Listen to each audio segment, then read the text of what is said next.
thanks for tuning back in again. This is Michel again, and we are today filming our third episode of Who is the Real Challenger. My guest today is our top laner, actually. So say hi, Shikari. Hello. Looking forward to seeing what I can do. Then we can jump right away into it, and we will start with the first question. Question 1 is, which champ is not featured in the Netflix series Arcane from Riot? Is it A, Echo, is it B, Jhin, C, Vi, or D, Jace? It's B. You sure? Yeah. Then we lock it in. First, I always thought that like Silco is Jhin or something in like a previous form or something, but yeah, apparently he's not. Yeah, B is correct. B is the correct answer, so you're out of iron and we are moving to bronze. Nice. This is already a bit trickier. So question 2 is, Blitzcrank was built by A, Victor, B, Heimerdinger, C, Echo, or D, Ornn? Okay, I'm 100% sure I knew this in the past, but I know they always change like the lore, like there was, change stuff up. I'm pretty sure it's A. Okay, why do you think so?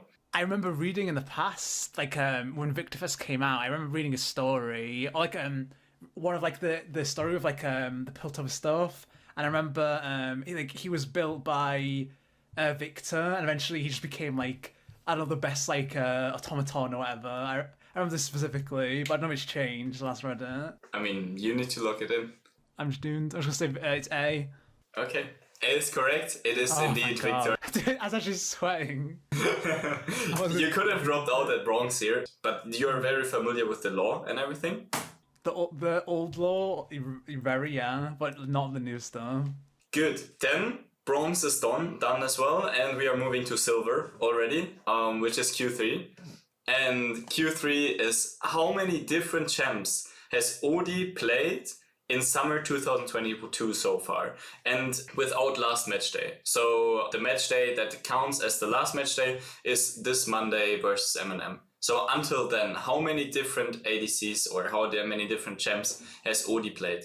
So he played, it was Eminem, he played, oh my god, my memories, I'm pretty sure it's 7, and my memories, like, I'm pretty sure it's 7, but my memory's like blanking, I'm like, what the actual champions were, but I'm pretty sure it's 7. 100%, so you lock it in? Yeah, 107. Okay, 7 is correct. Actually crazy, right? Like, match day 7, the guy played 7 different champs. It's so weird. On AD carry as well. It's correct, so, silver already done, up to gold now. I think it's also like a bit of easier question because you are from Great Britain, but the gold question is, guess the NLC roster by their flags. So we have A, Dusty, B, Niriki, C, Vanir, or D, Eminem. Oh, I see. Oh, it's 100% Eminem. Why? Because I know Kalim's from Romania, and I know SOF and Chimera, like, I've talked to them, I know they're both from the UK, and I'm pretty sure Mishigu is Swedish, but I don't know where the part is from, but like, I'm pretty sure it has to be Eminem. Pretty sure? I'm 100% sure. No other team has a mid jungle from the UK. I'm sure about that. It has to, it's Eminem. It's D, 100%. Correct. So it's Eminem. Maybe I shouldn't tell you that it's in order. Then it could have been a bit harder, probably. But yeah, I mean, it's just gold. So we are moving on to platinum. Now questions are already becoming a bit harder. I hope you are familiar with ability names, because the platinum question and Q5 is, Mortal Steel is the name of which ability, basically, or like which champion's ability? Is it A, Yasuo, B, Yon, C, Ramos, or D, Camille?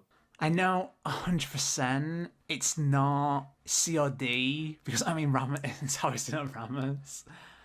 And I know Camille's ability pretty well. Sure, yeah, like it's definitely not Ramos or Camille. It's 100% Yasuo or Yon, but it's really spooky. This is a spooky question. I mean, we are already in Platinum. Platinum is not that easy anymore. Can I phone my Joker, is he called? I mean, you could phone your Joker here, like you use your phone Joker here. But if you're really unsure, like I would suggest you a 50-50, because you could already exclude 2 answer possibilities, right? So a 50-50 would help you way more. It's 100% Yasuo Yon. It's 100% like the problem is like they're both like edgy swordsmen, right? So like it could be either. I think I'd like to do the 50-50 just because I feel like it literally could be either. So you want to take the 50-50? No tendencies towards Yon or Yasuo? Yeah, I have to do 50-50. They're both so edgy. Like I can't. That's such an edgy name for like Immortal Steel. Okay, good. Then your 50-50 is C is eliminated and A is eliminated. Okay, it's 100% Yon. Okay, Yon is absolutely correct, and Mortal Steel is the name of his Q ability. That's correct, yeah. Good. Then we made it to Diamond, already a bit in high elo. 6 is I have found my limit 1,000 times and still I press further. Who says that? Is it A. Lee Sin, D. Darius, C. Silas, or D. Pantheon? I'm gonna say D. Pantheon because all his voice lines are literally like inspirational, like workout voice lines or something. All of them are so good. I D. But I mean, like, Lee Sin is also like super inspirational, right? Or in Silas. Lee Sin's more like I don't know, like spiritual. You know, like I'm gonna say D. Sure, no Joker, Yeah. just straight up D. Yeah, no Joker. Straight up, give me the D. What? Bro, what are you talking about, man? Right, it's D, it's Pantheon. Nice. Pantheon is correct. I thought this one would be way harder, to be honest. Like, I would have no clue. Okay, Q7 is which CC chain lasts the longest? Important, it's on max level. So, all champs level 18 and ability full maxed. Is it A, Morgana Q plus Gna Mega W? Is it B, Gna Mega R into the wall and Lux Q? Is it C, Thresh Q and Vega Cage? Or is it D, Amumu R and Jin W? Okay, I want to use my phone Joker. This is way too hard to me. Okay, so you want to call Highway? Yes. Okay, perfect. Then add him to the call, and then he can join the screen share, and I will ask him the same questions, and he has 30 seconds to answer, and then needs to jump off. So, Hello? Hello? Okay, good. So Shikari needs some help with question 7, which is the master question actually already. Until now, he pretty much smurfed it. Question 7 is, which CC chain lasts the longest on max level? You have 1 minute from now on, and the answer possibilities are Morgana Q, Gna Megana W, Gna Megana R into a wall, plus Lux Q, or C Thresh Q plus Vega E, or D Amumu R plus Jin W. Okay, so all I know is that from the supports, I can tell you that Morgana Q is probably like either 2 seconds or maybe, it's probably like 2 seconds. Maybe it's 2.25 or something like that. Lux Q should be like 1.5. Thresh Q should be like 1.5. And Amumu Ultimate should be also like 1.5. How long is Lux Q again, do you think? I think it's like 1 second, I think. But I don't know if it scales, honestly. How long is Fresh QCC? Oh man, I also would say it's 1.5, but I don't know, man. I don't know. Support made right here. I think it's either A or B. No's like ability is stunned for a long time, and I know like Lux and Morgana Q stuck like a root or whatever for a long time because they're so annoying to play against. Actually, Morgana Q is also so long. Oh man, it's so annoying. Okay, I mean, I would go with B probably if it was me, but dude, I don't want you to lose. So yeah, it's permanent CC. Yeah, just go with A.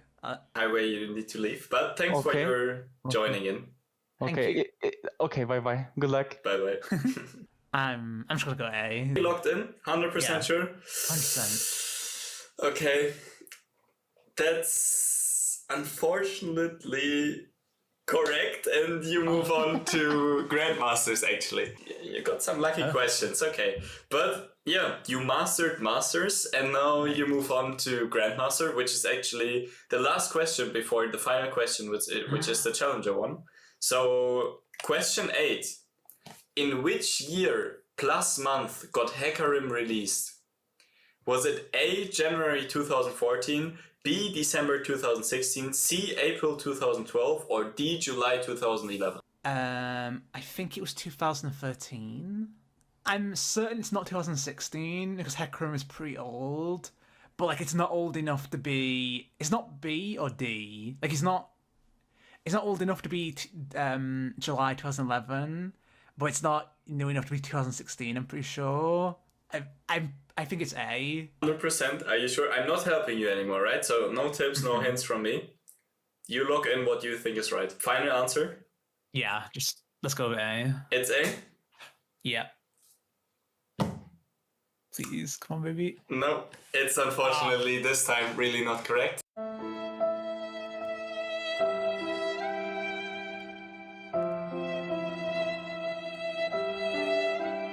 It's C, actually. It's April 2012. What season was that? I don't know, to be honest. So yeah, but this was his release month, basically. So this is when he came out. But yeah, unfortunately, so Grandmaster, you failed the Grandmaster question, means you drop down to Masters again, which means you're in first place tied now with Diamond Frogs. But before one place over D2K. So, I mean, you're better than your head coach. That's something, at least. Nice. I just want to say thank you to everyone who watched. Thank you to the fans who are following the series. And also thank you to you, Shikari, for taking your time, for coming over, for answering the questions. I hope you had fun. I did. Nice, great. Okay, then don't forget to leave the like and subscription. And as you know, every Wednesday a new episode comes out, so don't miss it. Turn on your notifications on YouTube, and then let us know in the comments how many questions you would have had right. And yeah, then stay excited for the next episode and the next guest we have. Thanks for coming, Shikari, and bye-bye, everyone.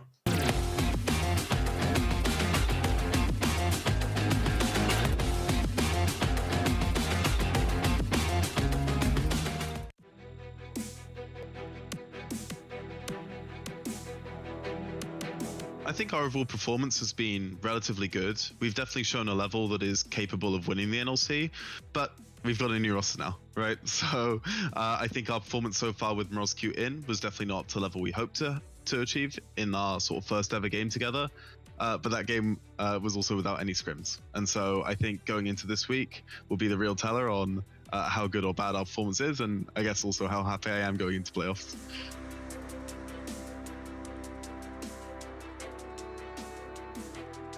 Naturally, taking someone as a substitute for any ERL team is not necessarily a role that most players want to fill into. I wanted to make a really specific effort, though, this time around into scouting a good mid lane substitute, mainly because there was a small chance that the substitute could actually get used, right? And I think it's important that then I had someone capable in that position. When it came to actually finding Morozq, I was watching a lot of EU Masters and paying particular attention to Team Eska, who were an interesting team from Poland. The more and more I watched their games, I thought the instinct is there. Everything maybe isn't perfect. He does have a small champion pool, right? He's doing a lot of the right things. It may not be working 100% just yet, right? But it's working enough, and the instinct is always good, and that's something that I can 100% work with. Contacted his agent, I had an interview with him, got a feel for him as a personality, and after that call, it was kind of a no-brainer that I thought he'd be a perfect substitute for us, and we kind of went from there.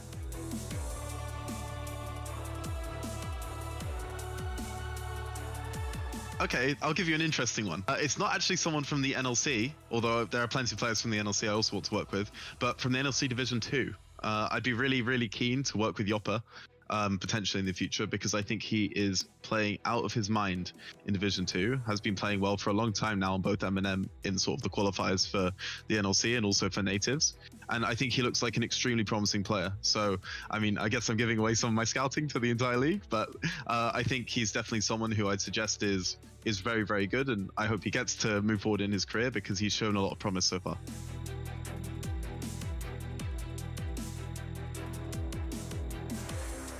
I'd expect a relatively bloodthirsty game. We have two teams that want to fight early, that have a lot of action that occurs around mid lane, and also two teams that are really vying for the top of the standings, right? So it could be a case that both teams come out and play passive, but I'll be instructing my boys not to do that, and I hope that we can show our stuff today.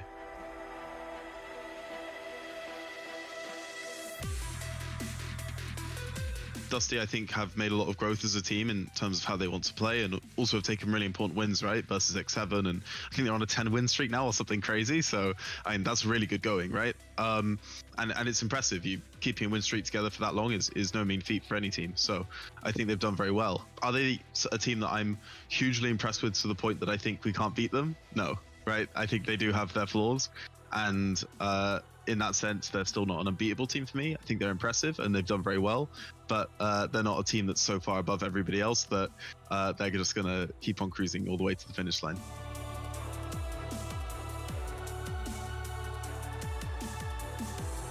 Thank you so much to all the fans who come in and support us at Excel week in, week out. I know that it's been like a rocky few weeks for our roster in terms of a lot of changes, Mrozku coming in, and all I've got to ask is keep the faith. We're working extremely hard behind the scenes, and hopefully we can show that to you this week. If not, we'll show you in playoffs. Hello everyone, welcome to Esports News UK, UK Esports News, UK Esports. Esports. Our top story tonight. Bifrost announced that they have trained all of their players in the Heimlich maneuver to prevent them from choking in another final.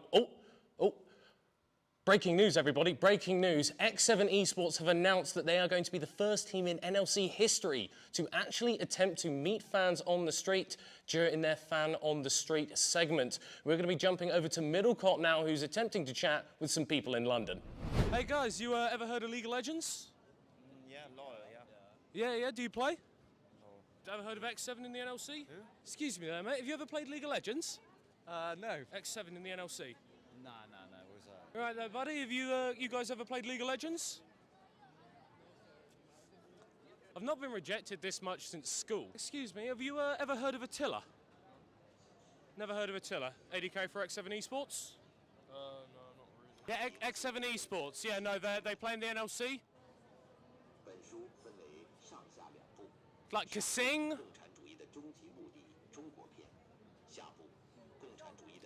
I think he's a JDXL fan. Enough blind jokes. Stop asking for more.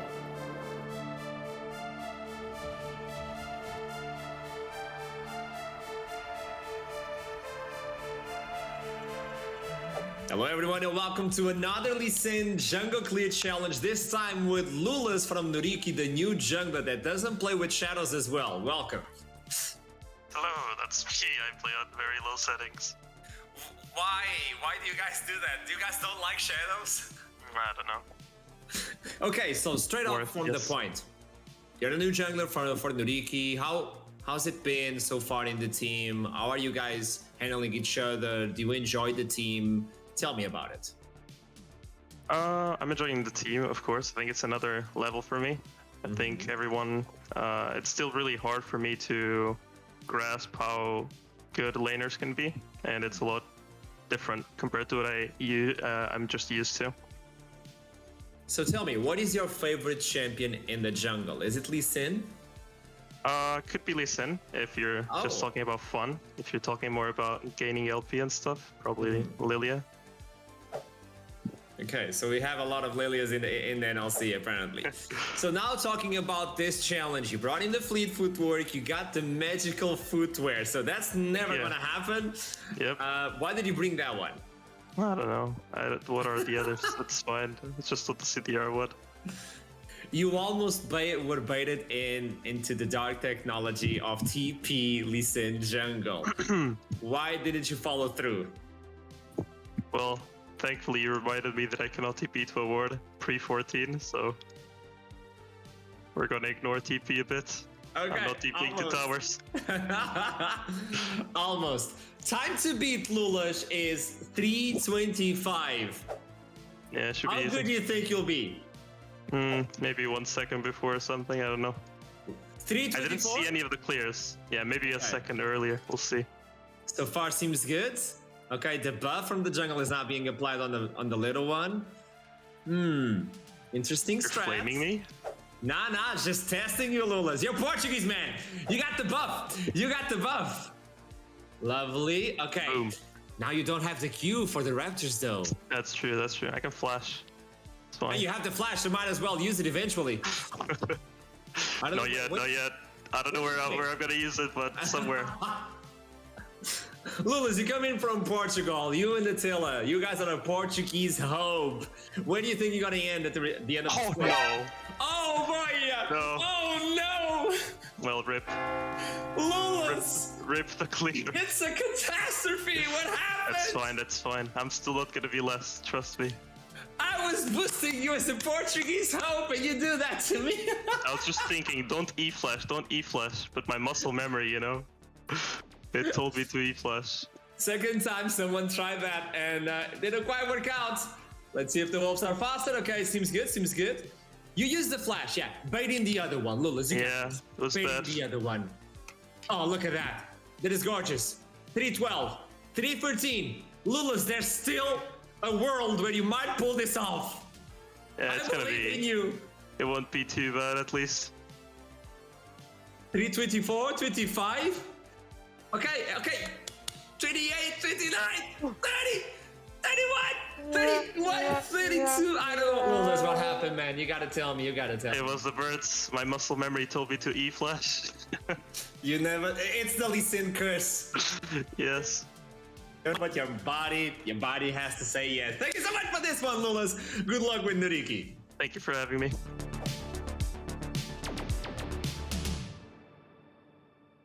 I'm moving. Okay, good. Pop it the flash. Go fight. I'm moving. Nice. Get me assist. Thank you. 어 뭐야? 어 Wait, I get. hold on. Oh shit. Yes. Nice. Next Go one. ahead. We can fight this, no? I'm moving. Take. 캔치. IoT here. I can TP. Go fight. We win this. We win this. Play together. IW Tilla. She never mind. Go move in speed. 못 다이브. Okay. I got pop. That I no flash. I have no No, W, okay? No W. Low. I 타워. Come to me.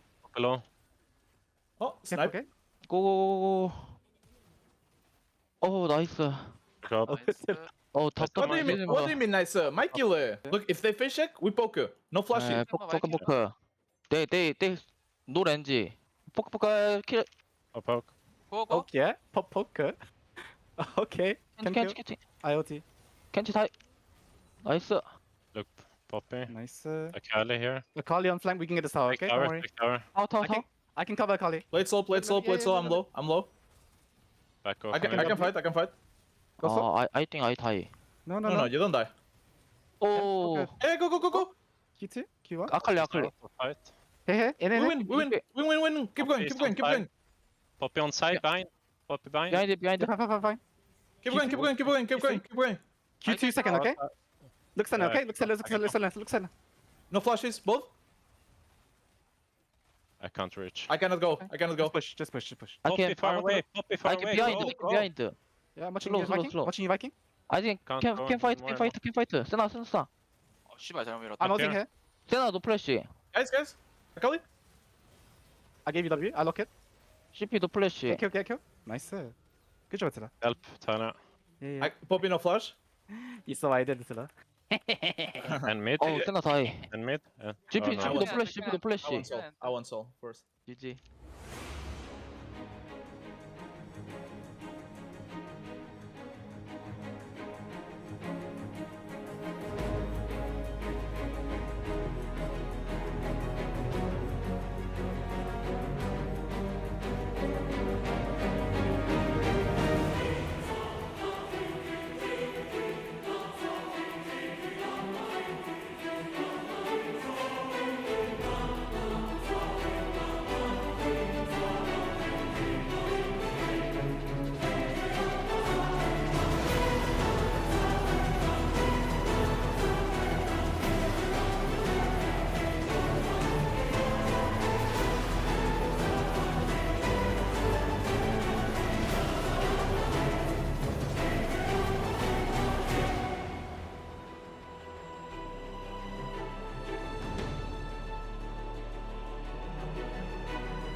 We are live from Berlin, Spandau for the last day of NLC Summer 2022 regular split. It's going to be a good one. We already know the top 6 teams for playoffs, but we don't know the seeds of them. All we do know is Dusty is at least top 2. My name is Alexandre Archaromaya. I'm your host for the day as I'm joined in by Obvious and Triple Link. Welcome back. Hello, everyone. Happy to be back on the desk with you guys. And also welcome. Happy to work with you for the very first time. And just to do an authentic ashram here, who are you? My name is Obvious. Very excited to be back as well. I used to be a League player. I played for teams like Euronics, SK Gaming, Mouse Sports, winning the German League. The German League a few times. Did pretty good as a player, if I say so myself. As a coach, not so much. Had some good early success, but then ended up not doing so hot. So I'm excited to be here. Don't worry about that. You're not the only coach that failed. I mean, we have Jamad on the caster desk alongside Initialize. Jamada, I'm not even going to say anything. Dude, take him down. This is your moment. I'm staying one more night at his house. Oh, no! Might be your place after this. You know what? He knows what's coming to him. All right, well, I'm going to leave that one there before it ends up in a position where we need to call somebody. So, yeah, let's move on. Hi. I think you dug yourself a really big hole right there, Ashram. That is not not good.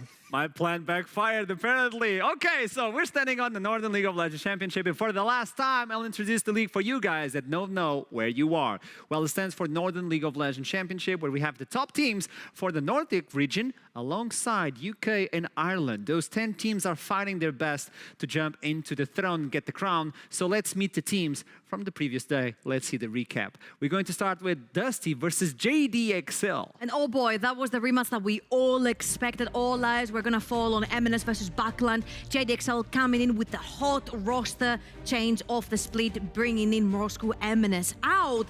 And it wasn't necessarily as competitive as we expected. I think Dusty was in everyone's radar as a playoffs contender since they were 3rd last season. But right now, they have solidified themselves in 1st. For the first time, one team other than JDXL takes that #1 spot in the bracket. Today, this could change. Singleton versus M&M, Obvious. What happened? Yes, we really see M&M here come in with the team comp where they actually did really well. Like, I really liked their draft. The only issue they were really running into was the Swain, and they needed to stay away from it. They did really well for that for most of the game. There was one time where they tried to dive the top lane. That did not end very well. Ended in an ace for Singularity, actually, but they managed to claw back in these Drake fights. Really good game from M&M, actually, and looking pretty good going into relegations. Yeah, and I feel like we talked to Sof as well, and he was like, you know what, our head is onto those relegations, and we do want to win, and we do want to get back onto the NLC. So bringing in performances like this against the lowest team in the bracket is very important. But Astralis did not bring their A game versus Riddle, and that was their chance. If you can see at the top of your screens right now, 10-6, 11-5. If they did beat Riddle in this game, they would actually tie up and potentially get the 3rd spot in playoffs, which is so important because you get to choose your opponent. Riddle did a very good job in this particular game, shutting down that early game action from Senkax and Taxa and choking down Astralis' 2 old habits where they way to scale and they end up losing. Talking about shutting down, the next game was X7 versus Bifrost. It seemed like Bifrost were gaining momentum, but here comes X7. I mean, X7, they have Viking, they have the King. He hasn't lost yet. He's been actually very good on this Hecarim. On the Olaf, not so much, but another carry jungler he brought out was the Hecarim. Looked really good, really happy with this from X7. A good draft. They had a lot of good decisions in the game. Execution was not quite on point. We had a bot dive that looked pretty sketchy, but after that, it was just a steamroll from X7. So yeah, and let's just reiterate, Viking hasn't lost a single game ever since he's joined X7. X7 hasn't lost a single game as well since he joined, and they look rejuvenated. They look like they all have so much confidence when they play the games. We've heard it in their voice comms as well. Everyone's talking, everyone's been vocal, everyone is chiming in. Talking about chiming in, these 2 teams chimed in on Monday because there were no implications on their games. These 2 teams were not fighting for playoffs, and they were not relegated either, so they were fighting for pride and show-off. And what a show-off it was for Fatesky coming in, the rookie who's been shadowing Nuriki the entire year, who's been learning from Azitor, bringing in the Azitor special champion Jinx, and he showed up, he showed off, and it's so important because he only get 1 chance to potentially even maybe pick up a spot in the next split of NLC or any other ERL. This guy brought a triple, he brought a quadra, he almost brought a penta, like, he was insane. It's good to know that he was the shadow of Azitor the entire split, and now all of a sudden he gets a little bit of light. And then he became Azitor. There you go. He's no longer the shadow. Those was the games that we got on the previous day. So we need to understand how they are right now on the standings for the last day of NLC Summer Split. There you go. Dusty taking first spot right now. It's still not decided, not cemented, but it's a really good look for Dusty. JDXL looking at the second place, but behind them, Riddle is looking, X7 is looking as well. Astralis no longer can go to the top 2, and Bifrost is locked in 6th place. Any surprises right now? I'm going to start with you, Obvious. I don't think so. I think X7 on a rise, as we were expecting with Viking coming in. JDXL, obviously, they have some work to do. It's scary. It's looking scary for them. It's like a pudding. They're just shaky. What about you? We finally have a team that's not JDXL in #1. That is insane. Dusty, everyone said yes, they can make playoffs. Yes, the roster is an upgrade from spring, but no one expected them to be that dominant on the second half of the split. They've not lost a single freaking game on the second half, and teams now are looking to catch up to them. Unless Dusty actually lose this game, they solidify themselves first for playoffs. And this could be the first team on Summer Split to get that double digits of winning streak. Today is the day. It's the last day, and they could get the 10th win streak. But let's understand how this jumps into bracket for playoffs. Because, there you go, Dusty are secured at least first or second place, which means they'll jump straight up into semifinals. Now, the third place will be allowed to pick a team from the 5th and 6th place. And the 4th place will take the remaining team. And they will have to fight their way to meet up with the loser from the winner bracket. So it's so important to get that top 2, but also to get the top 3. Yeah, I think if you're gonna fall into the lower bracket, having the 3rd place, making sure you choose your opponent, Excel, we don't pick Riddle again, is very important. The curse could be a reality on Summer Split as well for GDXL, but let's look into the schedule, what we have in store for you guys today. As we look, M&M will open up with JDXL. We'll be talking about this one. This is an important one.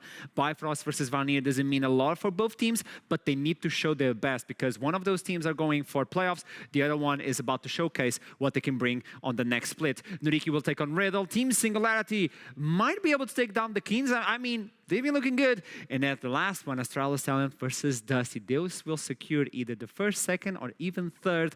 Let's look into you guys. What is the game you're looking for? Obvious. I'm going to start with you. As a Dane, I have to look at Astralis to redeem themselves. After yesterday, that was a failure. That was not what you want to be seeing from this team.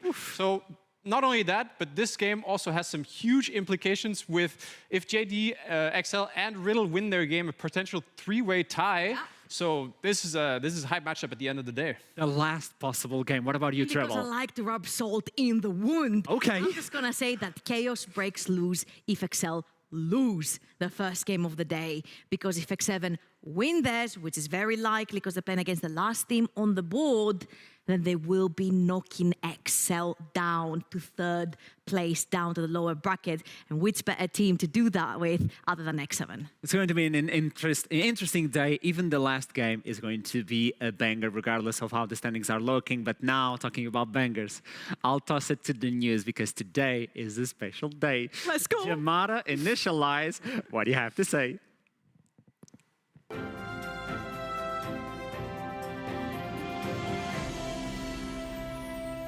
Teasers abound, but I am Pick. I'm Ban, and we're not dodging this. Oh no, so much stuff to cover today and some very, very exciting news. But let's get rid of the slightly more boring stuff first, shall we? 12-14 has just hit the live servers, and it is a big shift, one of the biggest shifts, honestly, since preseason. Yeah, Dragons individually all getting buffed. Pretty big deal. The game is already Dragon-focused as is, so this is kind of just going to push the envelope even further, I suppose. Yeah, I mean, particularly things like trading for heralds and stuff becomes a little bit scary to do. All of those things. Worth noting as well here, guys, it will not be used for the NLC Summer Playoffs, but looking forward to things like EU Masters, it will definitely be a factor there, so do keep your eyes out. Moving on, though, to the next segment. Confirmed now, Spanish organization Team Heretics will be taking on Misfits LEC slot, as I managed to mispronounce that name briefly. Pretty much announced, what, like 30 minutes ago? If that. Pretty big deal. Misfits have historically well, I say historically, they've been in the LEC since its inception, I'm pretty sure. So seeing them, unfortunately, drop out moving forward from 2023, huge deal for Heretics, though, of course. Massive, right? Huge fan base over in Spain, so we'll see how they get on. Well, we wish Heretics the best of luck, and we'll be wishing Misfits goodbye. But it's time to move on to an exceptional bit of news, because finally the NLC has 3 EU Masters slots. Woo, woo, woo, woo.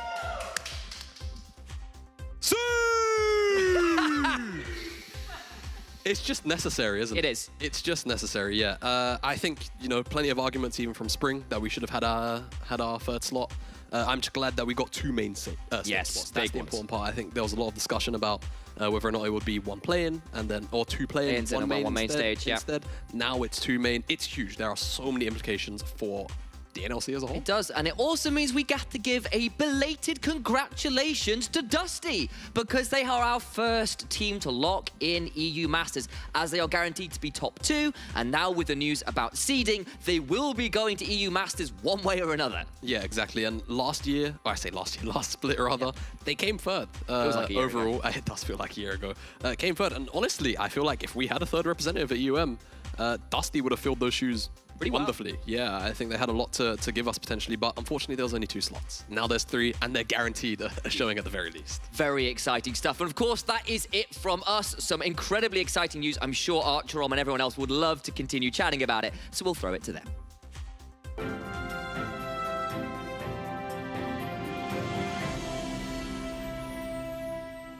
Long have we waited. Prime League is outdated. We got the 3rd seed, and LFL is overrated. Welcome to this one. No, I'm kidding. You guys are still going to win. But we got the 3rd seed. This is good. This is good. And you'll understand, because now we know we have 3 seeds. We don't know what teams are going to be joining EU Masters from Honestly, NLC. Before we mention the teams as well, huge congratulations to Dusty, because they have historically been a team that was fighting for relegations almost every season in the Nordics, in the NLC. Now bringing in the talent, developing. Spring was supposed to be their season. Unfortunately, like Jamada mentioned, no 3rd seed meant that they didn't make it. They do make one now. So huge congratulations to Dusty for persisting through, finding the talent, developing them, helping them grow, and their hard work paid off. Yeah. We've seen on the interviews, they're playing like a family, and it paid off. It paid off. Let's see how you guys can fit out on EU Masters. So let's talk about your opponents. The big one. Let's start with the big cookie. LDLC. LFL team that changed a lot, I would say, from spring split to summer split, or not even a bit. Amen. They're already confirmed. I'm just going to say, if it ain't broken, don't freaking fix it.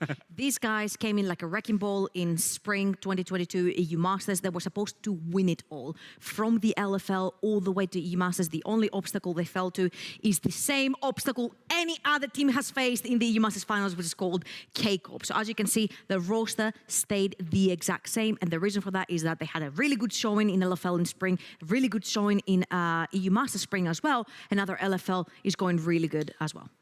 As soon as, I'm looking at this lineup, there are 2 people that spring out to me, but for me, it has to be Yike. This guy has been crazy good. As a jungler myself, he has been crazy good ever since he joined the lineup, especially on these carry champions that he's playing now, like the Viego and the Kazakhs. He is scary. Very, very, very good player. So looking forward to seeing them at the EU Masters. We like this team. They're really powerful, but Memory comes back as they were the ones. Yeah, I'm just going to say, I'm not looking forward to seeing them at the EU Masters, because last time I did, we lost one of our teams in the quarterfinals, which was X7. And obviously, again, LDLC played absolutely fantastically. I think they were a menace in the early game. The early to mid game was so freaking powerful that only a few teams managed to break it. X7, unfortunately, was not one of these, which gives us back. Our producer said, I'm going to give you eye candy here. This is not eye candy, because you said candy is meant to taste good. That gives me a bitter taste in my mouth. But I have to say, a big part of their success in spring, LFL, spring, EU Masters, and right now in summer is their AD carry, Exakick. Now, over in spring, he was playing 4 champions, but now he has doubled that to 8. All marksmen, but the pool is huge. Look at this guy. More than 10 CS per minute, 621 damage per minute, and always ahead in laning phase.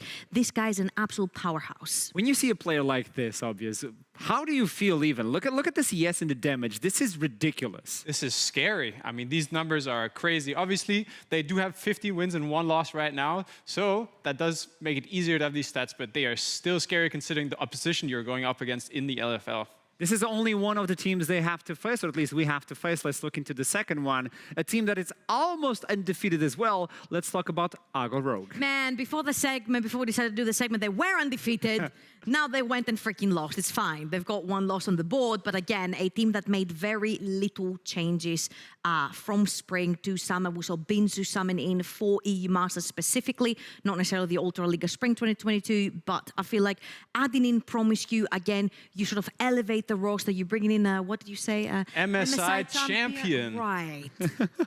Talk to me about this team, obvious. I mean, for me, when I'm looking at this lineup, I look at Knight. This is my previous teammate. I love Knight. That guy is great. He's an awesome teammate just because he's willing to play whatever is required of the team. Maybe even Katarinas, he wasn't an enthusiast. Some crazy things that we might even be seeing, you know? You never know what you see. But my point is more so Rabble gets to do whatever he wants because he has Knight by his side. He can basically tell Knight, you're playing this, I'm playing this, I'm going to carry, you just do your job. That's every game for Rabble, which is awesome as a jungler to see. Yeah, absolutely. And I feel like their flexibility, because these two have played for 2 years in Gamer Legion and they played for 1 whole year right now in the Ultra Liga in Agorok as well. That is 3 years that these two guys have played together. They're both freaking crazy because they can pull anything out of the wizard spot. That's what we called it at EU Masters back when they were playing the Gamer Legion. The fact that they can pull anything and everything in a draft. And as we can see right now, they picked out the Vel'Koz versus Bifrost in quarterfinals, and that was the team that our second NLC team fell to in the quarters. Obviously, their creativity and their flexibility through the draft was a little bit problematic for other teams to manage to deal with. And as you can see here, I think that was the biggest concoction they ever came across with. The Rengar, Ivan, Soraka, Gwen, these 4 champions, so difficult to die. So much utility, shielding, healing, peeling, everything. At the end of this clip as well, Simnivag gets a pentakill on Gwen as well, which was the only pentakill in the groups. So a lot of these champions were getting permabanned, which means if you're going to ban niche champions like this versus a team, so many of these S-tier champions come back up and you can pick them up for free. The overloaded draft, as we call it. And Mayatai say that so far I'm not enjoying this segment. It brings a lot of pain from the past. So these are the 2 teams we have to be scared about, or at least cautious about, because we did a lot of improvements, but we need to do some honorable mentions. Let's look into Unicorns of Love Sexy Edition. They're looking good as well, and the roster is looking powerful as well. This team coming from the German league right now with 13 wins in a row, looking great. As soon as they replaced their AD carry Reptile early in the season with Shigenari, they have been on a tear. This team plays through their jungle and their mid laner, and they are very good at it. Ruby is an extremely lane-dominant player.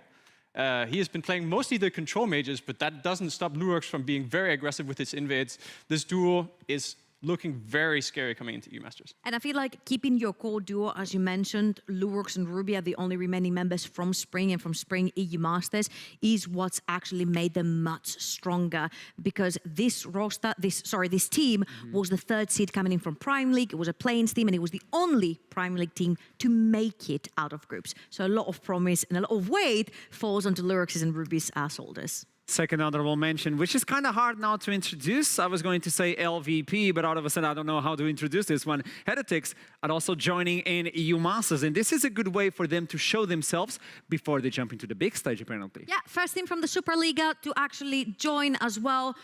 Aibo and Blue Razor are the 2 names that I keep in my eyes on, especially because Blue Razor has been on EU Masters before. Aibo has been in EU Masters a lot of times as well. He was playing with the legendary Kick Roaster back in 2020 when the whole Pookie style meme sort of broke out on the internet. But I feel like it's very important because we just mentioned Heretics have also bought the LEC spot, and these guys are now fighting for their lives, especially for Blue Razor. He was in Team BDS's academy when BDS bought a slot for LEC, wasn't quite the one to get that LEC spot. Now he's playing in Team Heretics.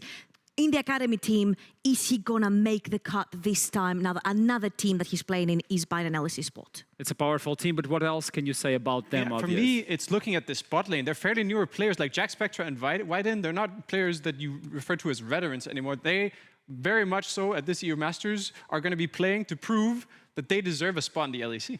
The third mention for us is going to be from the Red Star Balkan League. They're always there. They always show up. So it's important for us to talk about them as well, right, Treble? It's usually from the EBL, either Asus ROG Elite or Zverna Zvezda, also known as Red Star.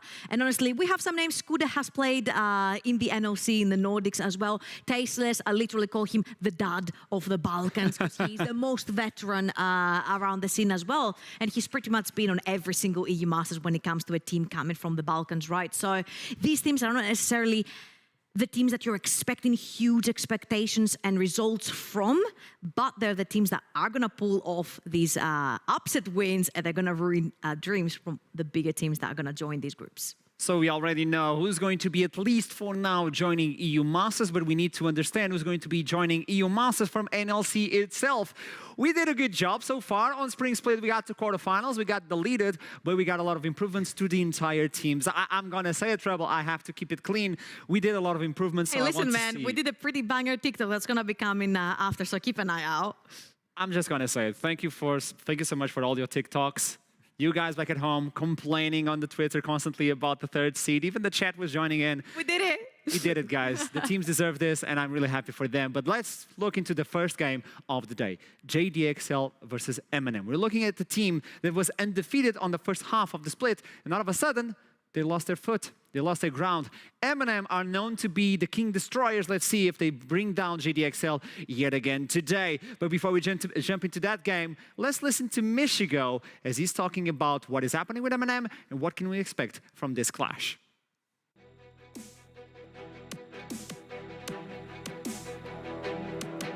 I think all of the players are good enough individually where we could have made it further, but everyone has had a lot of personal issues in real life, which is a bit sad, but I don't want to go into too much in detail, but that has made it harder to focus on the game. I think it happened 3 or 4 times that a player got power outage before the official game, and we had to make that guy play from not home, right?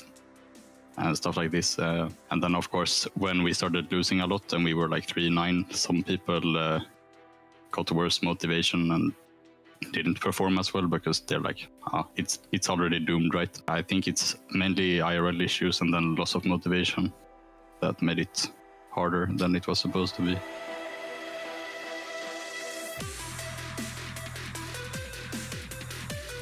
Before this split, I played a lot more weak side and just safe bot lanes. I think I learned how to play strong side a lot better this split and to play champs like Samira, Kalista Draven like in competitive setting, because generally they're seen like as scream champs where you just go ham in screams and then you don't want to do the same in officials. So I've been working a lot on those champs and just playing aggro in general because I think it's a lot more fun. And I've watched a lot of LPL and stuff like this where they're kind of crazy to try to mimic, and just a lot about LPL meta.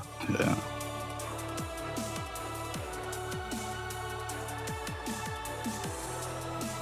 I mean, the games versus X7, or like generally when I thought we played well, like of course it's fun when we manage to work on something in scrims a lot and then pull it off in official games. Our wins, I guess. Not that there were that many of them, but it's obviously fun when it works out. And I think if there would be different circumstances, then maybe we could have done it more, you know, because it came out to a lot of small details a lot of the times where someone makes like one mistake and then the entire game is gone, because usually we played a lot of early game compositions as well. So my overall favorite moment is my Samira game versus X7, where I just played like a complete psychopath and we won the game, and it was the first time I ever played like something aggressive that worked in competitive, so it was a really fun game for me.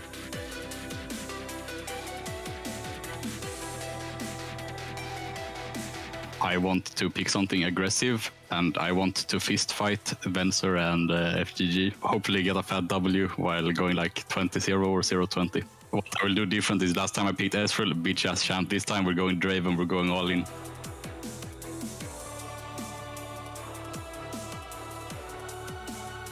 Well, I mean, I've been in the NLC scene for like almost 2 years now, and I think the production has gotten way better, and it's a lot more fun to watch NLC broadcast now, so keep it up. Good work.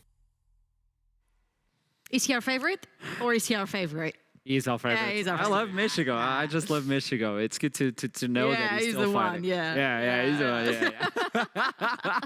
So Eminem, although JDXL is going through a rough time, yes, that's true. Eminem also made a few changes right now. We have Karakal Jr. on the bot side. We need to look and approach how Eminem are going to play this one through.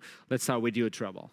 I mean, right now, Eminem have clearly the sights on relegations. So every official game that they get to play from now on is pretty good practice for them when the relegations run starts again. So the fact that they're figuring out how they want to play the game, what went wrong previously in the regular season, and also having the chance to beat a team like JDXL would be huge going forward for the confidence. So what can we expect from Eminem against JDXL?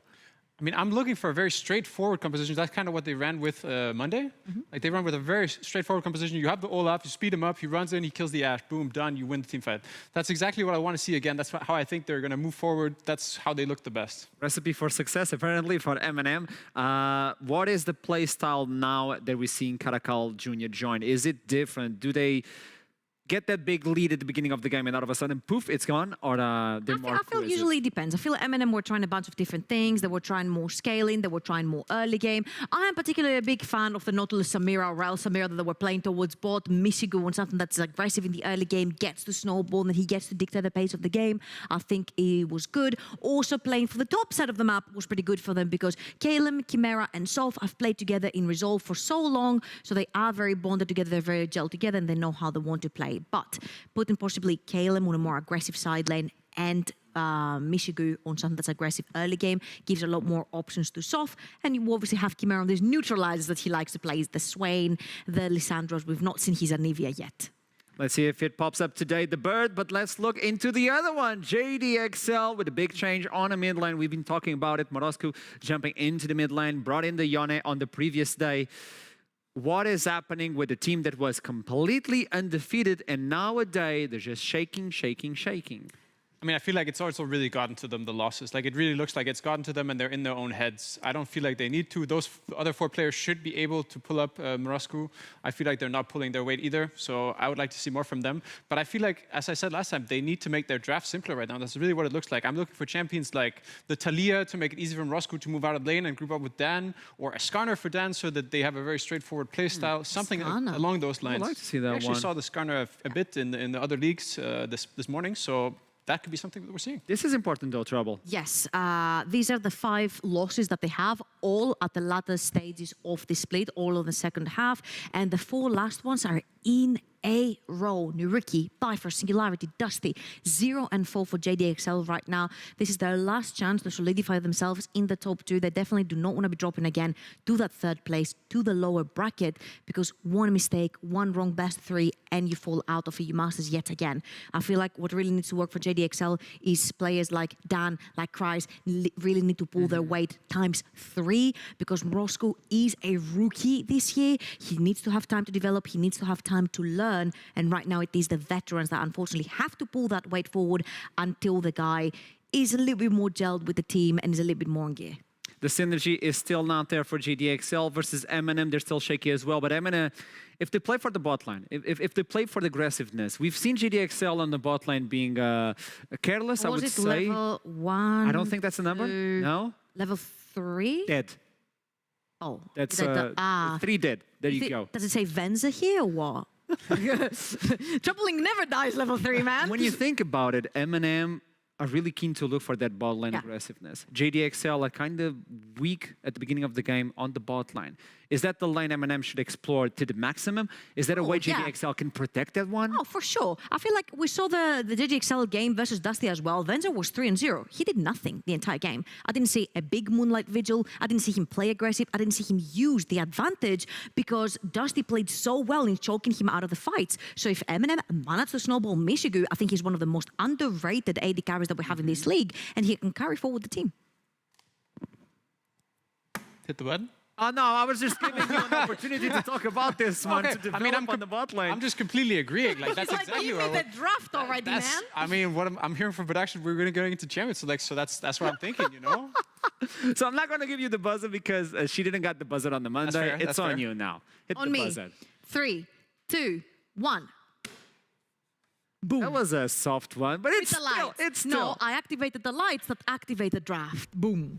500 IQ. For the final day of NLC Summer Split, it's going to be the first game, M&M versus JDXL. Look at the numbers, 4-13 to 12-5. This should be a team that everybody should be afraid of, and it's not there. Although they took away the Silas. Before, though, you and me had a little bit of a talk, and you said we're going to bet not donuts, but our coffee tomorrow in our lunch.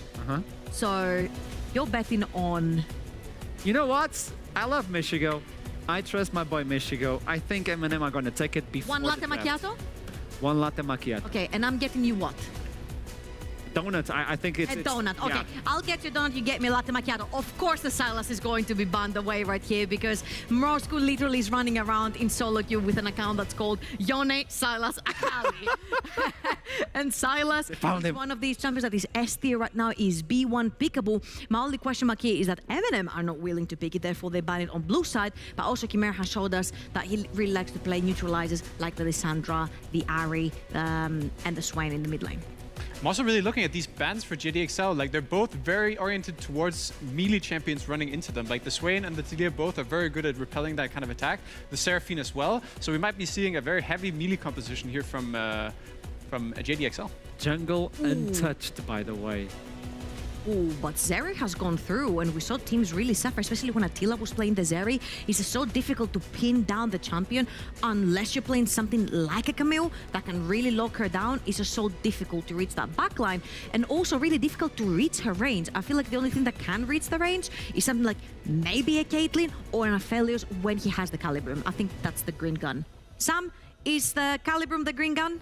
He's not looking at me. It's fine. But it is. What we've also been seeing is the Sivir. Like, the Sivir has also aggressiveness on the bot lane, fighting aggressiveness with aggressiveness. Tristana locked in, not for the top lane, the safe pick. We still don't know the supports. This is interesting. I like this. The Tristana is actually also a flex. It could still be going in the mid lane. Obviously, it depends on what Chimera is going to be bringing out here, but it is potential. But it is a fine matchup into the Zeri for sure. Like, getting on top of her and really nailing her down. You have the slowdown. Could work. I'm just wondering, what are you willing to pair this up with? Because to follow up on Zeri, you need something like a Nautilus. And if the Nautilus gets picked away here by the side of Feminine to lock down the Tristana, it's going to be difficult. I would like... This actually gets locked in. I think it's really freaking clever, because the only way you manage to save your Zeri is if you pop the Taric ult. Because for the duration the Nautilus ult is chasing you, Taric ult gets to actually pop. So by the time somebody's on top of you on the CC, you can actually negate the whole thing. Oh. And the Poppy! I'm sad. I'm actually sad to see the Poppy lock in here because the Taric actually works as a flex. Taric jungle has been spotted in solo queue and in some competitive games. That's my boy right there. I'm downing it, but I'm hoping for it. Let's see it. No, it's not. It's not playable. It is very sad that we don't get playable on this one. Yeah, you don't. But it's interesting though. Yeah. Okay. Cillian also very strong. Into all the picks we're seeing from M&M here, it's a very strong champion. I would say if that Na was not locked, Kryze has played Zilean previously in Spring. But this is a flex between mid and bot. If I was JDXL, I would put that Zilean bot, slowing down that Zeri, meaning that the Tristana jumps in. So you can get the double bomb with the Zilean by slowing down a target. And you can actually also go towards killing the Taric as well. It doesn't necessarily have to be the Zeri. So I feel like so far, JDXL have a pretty solid draft. Now I'm wondering, what is left for Dan to pick in the jungle, right? Because most of the champions have been banned out. Volibear is still there, but he's been heavily nerfed. His Udyr has been banned out, and he's played Lilia. I'm thinking the Trundle.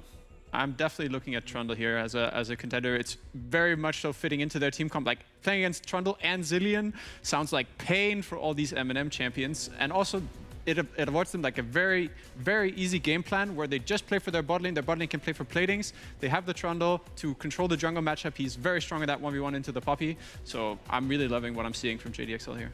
Oh, and you also have the zoomies with the Trundle, right?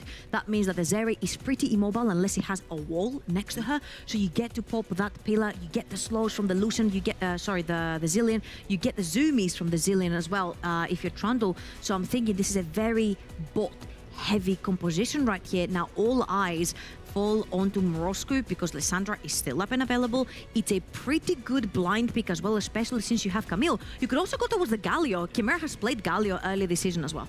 Yes, and we saw this from Faker today. The Galio actually looking very strong, but it does have counter picks. Don't worry, we'll have Faker at home. That's why they're afraid to lock this in. I feel like I feel like they're hesitant because this is obviously very strong for their team comp. They need to commit to the hard engage, but the counters that they could be seeing in the mid lane. Oh, okay, we see the Lissandra instead, which is a safer choice. I love this because one, it does it really well with Poppy and ganks, and two, Sylas, Yone, Akali from Roscoe, if he picks any of these fighters or assassins or low range, he won't. Actually, he will go for the Ruby style, if you will, from Unicorns of Love Sex Edition, and go for the control mage with Victor. Now, this screams to me, we want to get prio mid and move bot lane from the side of JDXL. Get that Tristana ahead. They're putting, again, all their eggs in Venza's basket, and Venza did not show up in the game versus Dusty. If JDXL want to be locking in that second EU Master slot right now and not have to worry about getting eliminated from the lower bracket, they need to pull this off. So you think predictions? I really like what M&M have drafted for themselves. So my breakfast is secured, apparently. I'm actually going the other way. I'm going JDXL. The only thing is Kryze needs to be really careful that he doesn't get dove over and over again. That's the win condition for M&M here. Last option and last opportunity for JDXL to look into that top 2 still on the standings, moving on to playoffs. But it's time to move on into the caster's desk, where Jamada and Initialize are waiting for the last day of the entire split. Take it away, boys. Thank you so much, Archeron. And the desk was joking about Faker at home, but you know, Camera's nickname from down in that Div 2 was always a Scottish Faker, so you never know. This guy, he's got the pedigree there. It's in his bio. You know, it's in his Twitter bio. Yeah. He is known as the Scottish Faker. Yeah, a lot going on here in this draft. And I will say, as the desk kind of echoed as well, it can kind of go either way. I think a lot of this is going to be down to execution. I will add the footnote of I am going to be unapologetically biased today and say I want M&M to win. Not for the sake of, you know, being what's the word, an alumni. There you go. But actually, because if they lose, we get ourselves set up for like a potential crazy bonkers day. Like, effectively look at it like this. If XL lose, it gives us the highest variance chance for like tiebreakers and such. So I'm here for M&M today. Plain and simple. There we go. XL on a 4-loss streak. XL with the chance to lock in EU Masters. And XL trying to break the curse that has haunted them since spring. Onto the Rift we go for our first game of the day. Oh boy, I am excited. He's even running the pink Tarek skin. You know, he knows what he's doing. He knows. Armor of the 5th Age. That V is pretty extraordinary. I remember when they rechanged the splash art and people complained enough, they deepened the V. One of my favorite bits of League splash art lore. It's like, you know, normally people complain about very like mundane parts of a splash. That's important. That's like critical rework. And it's like the V was barely halfway down his chest, and the community just went like, you don't understand. It was like, you don't get how Tarek works. And you know, credit to Riot where it's due. They fixed it up. That V is now plunging down the chest. Yeah, spicy stuff. Checking in here a little bit as well as we look on to the Rift. And before we start chatting about things like win conditions and all the rest of it, worth noting it is Ignite Teleport Camille. So looking for really aggressive trades, and that win condition you heard obvious talking about on the desk of potentially trying to make the dives onto Kryze as painful as possible. But apart from that, everything else relatively standard aside from the double cleanse from JDXL's mid-bot carries. Yes, they don't want to have to deal with that Lissandra dive. And with the Sober CC. Desk was toying with the idea of M&M maybe going towards the Galio. I think that was also a pretty good shout. I think here for me, the Lissandra kind of brings a little more team fighting prowess, right? The passive, if you start to actually get the snowball going in those team fights, the space that it could provide the Zeri, I think is definitely the key thing. Zeri, more or less M&M's true source of DPS in this game. Of course, the Camille, if it gets going, can provide a whole bunch of burst overtime. Of course, her play pattern very, very strange. Get that second part of Precision Protocol and it hurts a lot. But I think for M&M, that's probably going to be their focus. Soft's early jungle pathing definitely indicates that at the very least, he's going to be providing cover towards Calum. If the wave is set up, we'll of course track whether or not this turns into a dive, because it looks like Dan is pathing away from Kryze's lane. So Yeah. Very well could be. And Soft going towards the Gromp first, depending on whether or not that wave gets crashed in, they could look for a super early dive, but I'm expecting very aggressive. Probably for a level 3 at the very least. Let's start off as we mean to go on and check in with some of our hashtag NLC pets at home, your daily dose of serotonin. Beautiful. Thank you, Migma. I miss Migma. I miss him. I'm glad he's come back to the NLC to offer us some beautiful cat picks to start off our day with. Soft, though, has decided for an early gank, but not in topside, looking to try and punish the new blood in Rojku, who is shoved up quite a long way, and there's a lot of CC here. Yeah, level 3 hit by Chimera, now 2. Here we go. The Steadfast Presence comes down, and Rojku just flashes early, and I think that is wise as Kalem reads the hop. Remember, he's got the Ignite, gets a big second part of the Precision Protocol, but won't go for the full all-in, and Kreis does manage to trade back out pretty well there. Yeah, that trade back is quite meaty, but there's a Biscuit in toll for Kalem. Get that tactical sweep for a little bit of the hill, and you can see Soft is here. He could actually probably stop this base. Kalem's going to try and shove this in as fast as he can. Flash! Gets it straight away. You love it. M&M on the board, and the Agent of Chaos is excited indeed. XL, 4 losses in a row. XL looking at the curse from Spring, and XL lose the first kill. Bot side, Venza chunked out a bit as well, and that is not the start. Our, Look, team was first place. Look, I can respect the full send from Soft there, to be honest with you. And we'll force out teleport immediately. Wave crashed under.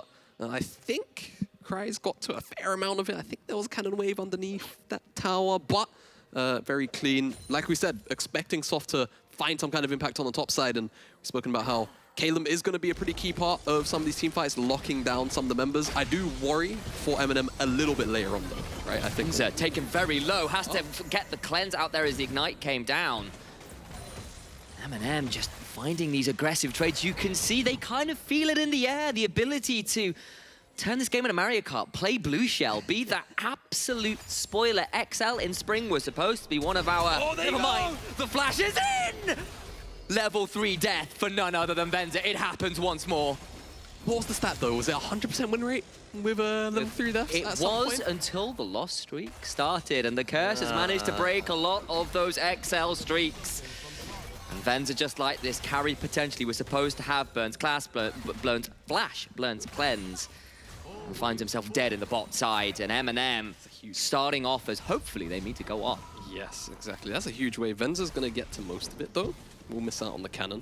I think, thankfully, because there's a part in the game where if you die so early, you actually get home guards. So I think that might have helped Venza out in this 2v2. But Mishigu and Karakal Jr., the coach, let's not forget. Again, coach the substitute stepped in and providing a whole bunch of good things for this bottom side on M&M.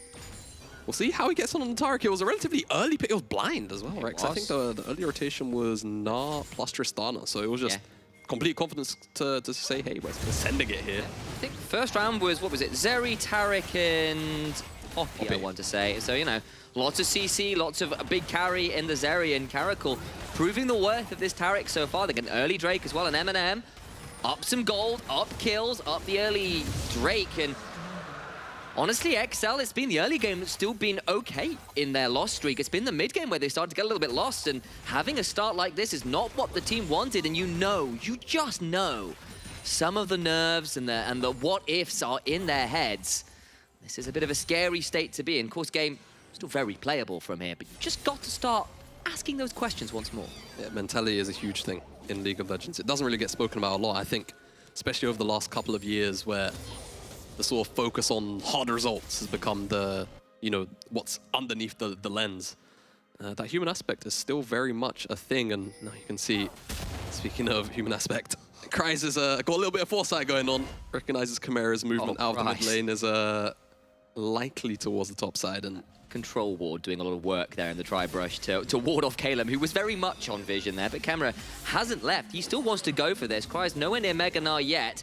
Finally hits the level 6 with that final boomerang, but it's just being zoned away, and you heard it from Obvious on the desk. The win con for M&M is just dive Kreis as much as you can, and this is a kind of the way to start it off, even if it doesn't completely play out this time around. Yeah, not too shabby. I mean, at the end of the day, they still achieved the goal of denying so much of that wave to Kreis, and Chimera, sure, sacks a wave in the mid lane, but to be honest, it doesn't give up a play. I'm sure he's probably pretty comfortable with that. Again, Lissandra, the kind of champion who can play relatively low economy styles, The pan down, I don't know. Oh, okay, this is there's a stun, but it is nicely buffered with the rocket jump this time around in the way that last time cost them a little bit more.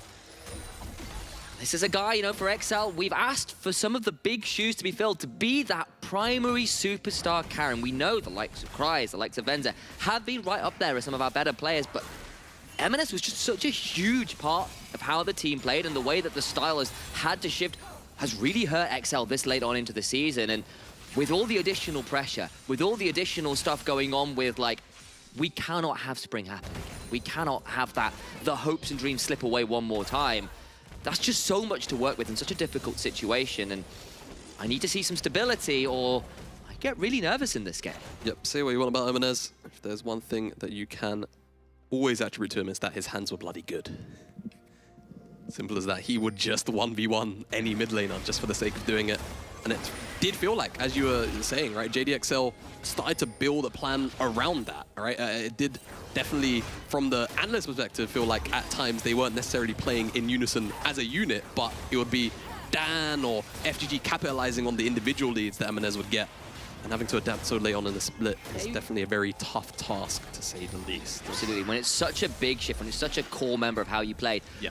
Even if you're slipping in a very promising rookie in the fact of Morosky, you know, like maybe some champion pool stuff that needs to be worked, but this is a guy who's like, there's a lot of hope for us. Maybe you have to wait a second here as Venza swiftly has to hop away from the Spark Surge over the wall from Mishigu. But, you know, for Morosky, this was is a promising rookie who, in any other world, in any other split, you could have looked to develop and make a game plan around, but this is right at the end of the split. All these other teams have done their development. All these other teams are looking into playoffs, into EU Masters, into things beyond, and it is a very difficult time to be making these switches, and it may well haunt XL here. Yeah, you're, you know, effectively, I'll be generous and say 9 weeks behind on development. It is a lot of time to catch up on. Sure, Morozku would have been there during scrims, practice, learning directly under Eminez. All of that stuff. It's not the same as playing those stage games, playing those scrims week in, week out.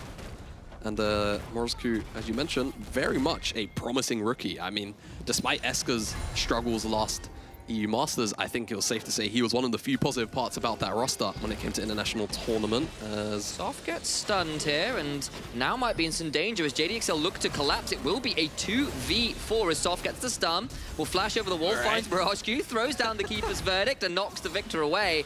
And despite burning the flash, does manage to extricate themselves from the JDXL collapse. I love that champion. Yeah, it's so much fun. It's growing on me week by week.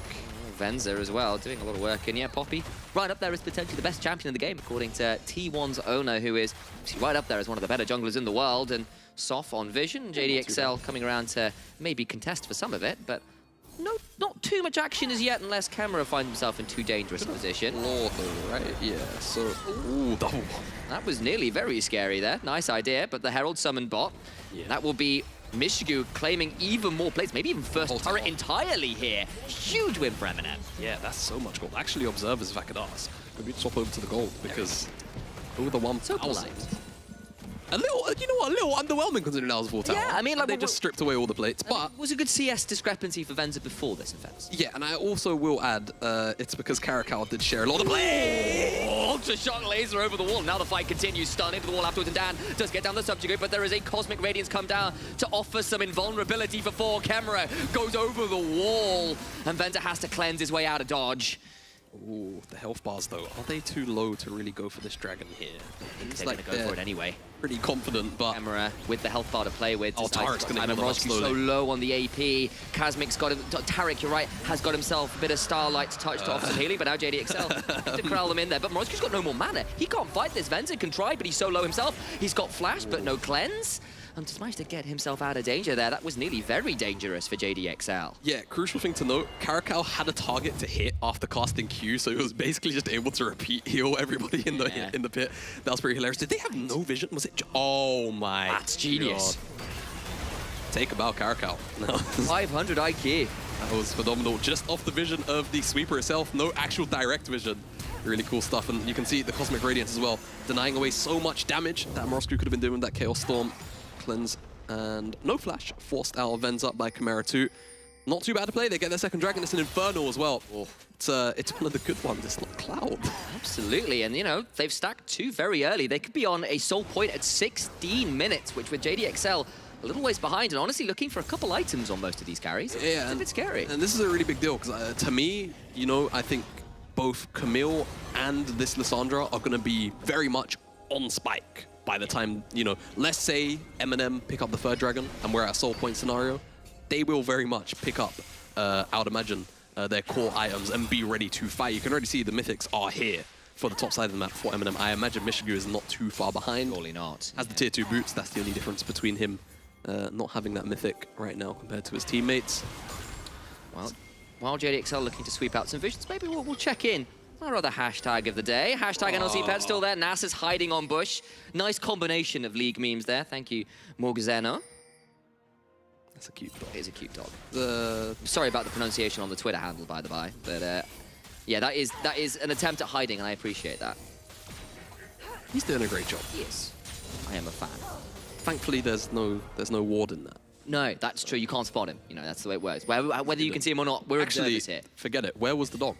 We only we just saw a plant. plant. We saw a flag. We're assuming it's dog. It might be something else. Yeah. Cute dog though. We have fun here. Teleport out, interestingly, from Calum, deciding to go and save this bot lane tier 1. There we go. Took me a second to remember what tier that was. Yeah, I guess maybe a little bit of mismanagement on lane assignments there. Calum ended up on the top side when perhaps he should have been on the bottom. But at the end of the day, still going to pick up that wave, deny wasting plates from Cries. And the teleport.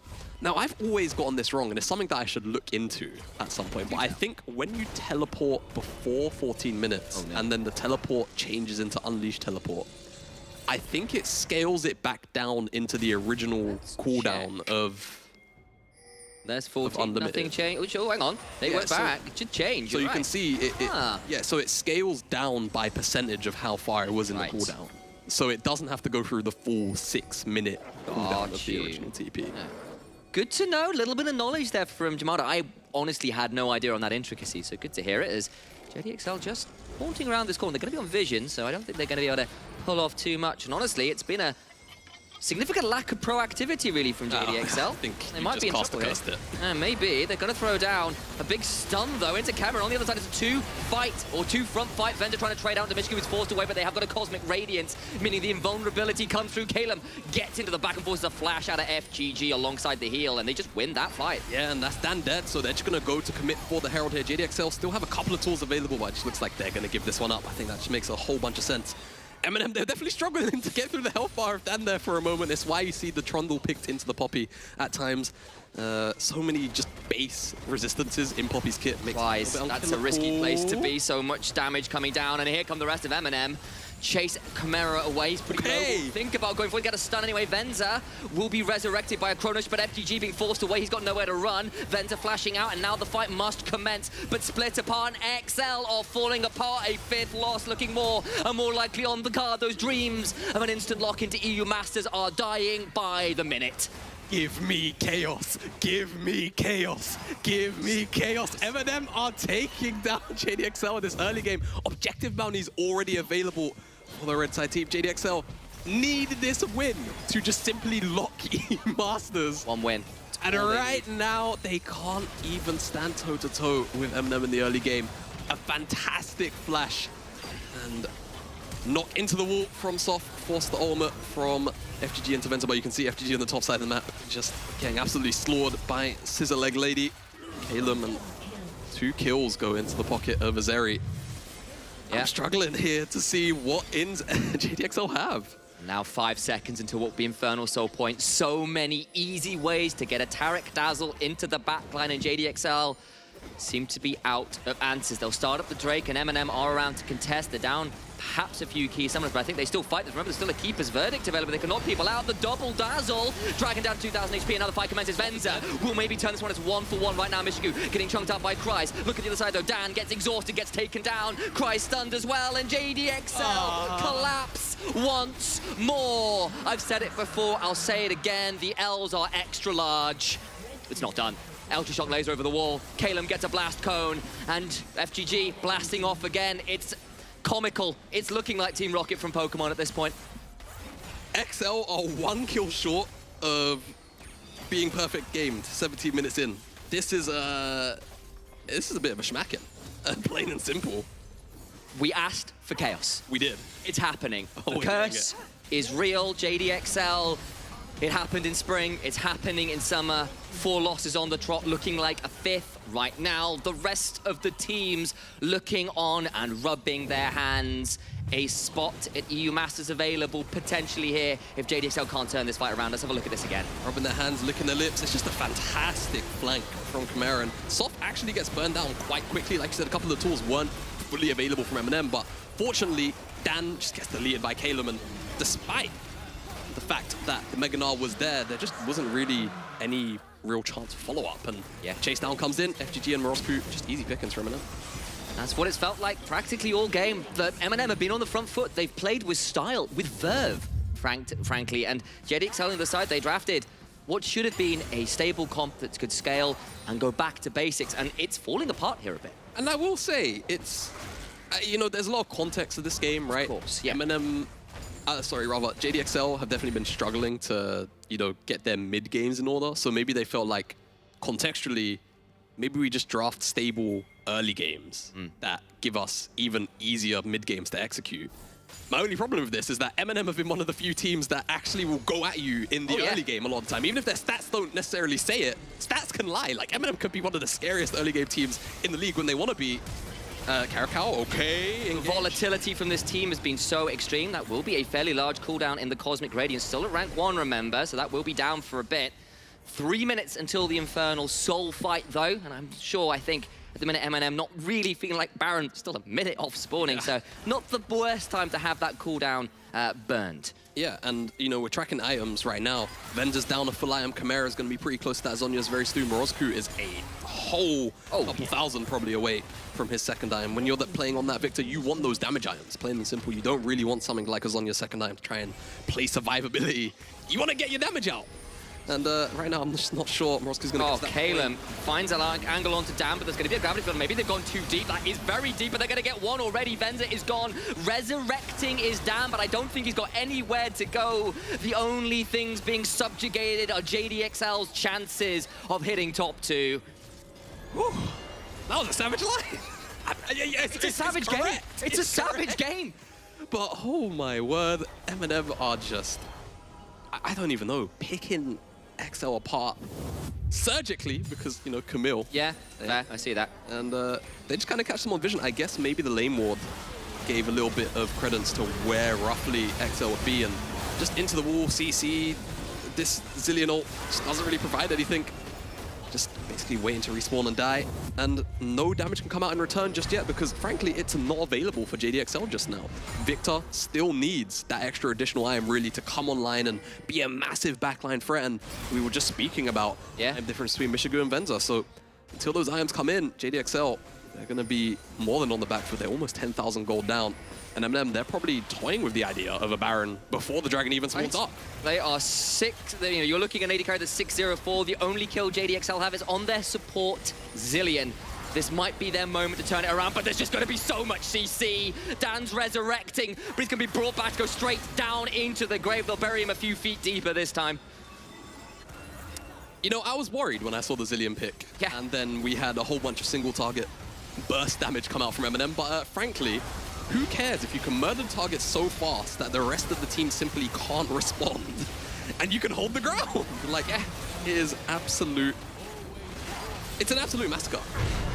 It is an absolute massacre. And M&M now have the Baron. They've got 30 seconds to get back out onto the map, but even with JDXL being on this side of the map, the problem is it doesn't even look like they have any wards left to set up too much vision. I mean, FGG's got 2. They used them all in the red side jungle. They used them all to try and contest for the Baron. You can kind of see, like, in the minimap right now, a lot of it is split between kind of like going up towards that Baron side. Yeah. They were worried, but right now, all JDXL have is 2 wards to kind of cover entrances. Calum's here on the top side, probably has an item waiting to be purchased, but he's just going to stay out on the map and have teleport ready and available. And he's getting that tower for free. So JDXL... Just out of Mega, there could be a problem, but now they're going to throw down the Cosmic Radiance. Going to be out of it, though. Soft dies. That's a big one. The jungler is dead, and now M&M teleport in, but they are already short the man. Venza, so low, though, has to be afraid. Rocket jumps away, and yes, the man is dead. One man is dead, but so much of M&M's damage is still alive, and the Dragon is still up. It's still early enough in the game. The Soft's not going to be dead for that long. They'll start the Dragon regardless. jungler that's dead though, that's the thing. Once they'll have a window maybe to try and burst the dragon down, it'll be a bit risky if MNM decide to commit for an engage. Holds the hook shot but gets it anyway on the Cries. Nearly a Mega Gnar though. We ought to hop away. So much damage comes in. They're going to knock him out with a Mega Gnar. Shut down. Another man down. And have Eminem done an Eminem thing and thrown the game. You've seen it before. Maybe you'll see it again. That Dragon continue being started. Soft, second off spawning, is now back. But Caracal, Caleb, Mishigu, all here trying to keep JDXL well. That soul, so juicy, so delicious, so much of a victory option. Now it's stolen! It's stolen! Mishigu gets a kill afterwards to boot, and JDXL, you can't even get that. You had the smite advantage, and now Caracal will step forward. JDXL trying to trade this one out, but they're down the Infernal Soul. A hook shot with a dazzle attached will claim even more kills. I can't believe it. Turn it off. JDXL can't believe it. Turn it off. It's done. This isn't fit for human consumption. This isn't fit for this early in the night. I'm witnessing a comedy of errors, and Cries knocked into the wall and knocked down. Soft hunts for FGG, and just like that, the disaster for JDXL continues. Oh, Can't believe it. God. It's Soft? Soft, I suspect, might be dying here. Throws a thumbs up, but they just don't feel close enough to trade. He's got an audacious shot. He's got a heroic charge away. Apologise, not a Xin Zhao. But all the while, Inhibitor in mid lane falls. Soul stolen by Mishigu's Ultra Shock laser. You just can't write it like this. Are we going to get a real VR? I'm sorry for what you're all about to witness. Wait, did Dan not have smite the entire time? He didn't. It's on cooldown. That's pretty problematic. Now, this fight looked potentially pretty bad for Eminem, especially when Cries gets back into Mega. It's not like the most game, turning ultimate, but the fact that they're able to kind of turn Chimera away, pretty big deal. We're going to need a slowdown on exactly what the game plan was, because... Oh no. There's just a brief window where everybody on XL stops hitting the dragon because they want to chase down Caleb, and yeah. Jungler, with no smite. The stopwatch for Mishigu, and it just falls apart if it hadn't already. God. I'm running out of words to say. I know, it is leaving both of us speechless here a bit. I feel like the footage speaks for itself. And unfortunately, it feels like a catastrophe. Catastrophe, there are so many synonyms for this game, to be frank with you. I can feel the Benny Hill theme just running around in my head, and JDXL, you can feel the frustration, the tilt, whatever you want to name it. This game meant so much. We've seen the downward trajectory, but this feels like a capitulation. I hate to put it in any other way. Yep, exactly that. So, ready to boot and see what Eminem can get done. 2 minutes to the next Baron, potentially, but they picked up one inhibitor. And even though there is wave clear available for JDXL, oh, good really grief. In they go with a dazzle, a cosmic radiance, and a death wish for JDXL. Where were you when they went down in 5 games straight to lose top 2, to lose that initial shot at EU Masters? The downward trend, the collapse, the catastrophe, the end of days, name it what you want. The XL downward spiral continues. Eminem pulled back to an inhibitor turret, and JDXL breathe for a minute more. Tailspin has been delayed. Delayed for now. But Eminem, they're not going to leave without this inhibitor, it seems like. And I think they should just about be able to get it. That's so little they can do. They're behind so many items behind. It feels on every play they tried, there's just nothing that goes right at the minute. I mean, okay, let's... Give me a hope. Yeah. So normally, admittedly, I will say, I do play Pessimist a lot. That's fair. Well, it's considered pessimism. I like to call it realistic outcomes. Elder Dragon's up in 2 minutes. Flip that, win. I mean, they killed the jungler before the last dragon fight. Soft went a little deep. Yeah. Maybe that is the angle. Maybe that's what you put all your hopes on. Spawning early, and that might be the dream. You've got 2 items on your Victor and your Tristan, and you have to pray it's enough. And I mean, to be fair, they're not exactly behind curve. They're just behind curve for the state of the game. So, the champions are online. Yes. Yes, they're not behind curve, unless you look at Eminem's inventory. If you're like 2 IMs on these carries, 25 minutes, well, 26, 27 now, you'd be like, okay, decent state. But then you like unveil the rest of the map and the gold difference, and yeah, it's just looking a little bit tragic right now. Eminem just have control of the top side jungle for now. At the very least, they're gonna have to force JDXL to come into them, and that is almost always gonna be an advantage to Eminem, because look at Calum, he's looking for an angle here potentially, and we've seen how many times that dive forward has been deadly. Baron number 2 started up. JDXL got cries with Mega Gnar. Calum walks into the into that Gnar. Actually, now Calum in danger, but will use that Hex take ultimate device space. Jet Venza on the other side, deleted, taken out before he can even start. The Cosmic Radiance comes down. The jungler is dead. The AD carry is dead. Mirage Q must run, but he's running the wrong way. Doesn't that feel like an apt analogy for the end of the split for JDXL? They're about to burn out here in this game, and instead the Marshmallows will roast themselves over the flames of JDXL's loss. It's a slow rundown. It's a very slow rundown, but you can see how much damage Morosku is capable of doing. He's trying. Gets a hammer bash. It's not going to be quite. It is. He gets that one. That's at least one small victory, but is it going to be enough for Morosku? I've seen him win these. Maybe. He's going to have to try, but an Ice Shard will do him in. A Frozen Thrall instead walks towards a Tri-Brush, and all the while M&M pull their way back to claim some more items, and JDXL perhaps holding on to this game for longer than they maybe should be allowed to. Optimism from Jamada. Go for it, I believe. They didn't lose the Baron, and now the Elder's up at the same time. You're right, it didn't go down. Okay, Jungler's dead. Dan is alive. JDXL, can you punish the old adage of Eminem's weakness? They play half a game of beautiful League of Legends and half the worst one you've ever seen outside of Bronze Solo Queue.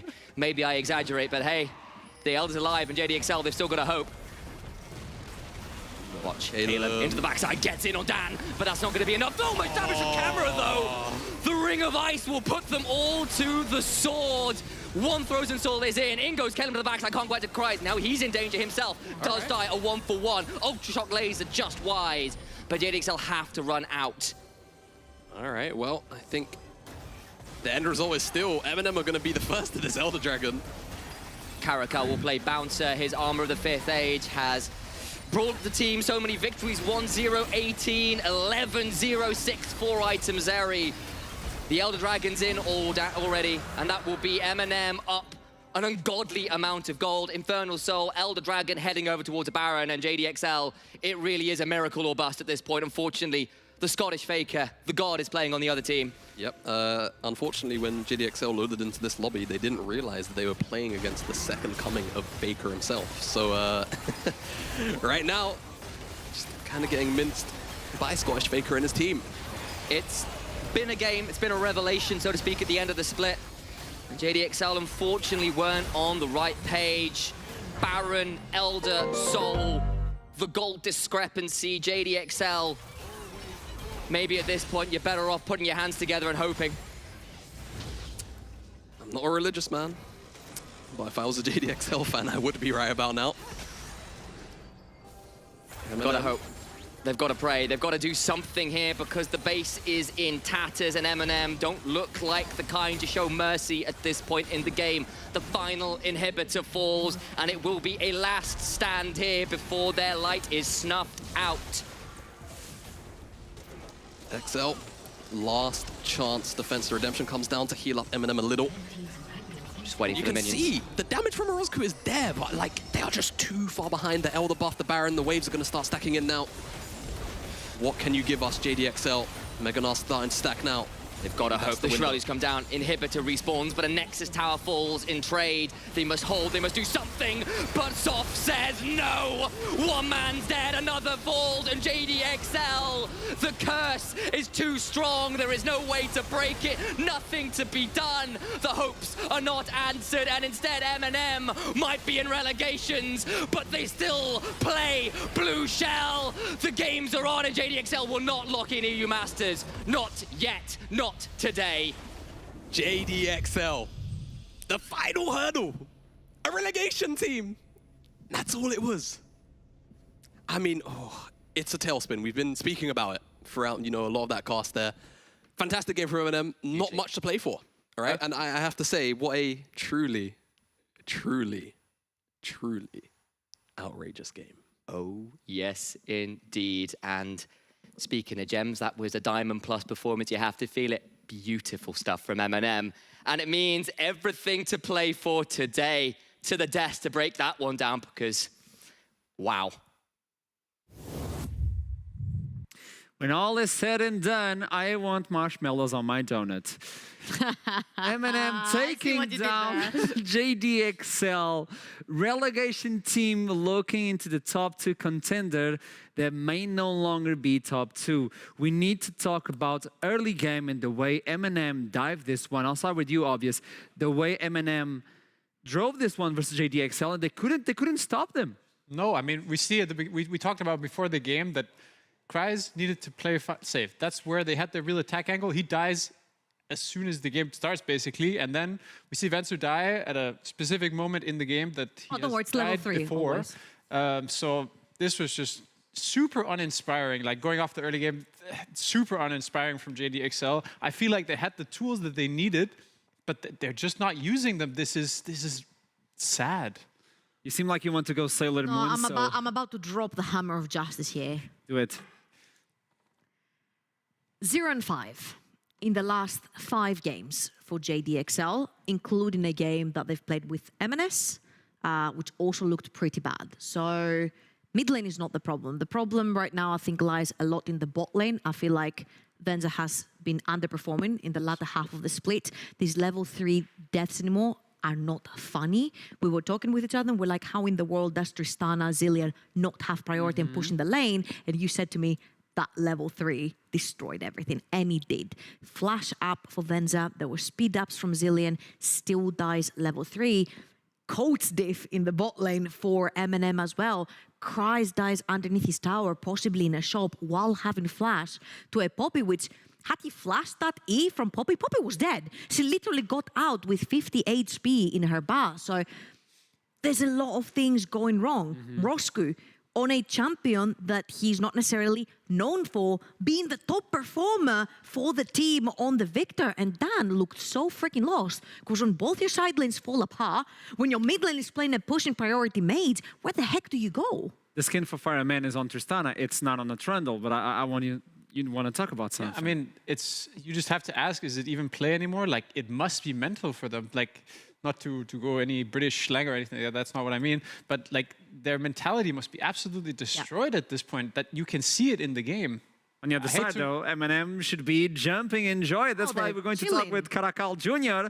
That is the coach. That is the bot lane. Look at that smile. You just defeated JDXL. Coach Diff. Coach Diff on the bot side. What do you think? Well, I'm a bit rusty still, but I think my Taric is pretty good. It's like the only champion I almost play right now. I think for relegations I will have a lot more champions. But I think, with Taric, I'm pretty good still at the game, yeah. And this is interesting. I want to talk to you about that specific line for relegations. Are you still going to be playing with the team on relegations? Is this something that is going to happen and we can expect? Yeah, I will play in relegations with the team and Siko will be the head coach. And I will be one more player another time, like in the past, enjoying my super lifestyle now. Tell me, you're locked in relegation, so you must have seen a few teams from Division 2. Are you worried about any team right now? Because M&M seems to be performing really well. I'm more worried about ourselves playing good, because honestly, I believe that we can beat any Div 2 teams. I think we could have beat we beat X7 2 times. We could have beat Riddle. We could have beat Bifrost as well. We threw a lot of games. I think Division 2 teams, they lack a lot of things that we already have. I think what we need is consistency and just play good individually. The only way the Div 2 teams, in my opinion, can beat us is if they are really good individually and they can win lane. If not outside of the game, outside of laning phase, I don't think they can match us, honestly. Interesting. You're talking about individual talents, and I want to talk about a specific one for M&M. We've been talking about him constantly. We talk about Michigo a lot of times. When he pops, he pops. He's one of those AD carries that, I don't know, this seems like a harsh sentence, but it seems like Elo hell for Michigo right now. What do you feel about Michigo as a coach? And now you play with him as well. Where do you believe is his limit? I think he's really good. I think he's really talented. He showed that he can play everything. He can play mages and he can play any meta champions when he wants to. He picks really fast the champion. I think wherever he wants to go, he will get. If he puts the work and the time in, he will. There's no limit for him, and I truly believe that. If he's focused on the game and he wants to become the best, we will see him really good in the future. Okay, I would like to see that in the future. And then final question for you, Karakal. Is there a world where we might end up seeing you full-time as a player and someone else joining in as a coach, trying to help you? What is your goal right now? Because you're looking good as a player. I mean, my playing days are over. Guys, this is just a fix that we had. We had different options. This was one option that we choose that the team liked. We could do it. But I'm already 27 years old. It's not that I don't believe that esports players get old and they get bad, but I think I want to keep being a coach. So 2 months being a player and then back to coaching. That's what is going to happen 100%. Just no doubt. listen, man. If you're coming in just casually slapping JDXL out of the top 2 and then going back to your normal duties, hey, I would take that W, man. Yeah, that is the biggest W. Like, I join in, I defeated JDXL, I go in relegations. I'm out. Peace. I style on those kids. I'm good to be a coach yet again. Thank you so much for this interview, Karakal. It's a pleasure to talk with you and to meet you. And good luck on relegations. I'll see you soon. Bye, guys. Confidence and pride. Dumb, dude. Yeah. It's like, nah, I'm not gonna be a player. I'll slap the pro players real quickly. I'll just go back to my normal duties, put hat on. If two, who that? New phone, who's this? Like, he's looking fine. Is this something you wanted to do back in the day when? As a coach, you always want to think that you could go back in and fix the team's issues. So it's definitely something, and it's always been like something that's always looming over your head. So 1-2 games at least just to join in. I'm like, this is how you play, guys. I've been telling you, and then you go away. But I like what he said about like he's only afraid if they can individually outclass them from the second div. Like you see, actually, their macro as soon as he's come in has been a lot better. Like they have double coaches, so. Coach Diff. We're talking about that, like being an in-game leader for the team, taking a role from a different game, I would say. And it's working for M&M. So relegation seems strong for them. But now we need to talk about something else. Coach Diff. So now we need to talk about JDXL. They're going through the roughest patch of them all. You said it, mid lane is no longer the same. The issues are even worse, I would say, right now. Okay. I'm just going to be really clear here. I do not think mid lane is the issue. If anything, I feel like MNS had some bad games and MNS had some good games. At the end of the day, even when MNS had atrocious games like the Thalia one that we watched, he still tried to turn it around. Like, he literally ran it down in the early game, and then he's like, you know what, I'll play the game now. It was too little too late, but he still turned it around. I feel like the fact that JDXL do not have the clutch factor anymore of the guy who literally hoover all the resources of the map and then give you 32% damage on the fly is a big problem, because Venza's not performing. That's your AD carry. That's one of the main sources of damage. Mroz is trying to find his place in the team. That's your second carry, your second source of damage. And Kreis seems to be dying at the tower a lot of the times with Flash. So who's meant to carry the team, especially now that durability patch has hit, and carry junglers are not there to bail out Dan either. So it feels like the team has to restructure and find the style they want to play, because playing through bot doesn't seem to be working.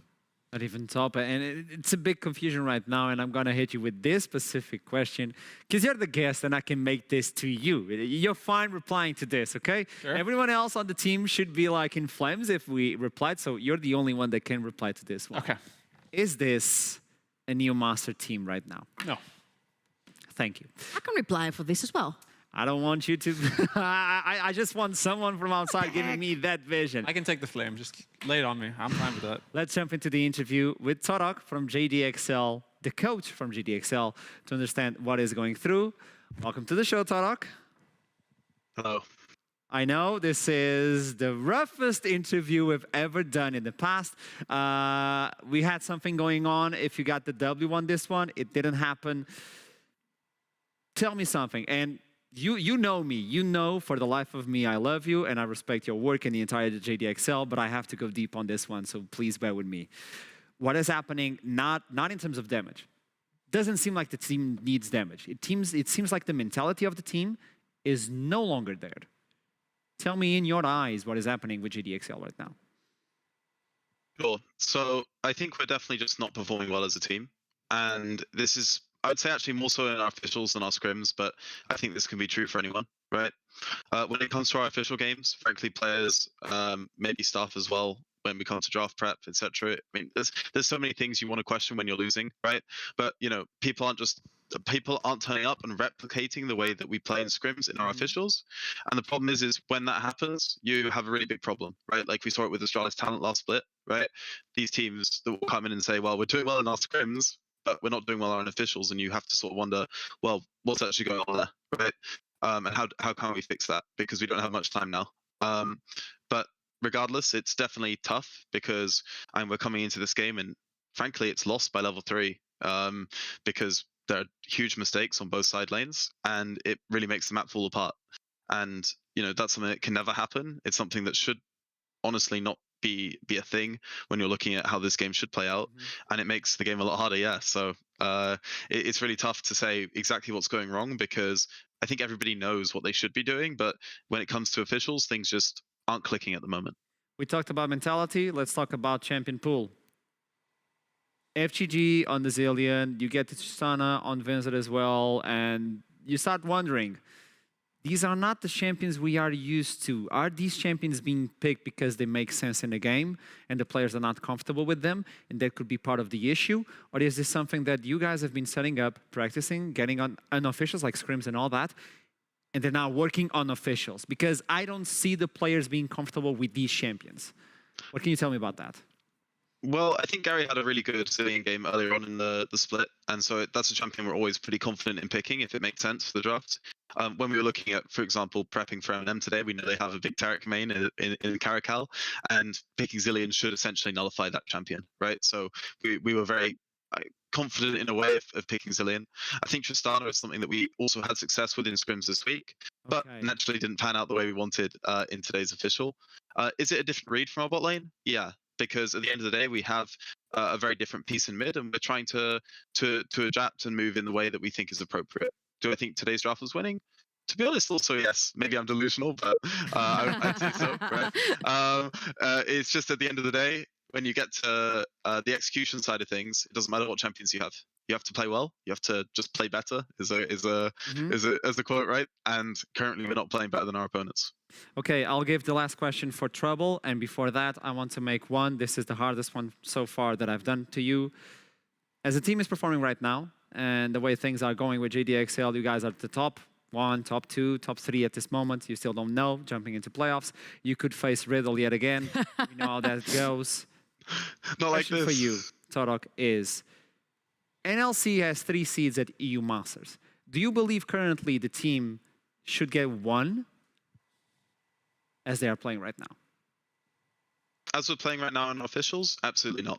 As we're playing in our scrims, I think we can still do damage. But it's a real question, right? And to be honest, it's not about whether I think we should have it or whether I think we shouldn't. We have to earn it.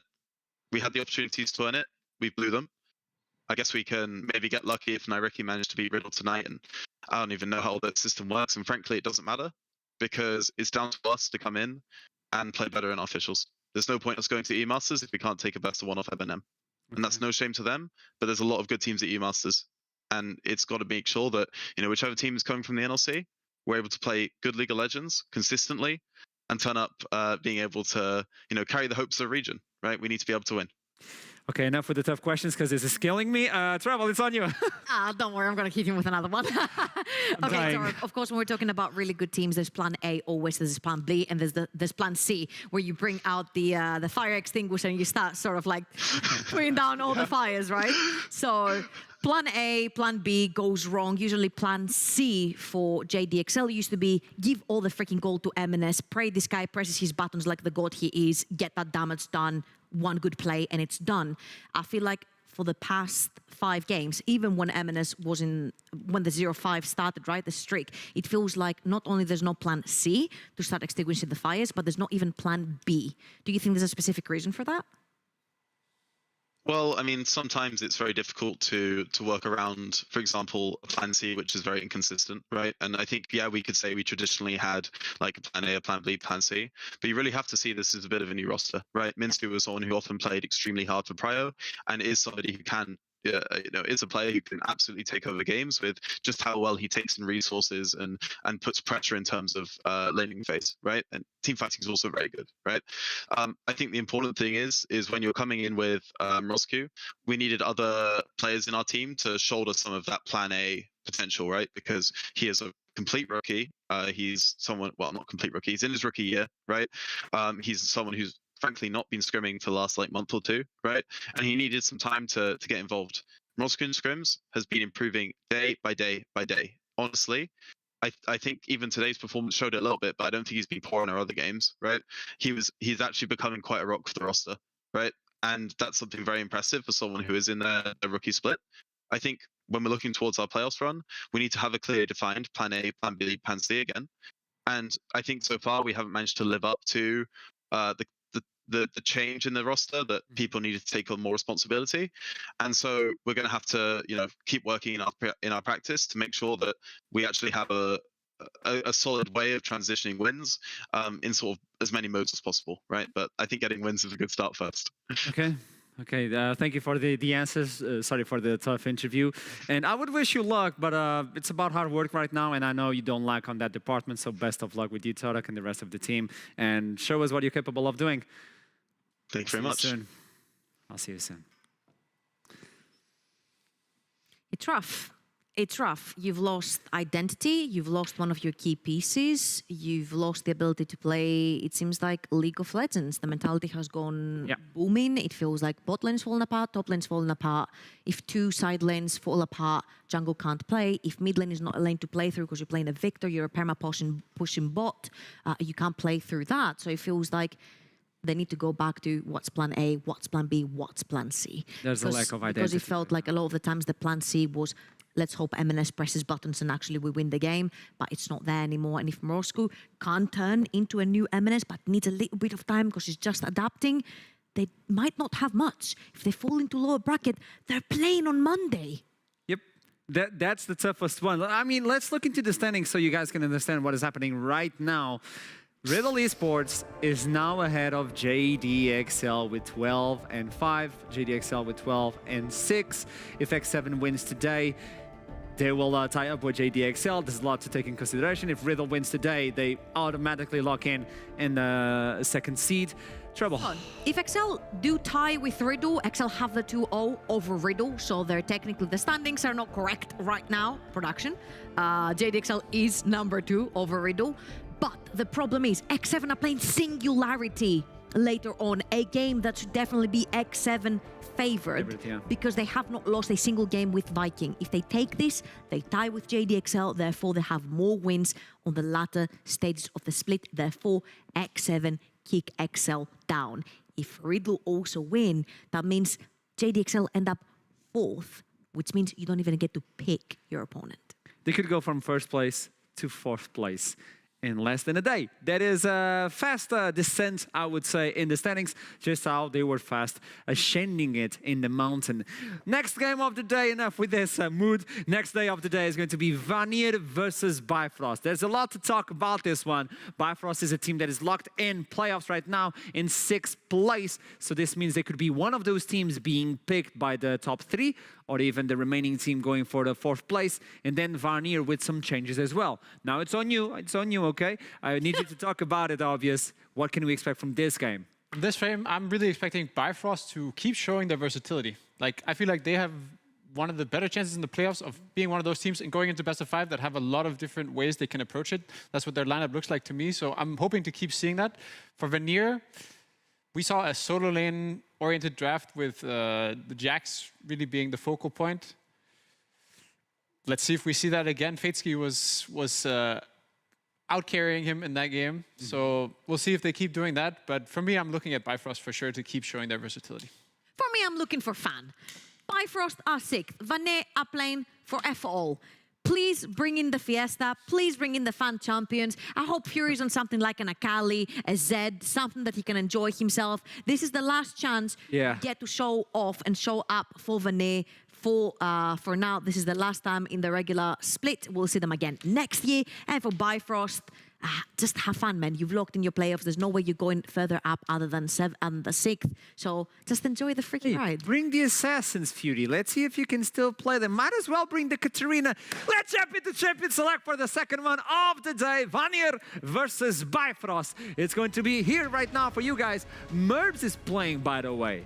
Oh, Merbs is back in. I thought it was Riziki that was going to play, but no. Merbs is actually back in action. Ericsson as well, Karakter in pool. This is a good team. Let's see what they can pull versus Bifrost that have been unstoppable right now. As soon as they got that shift in mentality, not in players, but in mentality, things have been looking hot. I mean, the bans will really be showing whether we'll be getting the fun game that Trouble is hoping for, or whether we get more of a straight practice match for Bifrost. I feel like these official games, at least as a coach, I would always see them, even if you have the ability to have fun, you still want to use that practice. Vanir is not a bad team, and they have some strengths that you can play into and test your mettle against. So I would still like to see Bifrost really use that. And look, going off the bans, it's looking like a serious game. Yeah, I would agree with that. I saw the sadness.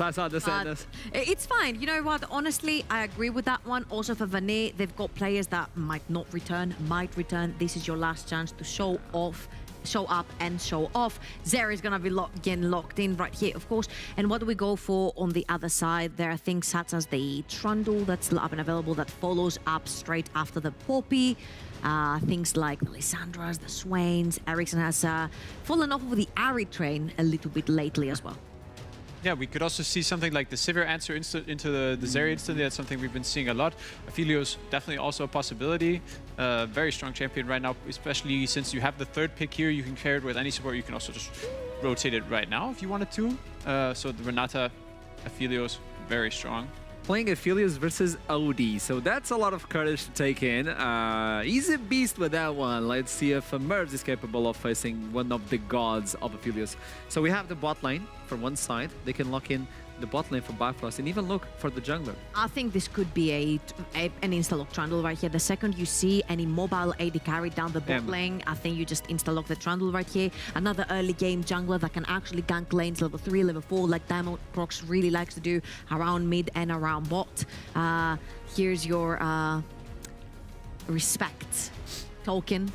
Thank you very much, Fury. I really appreciate that, man. One day. But it's gonna be a Trundle and I'm sad. Silas. Fair enough. Fair enough. Fair enough. Okay, I guess. Fair enough. I guess that'll do. We haven't seen the Talia touched yet, which has a very high win rate. Was also very strong on Monday, so that's definitely something I'm looking at here. Or another answer to the Silas. I don't feel like you need to rotate a jungler right now since the opponent hasn't, unless there's something you place a very high priority on, but I can't imagine that. Oh my god! We got it! Trouble! Oh my god! Sorry, I'm about to get unmiked. Okay, come here. Okay, let's do this. Join me. Don't worry, guys. Okay, for everyone to understand, Katarina is the one trick for Trouble, and there's a promise in the studio. If someone picked the Katarina, she would be able to cast that game. It's the last day, by the way, obviously. We gotta give it to her. It's a free-flowing environment here at the NLC. It's a duo I like right now. It's a duo right now. That's awesome. You cannot see the smile of Trouble, but it's above and beyond. You can see Bifrost completely stunned by this great pick from Vanir here. They have no idea what to ban anymore. They're like, how do we even win this draft anymore? Which is fair. I mean, I don't think there's any counterplay to this. So now you're looking for a strong jungler to set up this Katarina. I might as well get Jamar in here as everything turns south. You have the chat over there. I don't know if the microphone is working right now for you, man. Man. If I can be heard or not. There you go. Join in, Jamara. Well, we got another guest. So I was a little bit late getting to the caster desk, but it seems like my new position is actually the analyst desk for now. Yeah, Ericsson with the Katarina pick, so naturally it had to happen. Trouble will be taking us through game number 2. Into Silas, though, I guess, for Fury. I wonder how that one's going to pan out. That seems very scary. She will. Seems very scary. Can I get a yes or no from Trouble whether that matchup is good? That matchup is very good. Very good. Terrible. Very good. Okay, we see the Viego as an early game jungler here. I'm a bit afraid of that because the Trundle could come out here. Definitely wins against Diego early. No, we saw. Don't worry. We saw when Zeddy on the top slide. That's more than enough for the entire split. Yeah, we don't need that We're anymore. gonna take something different. Oh, okay. Diamond with Lee Sin. He told me on the challenge that he loves the Lee Sin, so this could be one. It's really good to counter jungle as well. Yeah, never mind. It's actually just the Sejuani pick. There you go. More CC versus Katarina. Yeah. This could be jungle. This could be top lane. I also want to add as well, if we end up with another melee jungler, which is pretty high probability, Sejuani, Silas, the team fighting and stacking up those permafrost stacks is going to be pretty potent. It's going to kind of stack up very quickly. And I think into what is a fairly short range composition at the moment still from Vanir. It's mostly, you know, just basically working with a Felios green gun. Yeah, honestly, I could see this being a very, very scary team fight composition for Vanir to work into. We'll see what Vanir want to at least try and round out their composition with. You also just don't want to play Katarina into this. Like, there are so many stops for this. Like, Lulu in itself is just terrible for Katarina. She does not get to play with the Whimsy. You have the Sejuani Q, the Lee Sin kick, Silas can E, Silas can steal some kind of ulti to CC with the Renata ult, for example. It's just very rough. I'm going to be honest. Good luck, Ericsson. Yeah. I've followed Ericsson for a really long time. I've competed against him as a coach, actually, as well. Like, that's how long Ericsson has been in the scene. But, no. Okay. Yeah, no, didn't beat him. But what I will say is he's playing Katarina into Lulu Polymorph. I think technically Zeri ultimate cancels the ult charge. Channeling, yeah. Playing into Silas, Lee Sin kick, and Sejuani. Look, I can always respect a Cojones pick, right?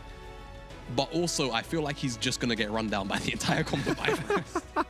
So without further ado, I don't even want to get some guess on anything from this one. I want to toss it straight over. Initialize in trouble with the Katarina. Just enjoy. All right, everybody, I hope you got your notebooks out. You've sat down in the lecture hall because Professor Trouble is about to give you the download on all things Katarina because she is grinning from ear to ear. Good luck, Ericsson. For multiple reasons here. You're about to have all your plays heavily dissected. It's funny because we actually had an interview with Flash last week. Yes. He actually leaked it. And I messaged Ericsson. I'm like, is it true? Is it true? Were you planning to play happen? Katarina? And he's like, no way, my coach leaked it. what an inter, you know? And I gave him some tips. I showed him a few Katarina OTPs. Oh, so you've been secret coaching for the Katarina play. You wanted it that bad? Listen, man, I was like, if you want platform tips, I'll give them to you. But I obviously, I pushed him over to like a rank 1 EU West Katarina OTP, so he can actually learn something. There you go. But all right, I respect him because the comp he picked it in is freaking unplayable, man. Okay, the respect is there. The Katarina is locked in. But will this be the flower of victory or a death lotus in the wrong way for the side of Vanir? Time to find Very out well between done. the Rift. Thank you. I didn't think that was that bad either. Why? Okay. But we are onto the Rift, and of course, Vanir, nothing really to play for, but a bit of style and a bit of pride, and they've locked it in. Bifrost, it's a much more serious comp. They want to come into playoffs looking strong. This is their last showing before they get in there, and they want to get themselves into the kind of form that gets them to the Amazon EU Masters. They've got to do it into Ericsson's Katarina. Okay. Go, Okay, Trouble. man. Go. Listen. Yes. He's playing really ballsy here because he could have gone with the Flash Ignite, which is usually what you go for after teleport was actually nerfed. Sure. Because usually it would be you take teleport, you teleport level 3 down bot lane, you get your double kill. Sure. This is how you snowball. Right now, due to the teleport changes that you can only teleport to towers, teleport is not your favorite. But usually because Katarina does tend to get camped in the mid lane and she is a very weak champion in laning phase, you take teleport just in case you do get ganked and you do die. It's a diamond, right? Like, who does a lot of those ganks? Yeah, he's like, this guy's gonna be in my lane level 2, level 3, level 4, level 5. One of these times I will die, so at least I'll have the teleport to get back. But all in all, Ericsson was one of the older Katarina players as well when I joined the Nordics back in 2019. That's a bit of a brutal level 1 trade. Oh boy, he's gonna have Severin, which will help, but nasty trade from Highway and Odie, despite that ward in the second bush there. Go back, you can talk about Katarina now. Yeah, I'm just saying, this is an atrocious composition to pick it in. It's tough. I would expect maybe Ericsson to like R4 or R5 the Katarina because literally everyone and their moms from the sort of Bifrost have something to interrupt the ultimate with, but due to the recent changes to Katarina, there was the passive buff and the Q buff in AP ratios, but also the on-hit effects on her ultimate were buffed together with the attack speed, which is the scaling factor on her ultimate.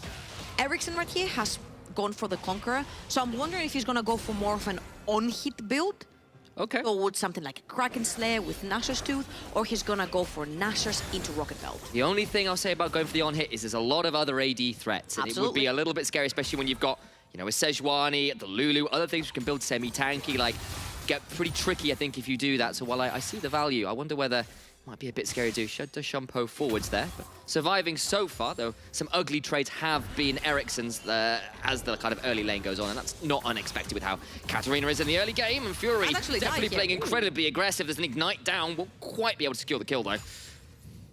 That's actually pretty winning for Ericsson right here. The fact that you get the Ignite out of dodge, you can go back, TP underneath your tower, and now you do have the advantage of having the Ignite yourself. So you usually will call your jungler mid lane, try to get a flash, try to make a counterplay right here. Usually level 3 and level 4 when you have double Q or double E leveled up. But Krayox is showing up in the top lane. There's not a huge wave to dive into Arvanir, but there's another one coming in. I'm just thinking about it, but Desai, he's still hanging around. Of course, the Skull Crab's spawning, so he's not in a huge rush as yet, but with the wave there and level 3's abounding, they're going to try the dive nonetheless. Wait for that face breaker, throwing out the flail. Does get that one, the W shield come through, but it's going to be a trade back, 1-for-1. First Blood does go to Set though, and Set was one of these champions in the top lane that used to, no pun intended, but beat up any beefy top laner that would show his way, going towards the likes of Blade of the Ruin King, an item that has been actually buffed in the recent patches as well. So this is going to be a pretty rough top lane matchup for Shikari, especially since he lost his Ignite, now has TP'd. So if you do see Krayox going towards the top side again, Dreampool could get really big. And if we remember on his match on Monday where he played the Jax, he was really beefy on that. He was actually carrying the team forward. Spinning out a few daggers there as Ericsson with the preparation and the bouncing blade. Doing my very best to remember all the ability names for you. Don't bother. I don't even remind them myself. I don't even remember them myself when I play the champion, but I like the passive names. Veracity, it's a great name. Very voracious character is Katarina. The Sconduck still around, and of course Krayox flash gets Furies out, and that now leaves a little bit of a vulnerable Silas potentially in the mid lane. I must be honest, Krayox, two very successful ganks so far in this early game. Yeah, one of them got the kill, the teleport, and the Ignite from Shikari, getting that flash off of Fury in the middle as well. That mid-lane matchup is atrocious for Katarina due to all the sustain that Silas has, due to the fact that he can pin her in place and dash away from the daggers as well, means that there's no damage output from the side of Katarina, and you've also healed up a bunch of whatever Katarina managed to put onto you, plus the fact that he's running bone plating, a lot of that burst is being negated by the rune. Both junglers hanging around this top side. Diamond was spotted out by a ward put down on Gromp, so they'll have an idea he's around, as Zaremba as well, just hovering around this part of the map as well, going for a bit of an invade, gets that control ward in, and maybe it's just time to dive the Sejuani one more time. I think it's looking like a dive again. They've pulled up 3 members towards the top side of the map. Look at mid lane. Highway is hovering around mid, but Shikari is all alone. No teleport, no flash. He's got such little chance here. It's time for some pork for breakfast. Trying to make sure they get their bacon and get on out. It will be a kill in the mid lane as well. Ericsson's on the board. It's a 1-for-1. Ericsson's on the board, but he's going to be down in a bunch of CS in right there because there's a huge wave that's crashing in. It's a little bit weird that Highway didn't choose to crush that wave that was actually coming, and now he's going to face check Merbs. He's going very deep. Overcomes Odin. He's got a Spark Surge, and an Ultra-Shock Laser will force the heal out of Merbs, who now may need to flash to boot. Does do so. Double summons out of the effects, but Highway wants this. One more Glitterlands would surely do it. Zaremba with the loyalty program and the bailout, but there is nothing to bail out. That business is sunk. Highway secret agent on a mission to solo kill Merbs, and I'm like, I thought he was on an auto walk, he got lost, he was going towards the wrong place of the map. He actually finds Merbs and kills him here, and Krayox is looking for a reply. Ericsson is pushing through mid as well. We are looking for this level 6, is level 5 for Ericsson.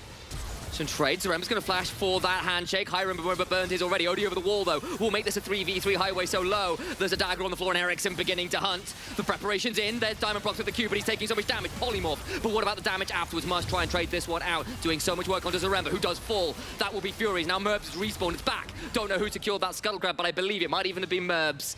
And it's not. It was, in fact, Diamond. Yeah, and again, we mentioned level 5 on Ericsson, level 6 on Fury, comes in, steals ultimate as well from from Viego, if I'm not wrong, which means a lot of execute damage coming in there. And as we see this again, the 2 versus 2 became a 3 versus 2, and Zaremba flashes forward to pull Highway back since he didn't have flash.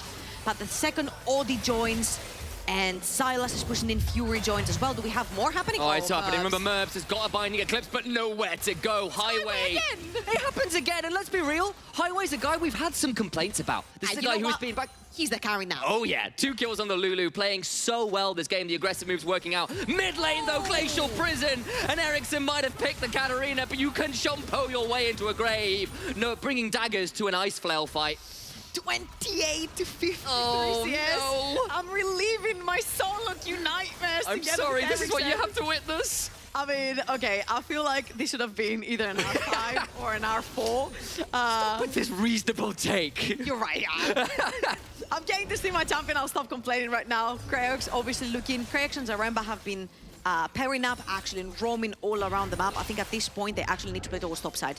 Dreampool is already 2 kills ahead. Get that set ahead. Use him in these very small choke point places. Use his ultimate, use his power to try and potentially get a Katarina ultimate on the map. I think you need level 6 on your Renata, and you need level 6 on the set if you want to get that wombo combo rolling. You need to get the garden growing before the Death Lotus blooms, and all other gardening puns regardless. Oh, no, Ericsson, you filth. What? Oh, no, this better not be a Sunfire Nash's build. This is a Sunfire Nash's build. Oh, no. All right, well, it's been built on a lot of AP champions right now with those on-hit ratios, Diana and the like, so there's some precedence, even if it is making the Katarina main weep here beside me. Herald started up, however, by Veneer, and that will be a sort of significant win for them, as they have been sort of falling behind, really, in multiple places. A lot of CS discrepancies and those kills and skirmishes going Bifrost's way over the last few moments. I think if there was a place to put it down, I'd say put it down top lane. You need to get Dreampool. Unfortunately for Dreampool, you need to end his laning phase now, because you need him around the map. Merbs just about to get dived, though, Diamond Prox bot lane. Sonic Wave lands, waiting for the reactivation. Will he take it? Does have the Dragon's Rage for the kick available. Just going to wait on it. The Polymorph will land the Moonlight Vigil, but it's just not going to matter. Kill for the side of Odie. Wild Growth Force, nothing else. Clean dive from Bifrost. That was really nicely well done. Really nicely done and well done. For the side. As opposed to medium rare? Like, very nicely done right here from Bifrost. Merbs has been the recipient of violence right here. He is that only one champion that will be scaling really badly into that late game, dealing all the damage, the only hyper carry on the side of the knee, shutting him down into the early game. You're making sure that Odie on the Zeri gets ahead of the curve. He is also a late game scaling carry. You put him ahead, he's always going to be dealing more damage than the Aphelios. And Zeri gets her first kill, of course. Highway, rightly so, as the aggressive Lulu has claimed most of the early ones in that bot side, but does get that Zeri on the board, and very important that is too. And it continues to extend Bifrost's lead in this game, up about 3,000 or so. Of course, there is the Herald inventory for Crayox, maybe turn some things around. And the power of a Katarina turnaround in mid-game is not to be underestimated, but right now, Bifrost firmly in command of the game. Absolutely, and look at the gold lead as well. It's almost 3,000 gold for the set of Bifrost. Zeri almost has the first item on the board. I'm sorry. Look at the mid lane gold. Did you see that? It was a bit sad. You know what? Observers, there was a reason I didn't look, okay? Thank you. I don't need to see this My again. fault. I asked her to look again. She deliberately tried to avoid it. It was my fault. Bot side, there's a dive coming, though. And I don't think Bifrost are looking to show any mercy. There's a teleport coming through, though. I don't know from who. Berserk with the hostile takeover, though. Keeps members alive. Ericsson looking to see whether there's an angle, but in goes Fury. Merbs and Zaremba so damn low that they can't really turn back to fight.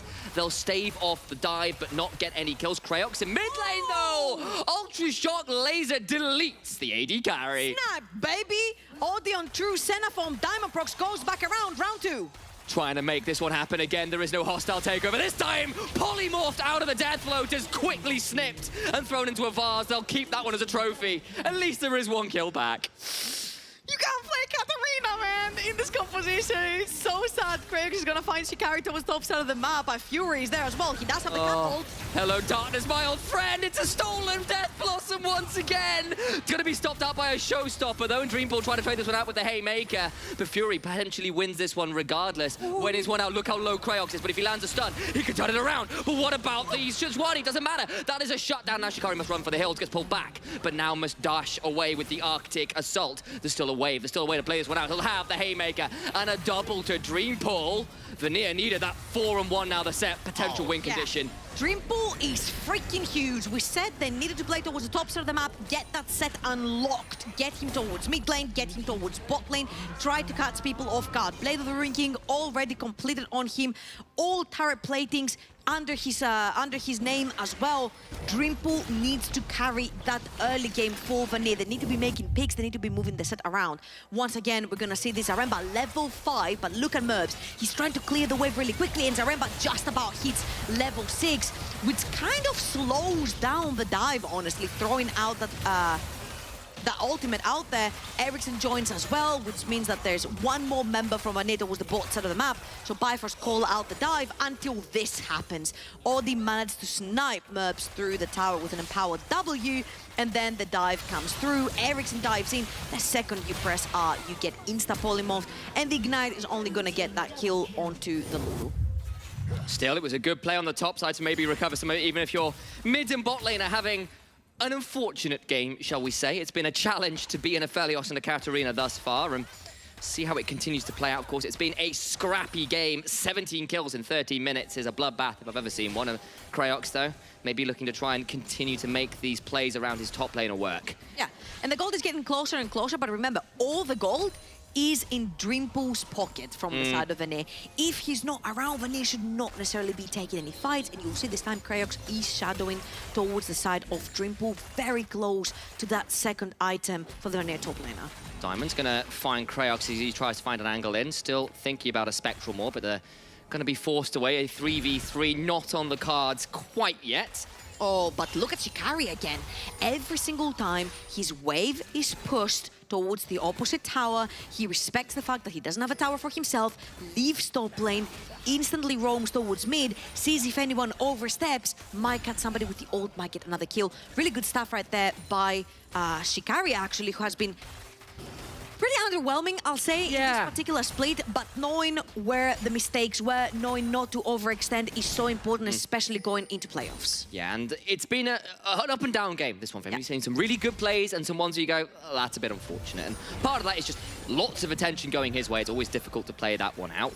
But even so, he's going to be a critical part of this composition as it gets later. Lots of CC to lock down the likes of that Katarina, who, as you said, not the easiest game to play, Kat. I think the only way you can play Katarina in this particular game is if you dunk Sejuani in the backline with Dreampool and then you Renata ult. It has to be the complete wombo combo when people will be CC'd for at least a while for you to get 1 or 2 stacks of Death Lotus off. And then you just instantly jump out and hope that Aphelios can finish someone off, right? Because from the side of Bifrost, they're not the squishiest. Look at the tops of the map. Sylas, Lee Sin, Sejuani, pretty tanky champions. And even if they weren't, there's shields, there's knockups, there's utility coming in from yeah, Lulu. all the rest. Yeah. Very difficult to play, as we said. The second Herald, though, likely to be secured by Veneer. And I'll take this opportunity, I think, to bring up a couple of tweets I've been told to do in order. Thought you were going to bring up gold again. Hashtag Pippin feel real tired having to wait since Wednesday for some NLC Div 1 action. Very cute. Feel you, Pippin. Oh, on the other hand, Duratan is just really happy it's NLC day, sleeping for most of the weekend in anticipation. Lovely pair of doggos indeed. Oh, that is actually a very cute doggo. The other one as well. Great in-action shots. All the while, though, Bifrost secure themselves a mid-lane turret. And very happily so, all the while.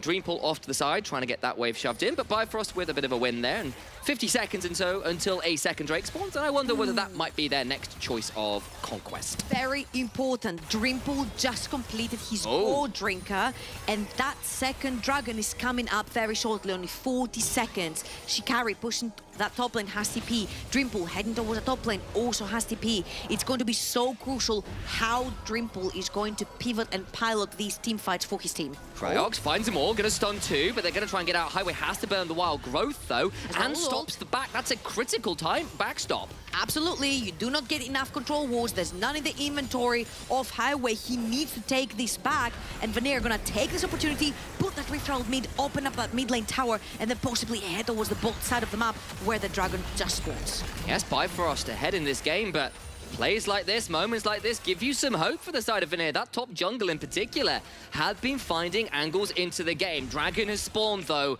and Vanir are the first ones in, teleporting in deep though is Dreampool. He's gonna be all alone, but remember, he's the beefiest member of Vanir. Can Ericsson pull off the ultimate? Can he spin at least once? Got to battle the bands, a showstopper on both sides. Hostile takeover comes through, Zaremba taken very low. Showstopper 1 used, Showstopper 2 used. Dreampool into the backside, does die, but now the turnarounds can come through as the resets begin. Ericsson still doing well, but on the other side, Odie and Fury trading out best they can. Ericsson with a bailout on, doing what he can. Merbs has got Chakram spinning, and Fury so low, nowhere to go. And Bifrost have actually lost this fight right now. Highway has respawned. He's on the other side trying to trade this one out. Must find an angle. Ericsson to the backside, shut down with an onslaught from the Aphelios.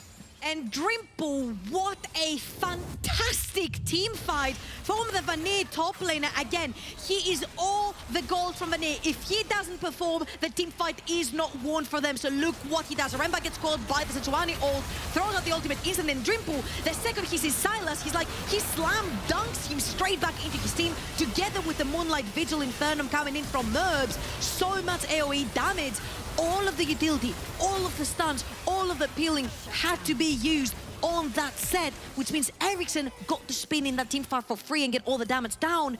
Not even an Nashor's Tooth. That's a Katarina with only one tank item available on her. The second Nashor's Tooth actually gets completed, you get to do so much more burst. Remember, a reminder, sorry, Nashor's Tooth is an on-hit item. Oh, yeah. It applies on her ultimate stacks. It was a nice idea, but I wonder whether bringing a set back into your backline with Facebreaker and Haymaker available might have been a touch of a mistake there. Nice that it didn't work out for sure this time for Bifrost, and Katarina got free time, something we thought was going to be very difficult. I'm watching Trouble get more and more excited. Maybe there's an angle here. Maybe Vanir could cause a last upset to follow up on M&M taking down JDX on that first game of the day. Well, Ericsson has to be very careful here because he's heading towards the top lane tower, but he knows that quadrant does not belong to his team anymore, so he needs to respect the fact that he could be getting dived. He's going to back off instantly. Again, allowing time for Dreampool to actually get something on the side lane also allows time for Ericsson to catch up on CS, Merbs more importantly to catch up on CS, because this Aphelios is going to be the game breaker towards that late game, being able to get this huge Moonlight Vigils like he did in the previous team fight, especially when he has a bunch of items in his inventory, is going to be really important for Vanir. Diamond on a flank here, looking to see whether he can find an angle onto a They flash. saw him. There's Merbs, they know he's there now. Dreampool will now continue to hunt. He's having to ward hop over the wall, and the hunt is on, but Fury is here to ward people off. It's a Ericsson 2v5. on the other side. Waited, but the angle comes in, does get onto Merbs, but where's the kick? Showstoppered away. Well played by Dreampool, Wild Growth, and the W out. Moonlight Vigil hits. Not as much damage as they might like. Over the wall goes Cryox, and maybe the turnaround can come through as Fury has stolen away. Goes in with the Abscond of Duck, but the Death Lotus afterwards. Doing so much work. Ericsson not going to find the jump he needed, but what about the turnaround? Ericsson gets it. He's on a killing spree. I repeat, this Katarina with the veracity can hunt for more. Who cares if you bring a dagger to a gunfight when you can stab people in the back like this? Cryox gets the lines going forwards as Dreampool can't quite secure the kill onto the Sejuani with the Haymaker, but with your mid and bot lane are dead, Baron's not is up, and maybe they're just thinking, maybe, just maybe, there's an angle here. Dreampool has been playing these team fights flawlessly. Look at Merbs actually walking in. Dreampool has already taken Diamond Procs out, and the second Fury overextends. Renata ult comes down, Katarina ult comes down, Dreampool sitting in the front line, Cryox going in as well onto that Viego, getting the reset, and having double reset champions on your team must be the filthiest combo. You kill one member, you can perma-chase the entire fight, and have you used all your utility and shielding, then there's no one stopping the Viego and Katarina from rolling you over. It was supposed to be an impossible game for Katarina. It was supposed to be. You know what? I'm just gonna reach out to Ericsson after this and be like, teach me, senpai. Teach me, how do you do this? How do you play into all this CC? Maybe the angle is have a really fed Maybe set he to take will all the tell me- CC for you. You know what he might tell me? Jungle diff. True enough, Cryox has played very well. Honestly, like, both junglers made some really good plays early. Tower dives on both sides. The difference is right now that OD on this Zeri, not quite truly online at 3 items yet. That set has been online for a while, and Dreampool is feeling like a complete thorn, or in this case, a massive fist in Bifrost's face. Yeah, look at the inventories. That is gonna have to be a Gnasher's Tooth the second Ericsson hits that waiting. fountain. Not quite there. He's had to leave. Oh, it was just a blasting one. The second it's a Gnasher's Tooth, that's a huge, huge spike for Katarina. The biggest item spike that she can have after Gunblade got removed from the game. Also, look at the Hydra that's about to be built onto Dreampool. More AoE, very close. more healing, more ways to survive and take as much of this CC as possible to give Ericsson the space they need. Kraox throws down the Harrowed Pass. Shikari is here with Diamond and Highway in the bush into River. 1 second on a Mountain Drake spawning. Teleport from Dreampool to get to the fight. Yeah, really good call right there. You need Dreampool to face check for you because she's the only one that's not going to go down if he face checks a bunch of damage.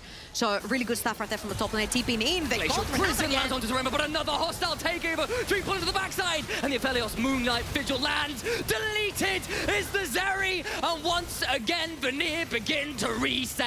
Watch for the Shumpos, watch for the plays. This is Katarina, you can see her, but you can't kill her. Shikari runs for the hill as Diamond tries to trade out. Highway coming over, but there's just no way to play it. A flash for a Binding Eclipse, kills off the Lee Sin. Highway gets hit by the Sonic Wave, and he is taken out.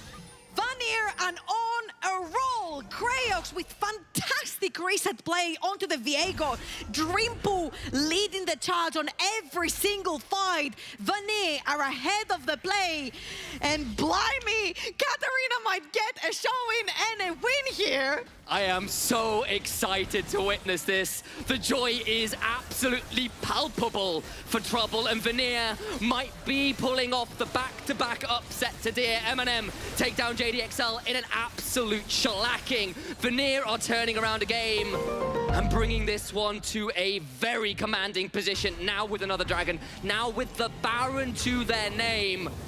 And I just witnessed a 10-stack Dark Seal alongside an Ash Tooth. Let's look at this fight one more time, because after that pick, I wondered. So Shikari finds Renata again, but they just can't kill her when the ultimate goes down. And again, Dreampool in the front line keeps soaking so much damage. Moonlight Vigil again with Infernum gets people low enough. One of your two reset champions is going to get a kill. Whether it's Kraox onto the Viego or Ericsson on the Katarina, all you need is one squishy member to go down, and then you're gonna start getting rolling. And Kraox has been playing fantastically on any champion he's picked up. Vanir now need to be very careful. They need to use Dreampool's body to actually face check and push forward these waves. And that is 2 dragon fights in a row where Zaremba has buffered a hostile takeover through the CC of the Glacial Prison. The kick is forced out by Diamond, and it's congestion for this jungle vision. And Waves being slowly escorted in the mid lane. They don't want to give up a flank opportunity here. It's very difficult to siege with this team comp because also Dreampool is melee. The only ranged champion that you have on your team if you're Vanir is Aphelios. Aphelios oversteps without flash, without Gale Force, he goes down instantly. So unless you have Kraox and... Oh, big hook! Kraox has to go golden. He's still going to have a flash and a Heartbreaker. Can he get far enough away? Buffers out of one. Dreampool now on the flank. The hostile takeover was stolen. There's Merbs that goes berserk. That's dangerous indeed, but he's been polymorphed. He's been polymorphed. He's taken out. Now what about the turnaround? Diamond is looking for a flank. Merbs has got Jackrams, but no Shrug Laser slows him down. He's trying to onslaught his way to safety. Dodges the Abscond Duck, but now the turnaround hostile takeover means Shikari is dead. It's been a rough game indeed for this Sejuani, but the bailout is Oni lands the burst fire, and free firing Bifrost win this one. Nowhere to run for Kraox, even with a Heartbreaker. Really good catch right there from the side of Bifrost. Shikari, the sniper, finds the mark onto Kraox, and we mentioned Vanir have to play, unfortunately, as a 5-man unit. Their gold, their beefy member, the frontliner is Dreampool. If Dreampool gets caught, if Dreampool dies, they cannot execute the wombo combo of set ult into Renata ult, into Cat ult, into a bunch of resets for Viego and Katarina, and Bifrost find that one fight that will bring them even into this game, and more importantly, stop the tempo and the push from Vanir, because Vanir right here had Baron. Once again, Shikari, so well played right there, dashes through, throws the ultimate out, and Kraox does survive this, but Dreampool gets caught up in the process. He doesn't have a flash, he gets polymorph very crucially right before the shield comes up, so he does end up surviving, and once Dreampool is down, it's literally so difficult to play the game from the side of Vanet. Yes, you get one kill here onto Ericsson, but no one else is going to be stepping on any daggers. And it's really difficult because they get pins from every angle. They do, and Bifrost back in the game, and it was always supposed to be a difficult game for Vanet to play. They played it well. They've managed to get the lead. One. And Highway with a beautiful. What a guy! This guy on Lulu seriously has been performing so damn well. Like, especially because, like, to bring this to Highway, actually, this is a very rookie player coming in to fill some massive shoes in duel, right? And it's been a mixed split. We've seen some really high highs, but some unfortunate mid-game positioning that cost Bifrost in some games. This time around on the Lulu, he's looked so proactive, and it's been a pleasure to watch. Yeah, I think playing the Lulu, all the times you fall into the habits of just following and shielding and pressing W, but the fact that he's been actively chasing kills and chasing Vanet members successfully off the Rift is very important. Now, yet again, another Dragon's going to be spawning in 20 seconds. Vanet need to use Dreampool in the front line to enter through that river. Rally's popped, Diamond on the side. That is a good Glacial Prison. It's going to stop some of the engaged. Dreampool does get in, though, and Shikari's rooted up. Big kick through 4, though. Shikari about to get knocked down. Does so. Polymorph, though, onto Ericsson, who now has to go golden. Kraok stepping forward with the stolen soul of Sejuani, but Bifrost still with the health bar advantage. Moonlight Vigil from Crook from the side of Merv, doing what he can. Resurrecting is Kraox and Dreampool. Chunked out, must find a way around. Sonic Wave lands onto Zaremba, but Diamond will not take the angle. Odie still free firing, so deadly, so untouched, so unstoppable. Another for the AD carry, and Odie finds another with the Ultra Shock laser from the heavens. Rename him to Zeus because he is the god of thunder.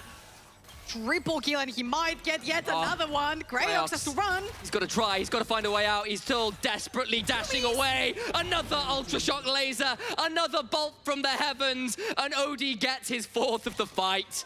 Unofficial quadra kill right there from Odie, and you said, you know what? This Eric has not necessarily come online. Well, now she has 3 items in her inventory. Quadra kill in this fight as well. It's going to be a very, very scary hyper carry roam in the Rift. And yet again, you'll see that Vanet are using Dreampool, but Dreampool is a little bit overextended from his team.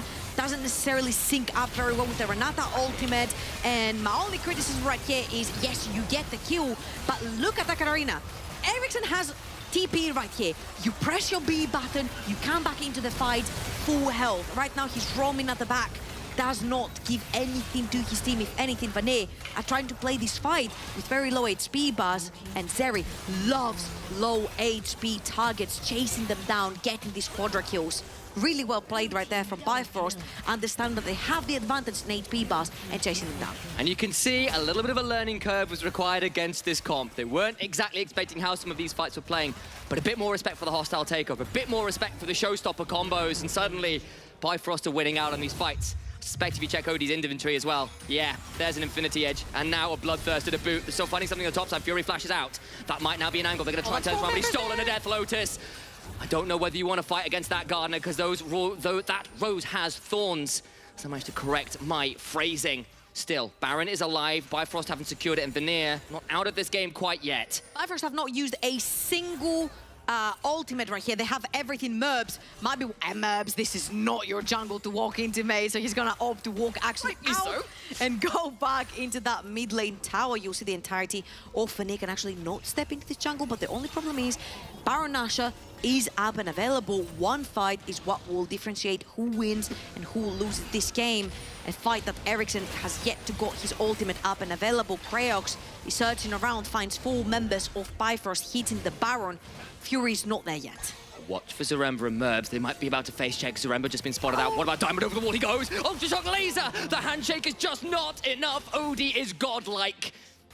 That is a problem. There's your wombo combo gone. Bifrost could very easily go towards that Baron and fake it, turn around, try to fight Vanet, now that they do not have that Renata ultimate for defensive as a defensive mechanism. And Fury is going to play bodyguard right here. Vanet really want to take this fight. Go flash for Krugs, but there is a heartbreak. You can find a way into the pit, but it's already down to 3,500 HP. They must try. Fury pulls the Death Lotus, but has to stop it immediately. Turn around though with the Abscond Abduct. Stone stopper to the backline. Dreampool must find the combo. Ericsson knocked out of the Death Lotus though. He's plucked from the ground. Zeri still untouched. Of course she is. There ain't no way you're stopping the girl from Zorn. A quadra kill to Odie from Bifrost. Here's the true carry of Bifrost coming forward again. Odie with not an official this time. Quadra kill onto this Zeri. And this guy has been solidifying himself as the top AD carry in our league for 2 seasons now. Another exceptional performance, and Bifrost in team fights still seem stellar.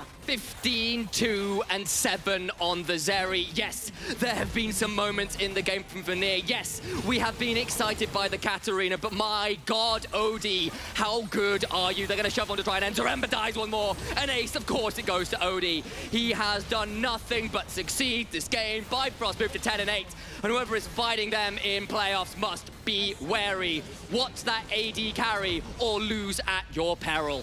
16, 2, and 7. This guy needs a back massage after this, because Bifrost were falling apart on the map. They were falling victims to the double reset factor that Veneer brought into the game. A bow to Ericsson for making a gal happy. It was really good stuff. I actually thought they could pull this off. It was a couple of mistakes, but Bifrost are not a team that you can make small mistakes towards and them not punishing them. So small mistakes were made. Bifrost managed to pull off back-to-back team fights and crawl back into the game. Indeed, and a valiant effort on the Katarina from Ericsson aside. And of course, Dreampool set. Hot damn, that was good.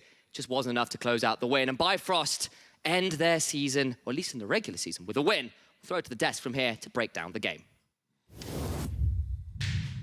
Thank you so much. And so far, the only one-trick pony that got a win was Pantheon. So I would say, yeah. You know, I'm kind of sad because there's a third OTP. There's a third OTP on this broadcast. Well, there's like 5, but like, but in terms of like the vocal ones, you know, Kane's a pretty good champ in this match. Are you making a call now? This is late into the split. Nah, you don't get it. It's not going to happen. I think a lot of the games still have too much sway for it. You also got a lot of Kanes on Division 2, so you're good to go, okay? I've been treated in Division 2. Maybe not so much here. They treat us really well on Division 2, the players. They do. Okay, now, Veneer versus Bifrost. And it seemed like that composition with a lot of CC was more than enough to deal with the Katarina, but out of sudden, it wasn't enough, was it? No, I mean, the thing is, once everyone from Veneer is jumping in, those tools are not enough. Like, Katarina by itself, they can deal with her, but then there's a Viego on top, there's the set, there's the Aphelios attacking in the backline. They have a lot to deal with, and they didn't quite have the damage to really turn back around when they get dove on by 4 people. But then you see Zeri actually start to hit those 3 or 4 items. Yeah. And she's actually able to help herself when she gets dove on. She actually obliterates them in a couple of seconds. But this is from Veneer. Yeah, this is the moment when the wombo combo goes online. This is in the mid game where we see those double reset champions take off. I really like the build that we saw from the Katarina, by the way, with the Sunfire. That was actually really strong because it meant this team comp from Bifrost could not kill her fast enough, even when she was CC'd, which means they just got to get those resets. Once they started rolling, there was no stopping them. Yeah, I think that's the core thing though, right? For Veneer, they had to get the first takedown. They had to actually get the Katarina snowballing in the team fights. They had to also get the Viego snowballing in the team fights. And if that's not happening, then unfortunately the team fights don't always look as positive as what we just saw on the screen right there. To me, yeah, I think the unfortunate reality was they had a Katarina into 5 champions that could interrupt the ultimate. So yeah, it was just a little bit too tough for Ericsson to play out. I will say, obviously, Veneer gave Bifrost a pretty big run for their money. But in the end, what can I say? There's a reason why Zeri is pickle banned still on this patch, and this was maybe a case study game. There's one of the fights that we need to highlight where Odie was kind of a beast mode and nobody could stop him. I think we have a replay coming in from that one. We have it coming up here. What we see is, like, in the initial fight, Veneer actually looks pretty strong. They managed to take out Sejuani pretty fast in the fight here, I think. But then you just see there's no more tools of getting on top of Odie, and even when they do, with the Bloodthirster and the lifesteal that he had at this point, there is no going back. He has the ultimate popping off with more and more speed, more and more attacks. There's just no getting on top of him anymore. Like, Katarina with Sunfire getting on top of him will chunk him for like 30%. It won't matter. You can just see they know they can't turn back around because he will just kill them. Yeah, that's definitely one of the big problems with Veneer. Like, once they're in with their comp, they're kind of in. You know, running away is a bit of a problem, and unfortunately, Odie had the speed ups from the Lulu. Naturally, as well, Zeri is just a very fast champion, just able to get the full rundown, and it's a very extended, long replay. But I think, as Sam kind of highlighted on the way out of that cast, right? Odie is still Odie. This is like Odie that went to EU Masters last year, you know, with a Go Rogue and looked really threatening, not a Go Rogue, PDW rather, and looked really, really threatening. And, you know, did the exact same thing in spring and is looking still very clearly to do the exact same thing for a third time in a row in summer. They did face some issues coming into the middle of the split, but out of a sudden mentality got resetted, and it seems like this is a team to fear walking into playoffs. Let's talk with Michel, from CEO from Bifrost. Oh, hello, welcome back to the interviews. It's good to see your content and now talking with you as well. Another victory, you're well set going into playoffs. What is the feeling? I mean, it's mixed feelings, I would say. Having the roster that we have, I think 6th place in regular split is not what we were looking for. I think we were looking for higher. But now going into playoffs, I feel very confident, to be honest. I think we are for sure a team that could do damage at European Masters. And I think we can beat everyone in the league right now. We had some issues throughout the split, but I think right now we are reaching our final form. And I mean, let's see what next week of practice will bring. And then, yeah. Looking into the playoffs, what is the feeling right now that is overwhelming Bifrost? How are you feeling looking into the top 5 teams? Where do you see yourself end? I mean, I'm seeing ourselves ending on a European Master spot, of course. I think X7 at the moment is, in my opinion, the strongest team in the league. Also, from everything I've heard and all of this, I think they're the strongest, then maybe Dusty, then us, and then Riddle, Excel, and Astralis. Don't really have a judgment on them. But yeah, I think we can play top 3 for sure, and I think we will end there at the end of the season. Seems like a good and valid approach going into these playoffs. Last question for you. This is a little bit harder. What is the longest CC? It is Kalista and Amumu or Lissandra and Pantheon? What do you think? It's Kalista and Amumu. It is. You know that one. If you guys don't see his content on Bifrost, you guys are missing out. I love that one. Thank you so much for the interview, and a pleasure to meet you. And best of luck going into playoffs. You guys are doing good. Thank you so much. Have a nice one. Thank you for having me. Welcome back. How was it? Really good.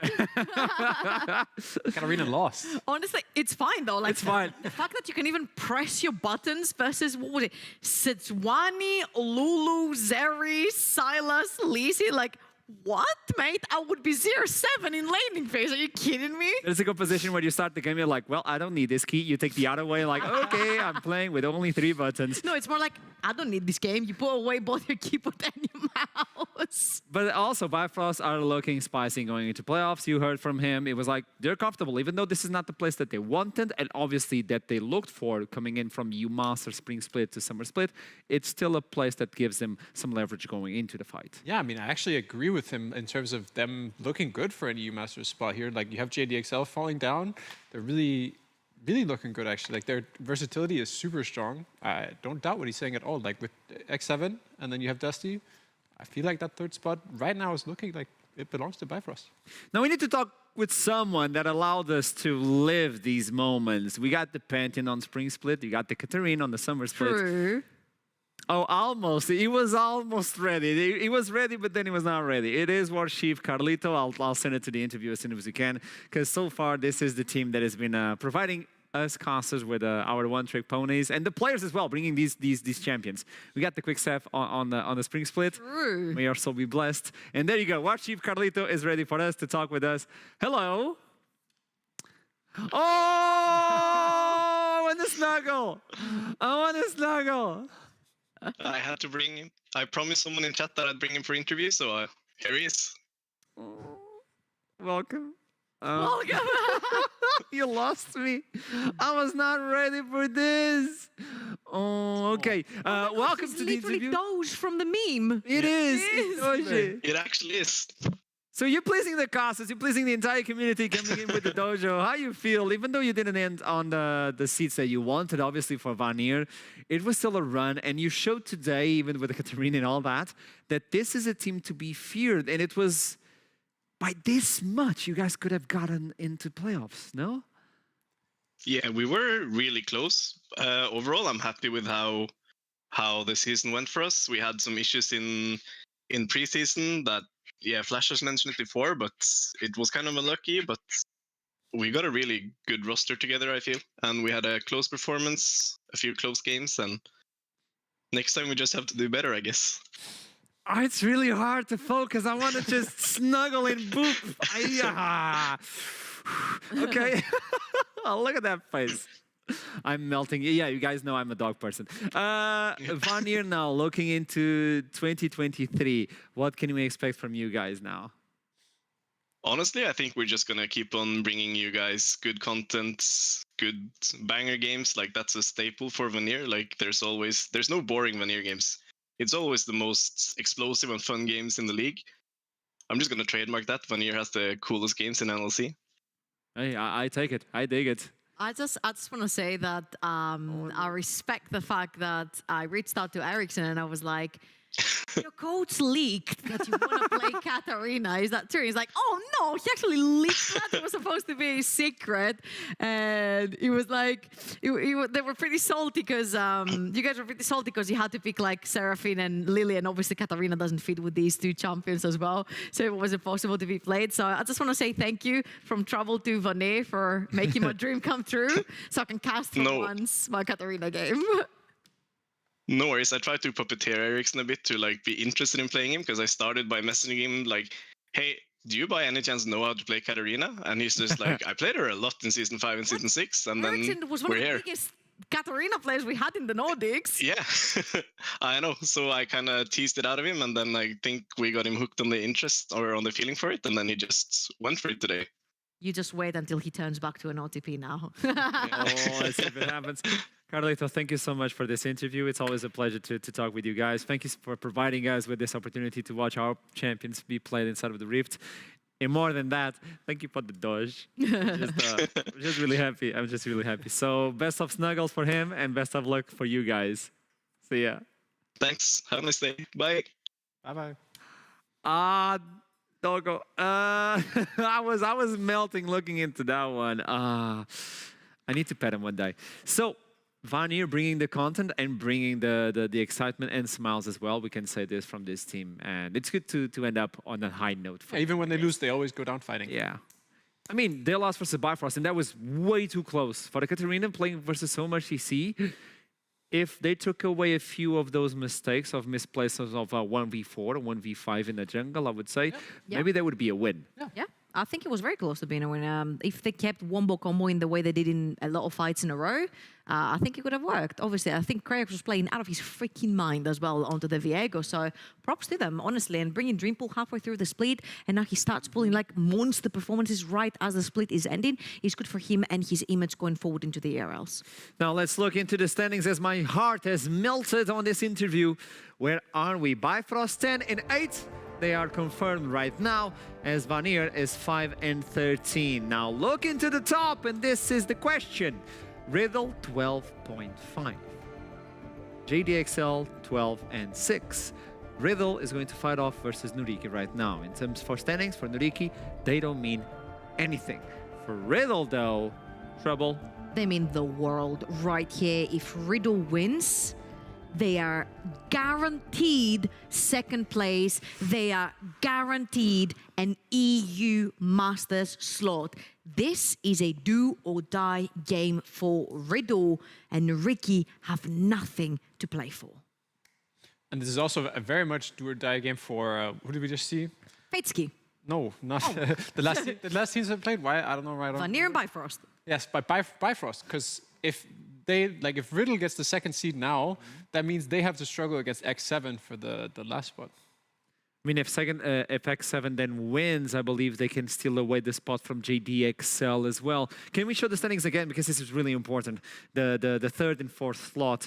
Because I believe if X7 wins today, there you go. 11 and 6, they can go to 12 and 6. And they won versus X7 2 times so far. And the second half of the split has been tremendously powerful for X7. I'll tell you the positives if Riddle lock in second dart here for JDXL.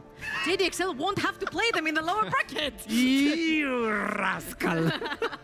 But no, yeah, this is important. If X7 wins, Riddle wins now, they take second seed. This means if X7 wins versus Singularity, X7 goes to third seed, which means JDXL will be forced to fight versus whoever is left from the pick from X7.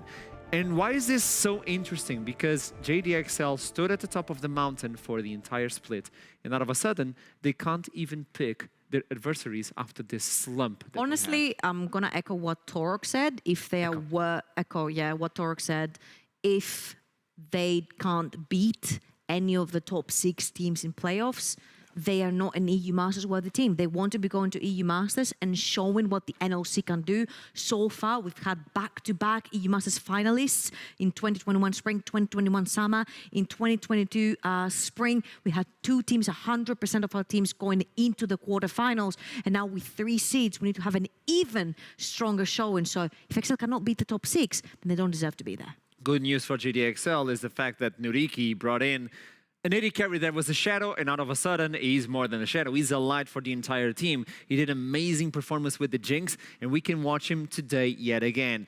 And this is good news for JDXL because it seems like Nuriki are not playing just for playing. Look at this. What? It's only one game, I know. No, wait. It could be half a game. 1,038 Are we sure that's... damage per minute? Wait. We were highlighting LDLC and we have this guy? Okay. Step aside. No, I know. Who? I know what you guys are talking about. We got him! So, Nuriki versus Riddle. This is important because this is the bot lane they have to face today.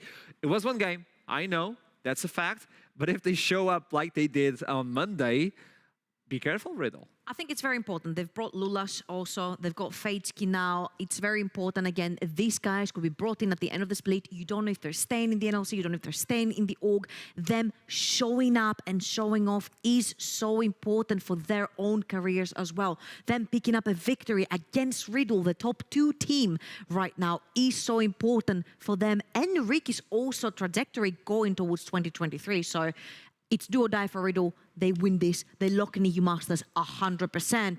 Nuriki win this.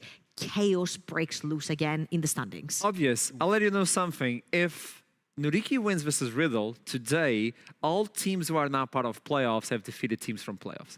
What is your saying on that? I mean, it's lovely to be here when this is all happening. I love this chaos. It's awesome. That is the sugar that you want to eat today, right? Exactly the sugar. What do you want to tell us, Ashram, that Singularity is also going to beat X7? Expect the unexpected, and then you shall see victory. Riddle versus Nuriki. Who wants to send it to the pick and ban? I shall do it. Go on. 3, 2, 1. That is a slap. Let's look into Nuriki versus Riddle and look at the difference in terms of games. It was a close one for Nuriki. It was a really close run for Nuriki as we have Weka, Lulas, Hero, Fetsky, and Abagnale on that. Something that stuck with me is the fact that Veka said in his interview they banned my OTP. Yeah. He's Riven. And I'd like to see right here, because Jax Blanc plays Jax, he plays Camille's, he plays Fiora's, he knows all of these bruiser matchups right in the top lane. I'm wondering if he's willing to take that into Veka's Riven, because I'm assuming the Jax Blanc, the Gangplank and the Jax are being banned away for a possible even Riven pick right here. Also just looking for facilitating from Fetsky. Like, we want to see this guy do the exact same thing again. So I'm very much looking out for that. Another thing with the Riven, now that we don't see Poppy banned, I don't know if they're just going to go for Riven. Like, that still seems very scary, especially with this as well. Like, if you're expecting the Riven, a Poppy seems very likely for Riddle now. And there it is. So now, do you even want to play the Riven anymore? Because this could still go top lane as well. And that matchup is not fun for the Riven. Yeah, I don't think you can right I'm now. actually surprised you first picked the Wukong right here when the things like Zeri, Poppy, Sylas, and Na still up and available. Zeri is my question. Yeah, Is Zeri and I not being wonder if picked? Fatesky is going to choose to play the champion. We saw him on a hypercar on the Jinx on Monday, and he shined on the champ. So I'm wondering if he would like to go towards the likes of something like this. Another dash, though. We have a Z coming in from Aero. That is yet another dash into the composition, and also another strong ultimate for Sylas. Oh, yes. Still as well. So when you're drafting and Sylas is B1, for example, you need to be so careful what you're drafting ult-wise to not give him powerful picks. And there's like Nas on the table. There's all these big CC champions that you can just steal their ults away from and use them as your own tools. I will say, though, they have a lot of protection for their Aphelios already. Like with the Azir wall and the Wukong knockups and everything, those two, at least so far from Riddle, cannot really dive onto the Aphelios. So if we're looking for Fatesky to carry, so far he's set up pretty well. So you pick the AD carry right now, you save the support for the fourth one, and top lane will be a counter pick for Riddle, as they usually And we're say. all the way back in spring, baby. Jinx versus Aphelios. Jinx gets power in the bot lane because he does have, of course, the rockets early on. When you do get the Inferno with Aphelios, you can get priority, obviously heavily dependent on the support matchup, which I'm expecting Renatas to be banned away. Probably Nautilus might also get banned away. Something like a Lulu if you want to go towards Enchanter. So, for example, you mentioned it here. You've got Azir, you've got Wukong, you've got so much front lane for your Aphelios and spacing as well. Something like a Lulu could really shine next to Fatesky. Something like a Tahm Kench could also be very vital with these two immobile hyper carries. Obviously, I'm more looking at it for Nariki. Like Riddle needs it because the Wukong can still dive onto their carries. So we'll see if Tahm is even excluded at all. It's a supports champion pool being taken into effect on the second part of the ban phase as Renata and Rakan. Ah, there is. You gotta respect it even with a Poppy, I guess. I guess so. There's another champion he plays on the top. It's a little bit weird. That to me says that Jaxplank doesn't necessarily have a champion other than Gangplank and Jax that can actually deal well with the Riven, and he'd rather not have to play against an OTP Riven, even though he does have R5, so he would know what's coming his way. And he probably is also not the Poppy player. He would not take that up into that lane, so I can see that for sure, that he doesn't really know what the answer is. And even if you do, obviously, if you're playing into a one-trick, do you ever want to let that through? Not really. It's not quite the split pusher we've seen before, and we've seen them falter on this Gnar as well. If you camp him, if you give some sort of leverage to Veka on the top side, that should be enough. Gwen looking like a very obvious answer. I don't know if Veka plays that, but the Gwen very strong into the Gnar right now. I'd suggest maybe something like a Camille. You talked about creating space in front of your Aphelios. Good, yeah. Camille can create a lot of space in front of your Aphelios, can lock down targets that you don't want locked in, and Fiora works as well. You can play the side lane, but you can play the team fights too. Are we going fully spring here on the Aphelios West train? We haven't seen the Thresh, but with this composition, I would say it's not bad. The Thresh is not bad, and it does serve a purpose where if the Fiora wants to play the side lane, you have the disengagement. We're not actually going to end up with it. So now you have hard engage from the Nautilus, but you want your Fiora kind of to be on the side. I mean, if you team fight into Riddle's team comp, I feel like you're kind of playing to lose here with the Fiora on the top lane. So wonder what the decision will be. That is a massive wombo combo team as well from side of Nudity, but they can be stopped by Poppy's W. The entire composition, aside from Aphelios, could be stopped. I feel like what Nuriki are drafting right now is more we peel backwards, we back off while Aphelios is dealing damage and let Riddle come at us. That's what I'm seeing right here, but what I'm seeing is very similar from both sides of the teams. Both teams have piled up a bunch of utility, CC engage and disengage around their two carries, which are the two most prominent hyper carries that we had over in spring, Jinx and Aphelios. Fatesky is the new guy in the team. He shined on Monday on the Jinx. Can he do the same on Aphelios? And Kevo, we've all known him for so long on the NLC. He's one of the better weak side AD carries, this time with so much agency and so many resources that are going to be put into his AD carry. Final words from you, Obvious, before we jump. It's so scary to be playing the Fiora into this comp as well. Like playing into Braum and Poppy as Fiora in a team fight, it sounds horrible. So he must be going on the side lane, and I don't see that happening either. So for me, it's a riddle.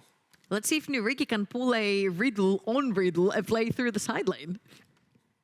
I'm going to leave it at that as we jump into the Summoner's Rift. It's going to be Jamada this time with Initialize for Nuriki versus Riddle. Fight for the second place. I'll see you soon. So it is. Hey, guys. Hey, welcome back. You ceded your position to Troublelink for obvious reasons. She was very pleased with how that went for good reason. It was a solid. Was she, though? I mean, Katarina lost. Yeah, but I think considering the team comp it was into, she was relatively happy that Katarina still didn't like int, which was a possibility into that draft. Any win that you can get. Absolutely it is. Well, on to the Rift we go. Riddle have got the opportunity to cinch top 2, cinch EU Masters. They just need to beat Nuriki first. It's not necessarily a tall hurdle, you would think, if you were looking a couple of weeks back, but Nuriki have surprised quite a few of us on occasion, quite a few times. And this is, of course, 2 new players, one of whom had a phenomenal game and one who had a bit of a rougher game. Veka got Flame Horizon on that Ornn, bit of a tough time. This time gets onto the carry, into a style of play he's more comfortable with. Again, reminder, guys, this is a Riven 1 trick. That's what he loves to play. Fiora in a similar mold. Riddle with an early invade, just looking to see whether they can get something out of this level 1. So what Sam means when he says a Riven main is all hands. Not so much I love how cerebral. you're standing there going, I need to phrase this in a way that isn't entirely cruel. I'm like, no, because I actually know Wecker. Oh, do you? There you go. Yeah. Well, not like personally or anything, but he was a substitute on M&A. Oh, there you go. So you like got a split and a half ago or something like that. So Can you clarify for me as well? Is it Wecker or Veka? I'm pretty sure it's Wecker. Wecker. Okay, I'll stick with that one for now unless I'm corrected, because I've heard a couple different ways, and I think do it's want to one get of that those name names. correct. It's like mine. Like depending on who you ask, where the person's from, it's either Jamada, Yamada, or Hamada. Like, yeah, exactly. Yeah, so it's just like a regional accent thing. Maybe just people are really hungry and want ham. True. I mean, ham is nice. It is very nice. Ham's all right. Well, started off, minute and a half in, we were already on a nice deep tangent We're on our food that was a solid rabbit hole. Yeah, look, all right. In all seriousness, though, just to set the stakes very briefly, like was kind of iterated on the desk. Riddle win, EU Masters. Plain simple. That's it, they're there. Like, it doesn't matter, main stage, planes, whatever, they're there. So this is a very important game for them to perform in. For Nuriki, it's pride. It's much like our first game of the day, really. And M&M in our first game against expectations. In some ways, there was some warning signs from Excel, but did you ever really, truly believe 5 losses in a row?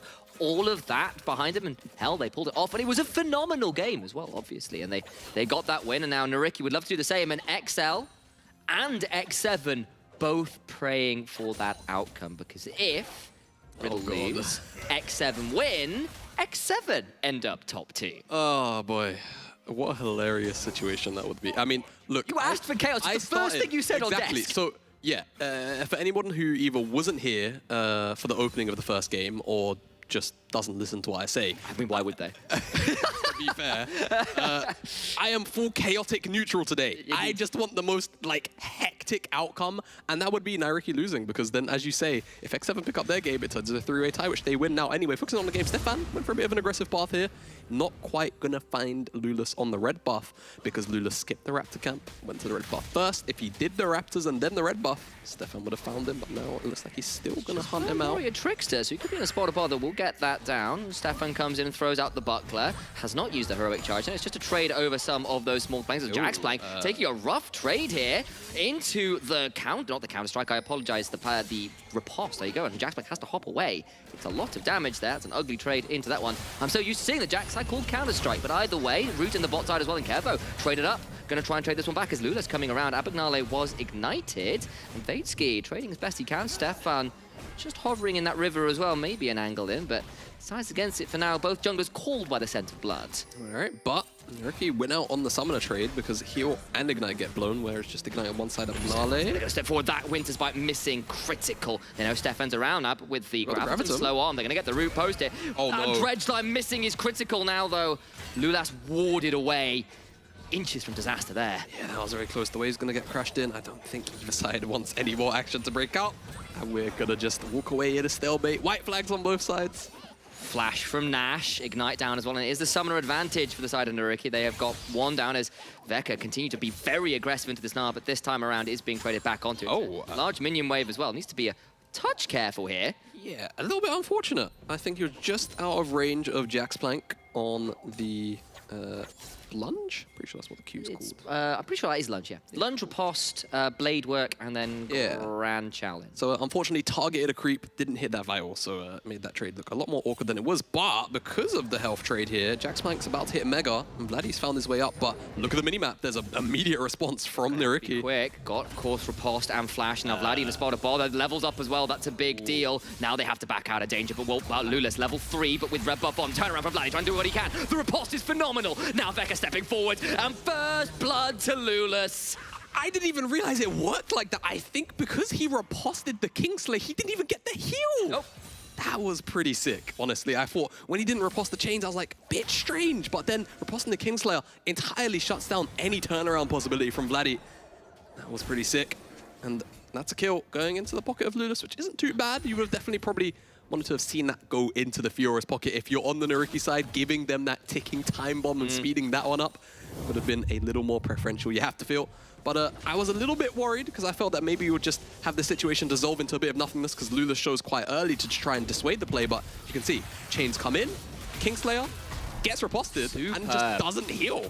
Plain and simple. And if it does, maybe there's a little bit of room to play around with. Maybe a flash out and you survive, right, at the very least. But I think at that point, just fully commits and just dies. Yeah, full sends and gratefully opened by Lulas. Oh, thank you for the mail. What a grateful present on this final day of NLC. And it does lead Veka, who doesn't have to burn summoners, now gets TP back in. Not with the best back ever, it's only a pair of boots. Probably not on the ultimate back point, but feeling relatively okay with how things have worked out thus far in the early game. Yeah, and I think now the next port of call is trying to get something happening around the bottom side. Well, I was going to say for Nariki, but Riddle are trying to push the envelope here now. Stefan gets hooked, but throws down the steadfast presence. Gravitum not going to be truly popping. Lulas turns up, and both of these junglers have kind of been mirroring each other pretty accurately throughout this game so far, and it is Nariki that have got the initial kill and about 1,000 gold to their name, and we've seen one upset today. We nearly saw a second in that game before, and how comfortable are you with how Nariki are playing this game so far, Jamada? I think they're doing a pretty good job. Red and white on Fatesky, so they could honestly just go to start this dragon. They have priority in both the bot and the middle lane. I think the setup looks a little bit too stern for Riddle to confidently contest, though Vladdy in the mid lane. Shove in with the stolen Emperor's Divide. Bit ironic further. Actually misses the dash there. Apologies. Fatesky in the bot side. Ignited. Has to flash out the cleanse already down, and Nariki having to run for the hills away from the dragon. Fatesky far too low. And Riddle win out on the trades around the map there. Yeah, okay. So Vladdy makes Hero lose his priority just by nature of getting that shove off. And my only assumption is a bit of geography work going in Riddle's favor. Look where Nariki would have to walk past to exit. Brutal. It's just full walls. So I assume Stefan just walked in, got a stun in, flash and down. So you assume, down, so you know, yeah. Like if you get a replay of what happened, I'm not sure because nothing really, no one died. But that's my best guess. And Nariki, from what was a pretty positive looking map state, lose out on the dragon. Riddle going to be feeling pretty happy about that one. And with Fatesky losing both summoner spells, maybe that's a chance for a regank.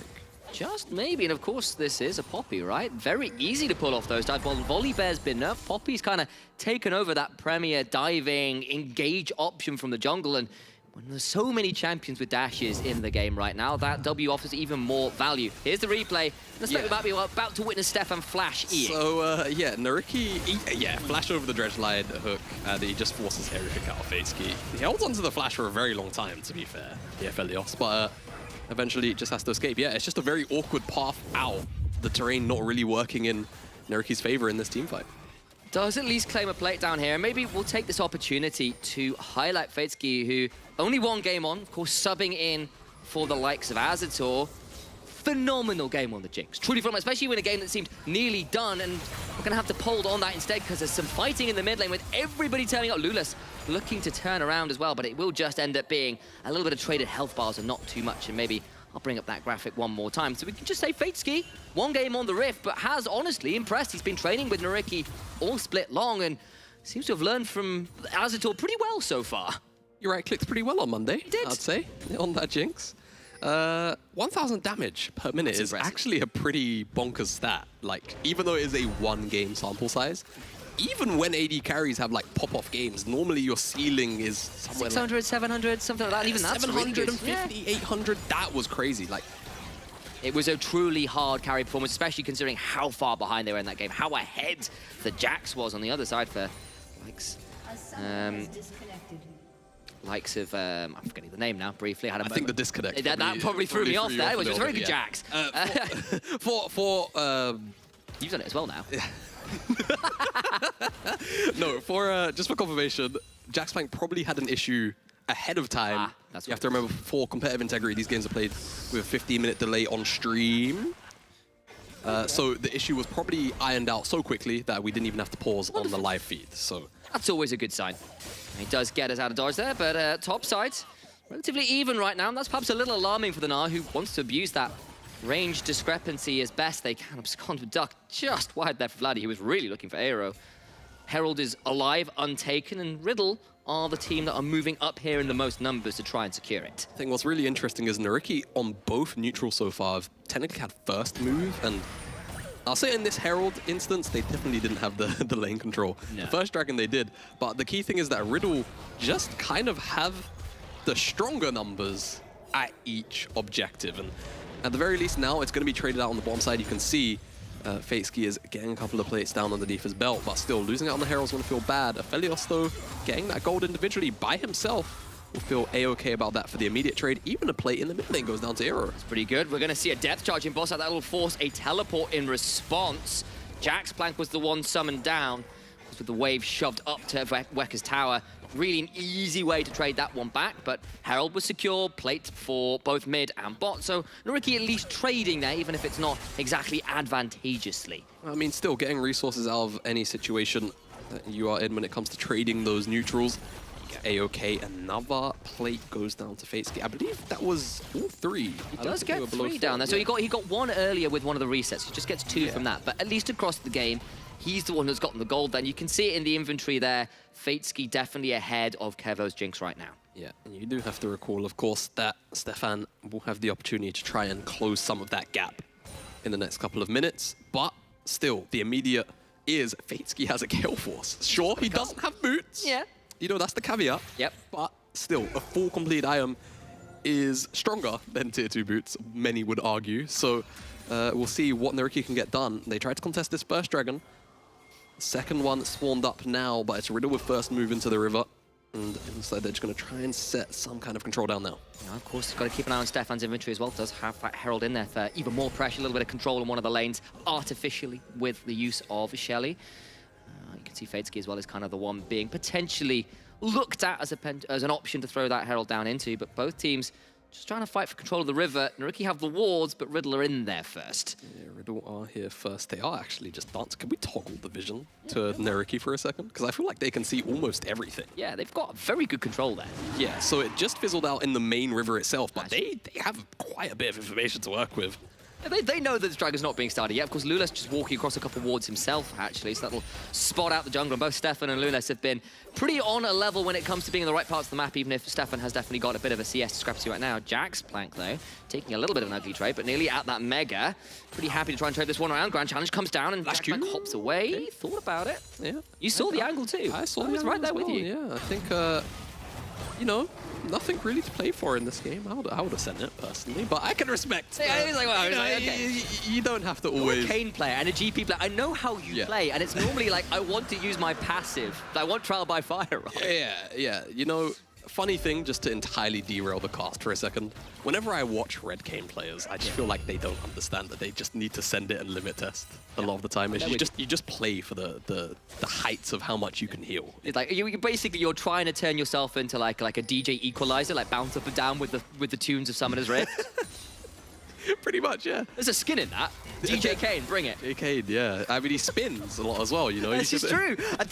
Genius. We've come up with the ultimate skin to build your ultimate Fateski. Tagged there alongside a massive hammer, yeeted down the lane, will allow a very easy charge here for a couple more plates. Big respect to Stefan, just saying, hey, we're going to give Kevo a whole bunch of plates. Also, screw your minion wave, you're not getting it. Yeah, you're not cashing in this call quite yet. One CS. One stack on the call as well. He's clashed it. It's there anyway. All right. But it's just funny that it happened very briefly. Oh dear. They're going to get the immediate reshove in to the bottom side, though. However, Stefan hasn't exactly left, but if you look towards the river, Aero is Moonlight Vigil missing. Moonlight Vigil. little bit sad on that one. Stefan, though, with the flash, could maybe look for this one. Lulas off vision, though, means maybe there's a little bit of a turnaround, but I think both of our junglers will just decide enough is enough for now. Yeah, both the mid lane as well were very much eyeing up the potential of a play occurring down towards the bottom side, but they just let it slide for now as mid lane. Hero's going to get aggressed on, but there's enough information at hand for him to just step away, recognize that he was being collapsed on, and now the pressure returns to the bottom side. Does, and honestly, Aero casually building up a very extreme CS lead in this mid lane, winning out on that range versus melee matchup very heavily right now, and Fadeski secures first turret, and Nariki up a lot of gold. Fiora's got first item, is even in CS. This game, I'm just saying it, Jamada, the upset is very much on the cards right now. Yeah, I'm fully inclined to agree. I think if we take a step back and kind of digest the overall game state and the win conditions of a lot of the champions and the comps here, plain and simple, no one is going to stop Weka after 3 items. Just saying it in layman's terms, nobody should be able to match him after he hits whatever he decides third item will be. I'm not going to really try and predict it because I feel like Fiora builds are relatively versatile in terms of what you can actually pick up. Well, what are you looking to do? Yeah, more than what is right. Do you need to team fight? Probably don't buy a Hull Breaker. Like, if you're going to try and team fight, maybe you go towards like DD into like Titanic Hydra or something like that. You know, you want maybe a couple more health stats. Something. Yeah, exactly. I get you. But point is, if he has 3 items, no one will match him on the side lane. That's going to be a bit of a problem for Riddle. Riddle's strengths, however, definitely lie in the team fighting department where, you know, obviously you've got the Mega Gnar, Poppy can shut down quite a few of the champions on the Riki with that steadfast presence. And not only that, of course, Vladdy has a couple of pretty okay elements to steal. One or two. Yeah, not so bad. What about that Empress Divide thing? Yeah, So if they can get a team fight snowball going with the Jinx in particular, they have a lot of immediate burst damage if they can actually lock somebody down, and that could be all it takes for Kevo to go on an absolute tear with that passive. So I think Riddle, despite being down a couple thousand gold, they're probably okay as long as they can get Kevo to that item breakpoint. Getting him there will be the challenge. As Vladdy will find Weka, and a little bit of a lunge forward will be about all that she writes about. Instead, we'll look at some of these tweets. A hashtag NLC Pets. Very appropriate for this game. That is Tom Kick, the coach of Riddle, with his pet social media manager. CJ being put through his paces. As actually they finally engage. Maybe I've blessed Riddle by bringing up their managers from behind the scenes. The turnaround, though, pretty good. Flash over the wall from Vladdy, but he's rooted in place. The turnaround becoming pretty strong. Vladdy so low, trying to heal up. Will not happen 1-for-1 right now. What about Aero? They're going to get a 2-for-1 as they stand. Lots of damage coming through. A double to Kevo. All the while Veka on the other side going to go down as well. A massive win for Riddle. The moment we began to talk well about Nariki. What did we just say the win conditions for Riddle were again? Yeah. It sounded something along the lines of team fighting or something. I don't know. Nariki just kind of get caught on a rotation towards the Herald, I think that was. And unfortunately, Riddle just get a pretty free chase down. It looked a little bit scary, I will say, because Nariki had Fate Ski with the Infernum. They're kind of chasing him down in a choke. Really nice attempt of a CC chain there. But unfortunately, just wasn't quite enough to knock him down initially. But you can see, there's just not really too much Nariki can do. They're always on the back foot here. Eventually, they find out the Aphelios. And as soon as that health bar goes down, Jinx is running at you with 600 movement speed. Yeah, and Weka caught a little bit out then because Aero wasn't quite there either. And unfortunately, with your two very strong solo laners not around, does mean a win over for Riddle. You can see the momentum meter at the top, very much suddenly swinging in Riddle's favor after that. It was a big victory for them. However, 12 seconds on a Dragon, 2 already in the favor of Riddle, and I believe we're on a Hex Rift, so ignore the Cloud Drake symbol in the top corner. It's not going to haunt me. Not yet. Not yet, anyway. Not. The LPL sends its regards. We had so many Cloud Souls the last time I was on. Atlas has basically gone, screw it, send it over to from the LCK to the LPL. Dragon started, Riddle on it, and I don't think there's going to be too much of an easy way to secure it. The Herald in the bot side has been summoned very late. All the while, though, Nariki decide they want this mid lane tower. Yeah, and there's one thing I actually failed to mention earlier on when speaking about some of the win conditions. How could I? I know, I'm so upset. It's terrible. Tell me now. So, obviously, Riddle, team fighting, that's their whole shtick this game.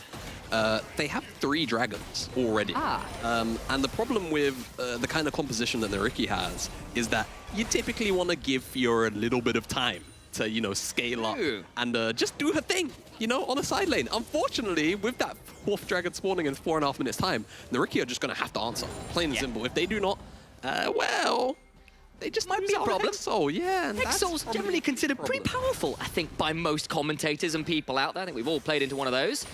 Strongest out of all of them, I'd say. I think that's probably fair. Honestly, the base Drakes as well, very strong as well. That 6% attack speed and ace speed. Attack speed, it's really undervalued.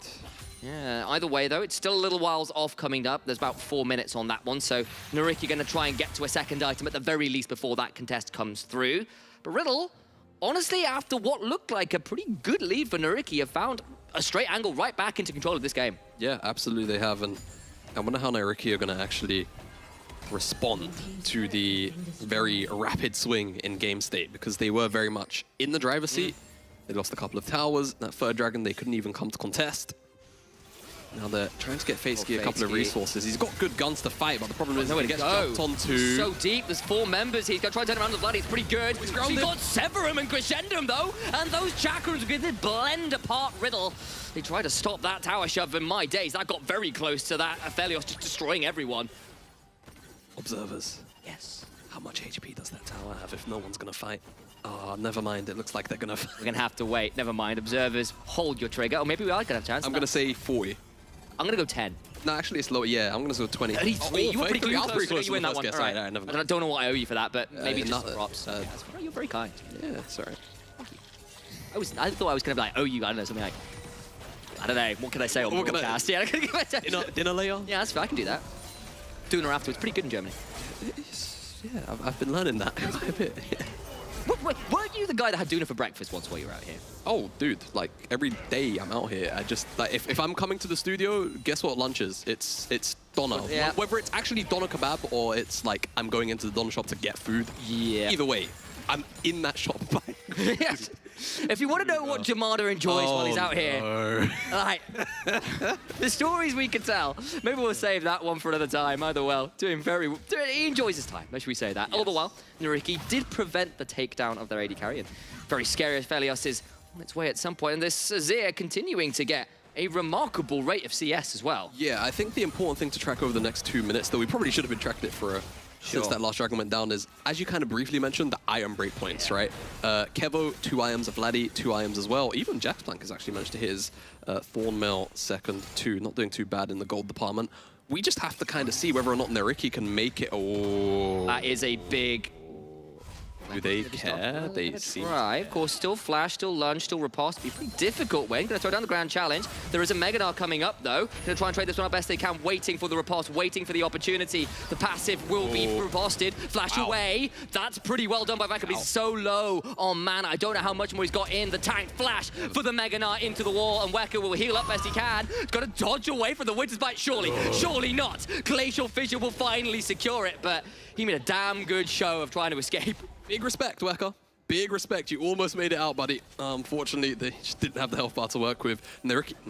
Surely, they're thinking about it. With they're gonna go. They've got themselves Crescendum. This is a doable option. It's gonna burn fast. Nice and a half. This will go down fast. Yeah, Crescendum, Azir with Leandries. Riddle are very privy to this. It's a 4K already! Stefan has flash. He can try and get in. Go over the wall to stop him. It's gonna go down, surely. Wait for the take. It is taken by Lulas now. Then he's trying to escape. Look at Vladdy on the side, though. Being rooted up Aero. Going to go over the wall, but there's nowhere to run. Fatesky flashing away. Vladdy does go golden. Stefan looking for another charge. The steadfast presence comes down, and Fatesky, even when he inverted him, maybe Stefan's now gone too deep, though. Gets healed. Still goes down. Lulas healing as best he can. Needs to get over the wall. He's going to smite, but has no warrior. Trickster and will die. It's Fatesky and Weka who will have the Baron. I believe Weka respawned in time. Okay, big problem here for Nariki. Sure, they walk out with the Baron. Sam, what's that spawning in the top left in 17 seconds? I believe it's going to be a Hexal. Ignore the Cloud Dragon. Yeah, ignore the Cloud icon. Yeah, Riddle are about to walk away with a permanent buff as opposed to a temporary buff, which only 2 members managed to get. So, yeah, I think Riddle are pretty okay with that one. That was a very fast Baron, though. You know, credit to Nariki for having the idea. Unfortunately, it just wasn't quite quick enough. Weka just bought so much time, which is what made that so close. And with the Hexal now, again, we spoke about the team fighting prowess of this team composition. I just feel like those stats are going to be a little bit too much to stand up to and deal with. Look at this replay, though.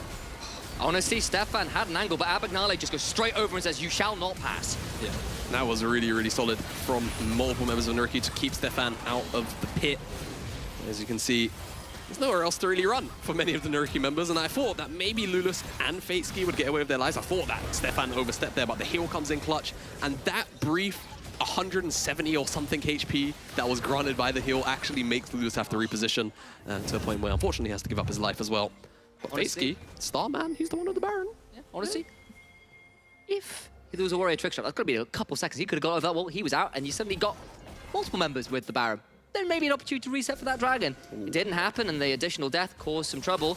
Weka about to find his way into a fight with 2, and that Hexol doing a lot of work now versus Fiora heal or not. And with the Meganar coming as well, I think Weka needs to back out of here real swift. All the while, though, Feitsky does get that mid lane tier 2, so trade that one back at least. It's not too bad. Naruki will go towards the bomb side as well.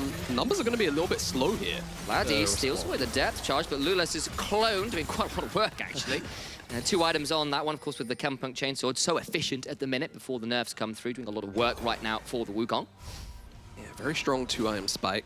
Whilst there isn't inherently a lot of healing on the side of Riddle, it's just about how powerful that item is. 130% gold efficiency, something stupid like that? I think it was 130% sounds about right. That's a lot. It's a lot of gold efficiency. A lot of items these days have actually lost gold efficiency compared to, you know, items of old from like season 9 backwards. Do you remember, like, I think, was it season 5 Morello? Oh, good lord, yeah, that was when it used to have magic pen and stuff on it. Yeah, you would double stack Morello because none of the stats were unique, and they were just so much better than every other item. You could just do that into like death cap. And Gnarly goes over the wall, straight onto Vladdy. That is phenomenal. The teleport's coming through. The depth charge stolen by Vladdy is used. Teleport out to try and find the pick isn't going to result in too much. Nash is here thanks to a Hex Gate.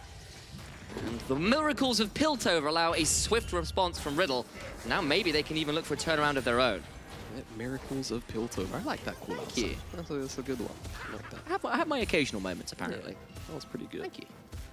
Well, what will Riddle manage to achieve now they have this Hex Dragon? I think the important thing to note is, of course, that with that dragon being picked up so early, Elders spawning in 3 minutes, and we all know what happens at Elders that spawn before 30 minutes. I smell burgers. Is that a flip coming up? Oh my god, you caught that so beautifully. It is just like, it is the nastiest flip every time an Elder is up before 30 minutes. I think crucial thing to note is Weka does have 2 items. He does. Right? So maybe he could do something on the side lane. The issue is, Jack Blank has 3. I mean, yeah, okay, that's fair. That's a dangerous nah. Yeah, matching side lane going to be tough. If he walks into Vladdy, sure, you know, maybe have a little more to play with, but I just don't see it happening too frequently here. And realistically, Riddle are just going to play their time, ensure that they don't allow the Fiora to just randomly break structures, and just play around these neutrals because, frankly, again, they have the slightly stronger teamfighting comp at face value. Yeah, they do. And of course, you know, yes, you've got 2 items on this in. The Death Cap is in. Fantastic news. That's in. There is the Oblivion Orb as well to try and cut down maybe some of that healing from the likes of the Silas. But still got to remember, Riddle win this, it is EU Masters. Riddle lose this, X7 rub their hands, XL breathe a sigh of relief for one more. I'll steal your line. Oh, yeah. I smell burgers if they lose. Oh, yes. A whole bunch of flipping going on. Somewhere out there, you're seeing Vulcan getting ready to order up. Oh boy, all right, 60 seconds to the Baron. Let's track some of the items as well that we didn't mention. I think the biggest difference is Kevo has an Infinity Edge, whereas Feitsky still works with 2.5 items. So Kevo going to be hitting like a truck on some of those crits. 6, 4, 7 on the minions. Can imagine what that will do to the health bars of the squishier members. I'm looking towards Iro. If we're going to actually try and find a positive team fight here for Naruki, let's say they do try and play out 5v5, it really has to be, you know, strong, solid shuffle, disengage from Iro, or, you know, Feitsky really finding a strong team fight with a good gun combination. Right now he's working with Caliber and Infernum. I think that means that his next swap over should be... There it is, Hurricane. It's not Infinity Edge, but it is a 3rd item. It's still, yeah, 3rd item with a pickaxe on top, so he's going to at least try and edge back some of that AD. But it's not quite the Infinity Edge spike that you would necessarily want. As Riddle, they're going to make their way over to the Baron. Is spawning. There we go. Up and Riddle very much in position here. Don't know whether Nariki feel comfortable to contest. Lulas with the sweeper running, looking for an angle in. Vladdy at the top of your screen also going to be moving over, and this will be a fight. Do they know where Lulas is? I think they do. He wasn't spotted. Here come the teleports down to 5,000 HP. Stefan check very low because over the wall. Aero doing so much work. Vladdy comes in, but the Moonlight Vigil is huge. Does so much work. In they go. Vladdy doing what he can. Jack Blank so low. Doing so much work. It's a phenomenal shovel. And Nariki, they're doing it. They've done it. They've got 3. And now they just need to start getting in. There's 30 seconds on the Elder, and they've got a wave to work with. They don't care about the neutrals. They're just going to end. It's happening. It's on. Riddle's choices at EU Masters about to fall like XL. It is a day of upsets. It's a day where everything can happen. Hold on to your seats, viewers, because it's about to be down to X7. It's opposite day in the NLC. Nariki are going to take down Riddle. And all of a sudden, a game that looked almost certain for Riddle to win, Nariki have just snatched from under them, and their EU Master chances are a little more up in the air now. Riddle's heads are in their hands. Oh my god. XL breathe a sigh of release, and X7 are looking for top 2. I cannot believe it. What just happened? Nariki. Like the Ricky best happened. Part, like we kind of even said, sorry, back to camera, bad habit. We said what a wonderful TV this is. It was like good shuffle from Eero and a pop-off team fight with a good combination, and it happened perfectly. And they actually take down Riddle. I mean, look.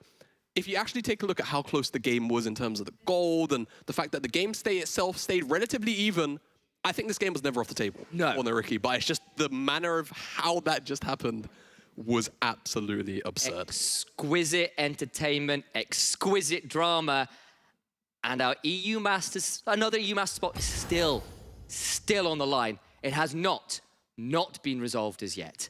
That is just extraordinary.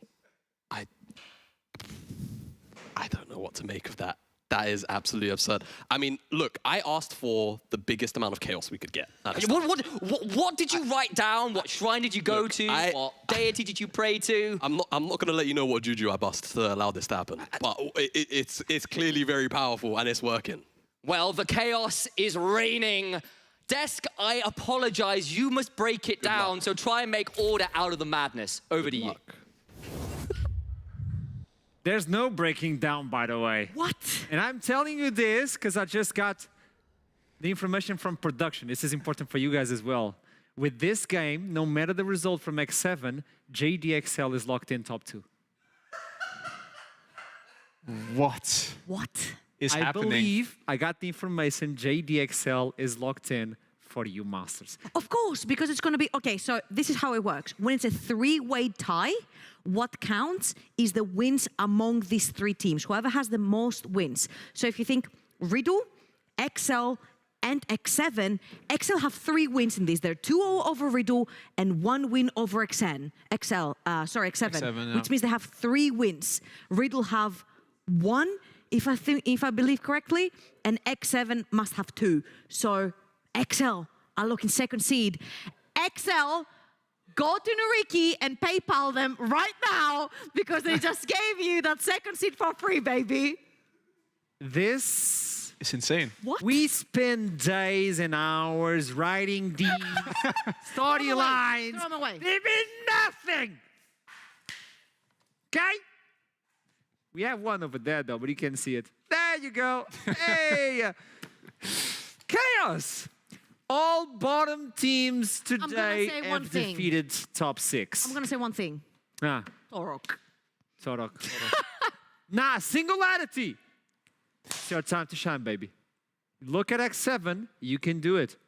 Everybody can do it, I guess. So singularity, my boys. Look into me. My boys. You got this. I'm not cheering for anyone but Chaos today, I guess. Let's break this game down if we can. We were talking about momentum meter in the room. Yes. We were like, nah, this is fine. This is a 50-50 so far. Nariki doesn't want to force fights. Riddle wants to force fights. Unless Riddle, in that specific time, it was a 3v5, Riddle got the fight, they got a dragon as well, and we're like, okay, there we go. Riddle is going to win this. You would think that was over at that point, honestly. Like, with the ways the team compositions were looking, especially when they picked up the 4th dragon too, like, I don't know how they came back in this game. That was crazy.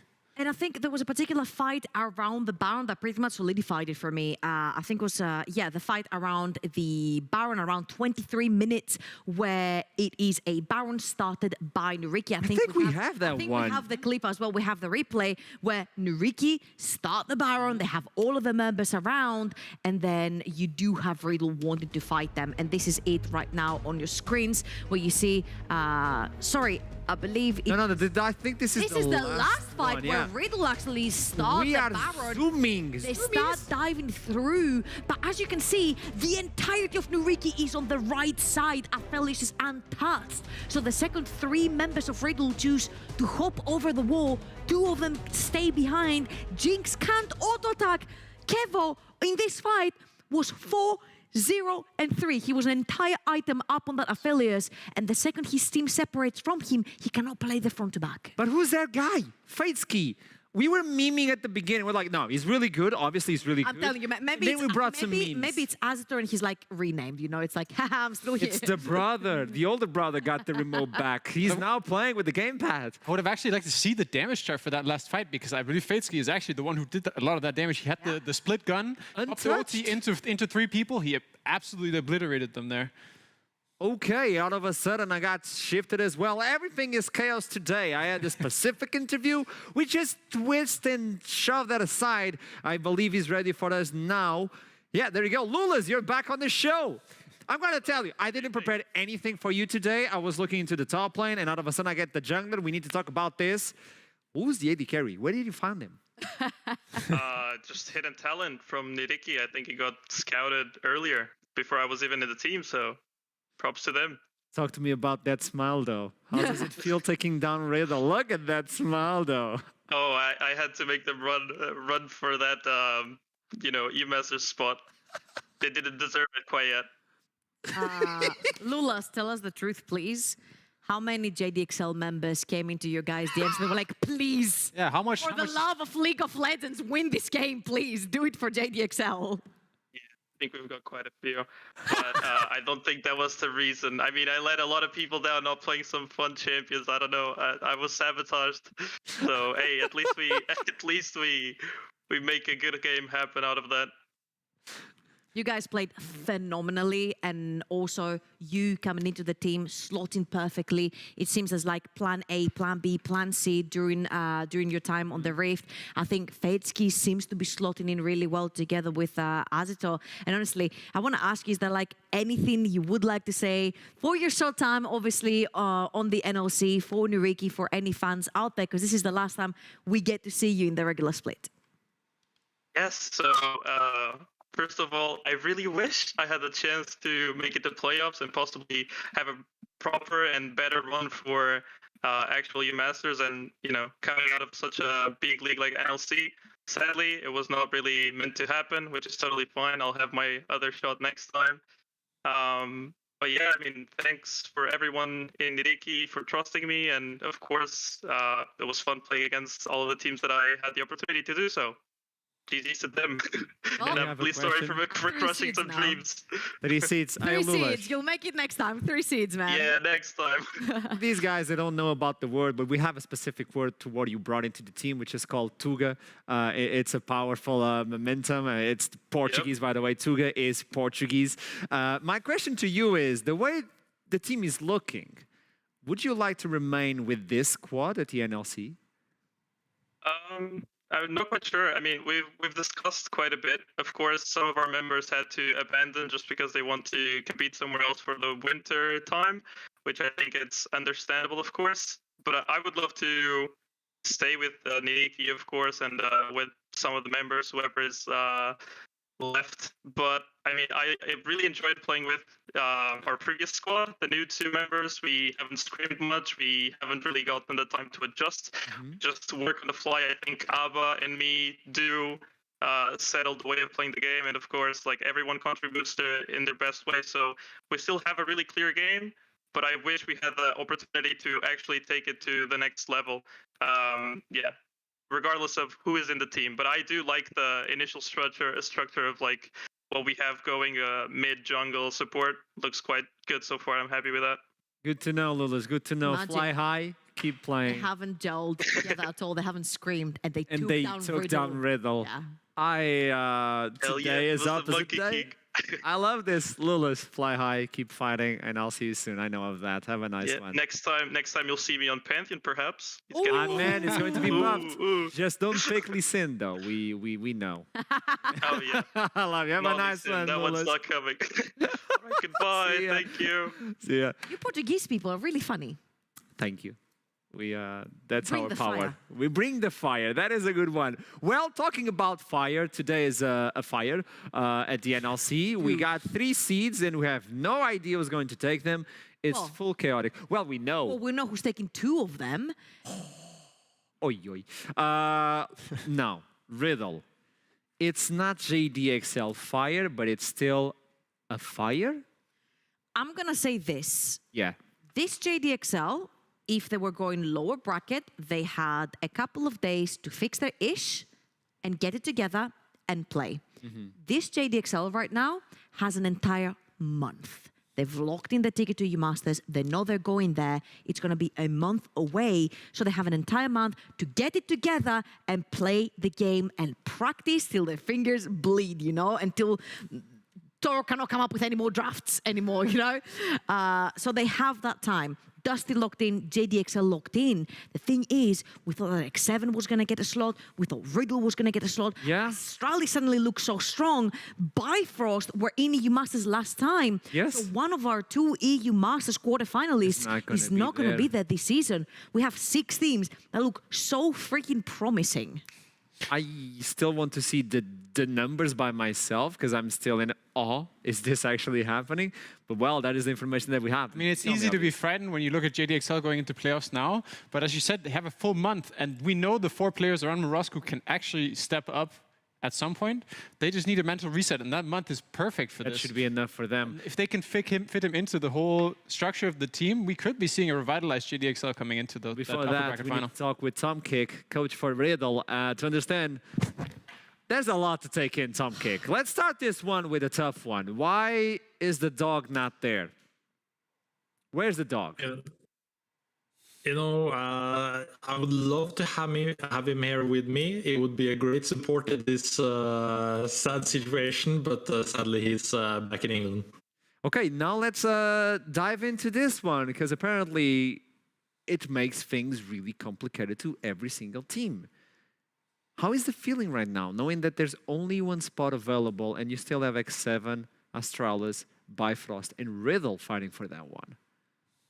You know, of course, it really sucks. We had the game. It was supposed to go the way, but sadly, it was an important game, and people were nervous. Like we saw it on the gameplay, a lot of stuff happened. So now we just gotta take a quick break, get our thoughts back on track, and then keep on working. Because, as you say, there's still 1 spot, and before earlier this week, we thought it was only 2 spots. So there's a lot more to work for.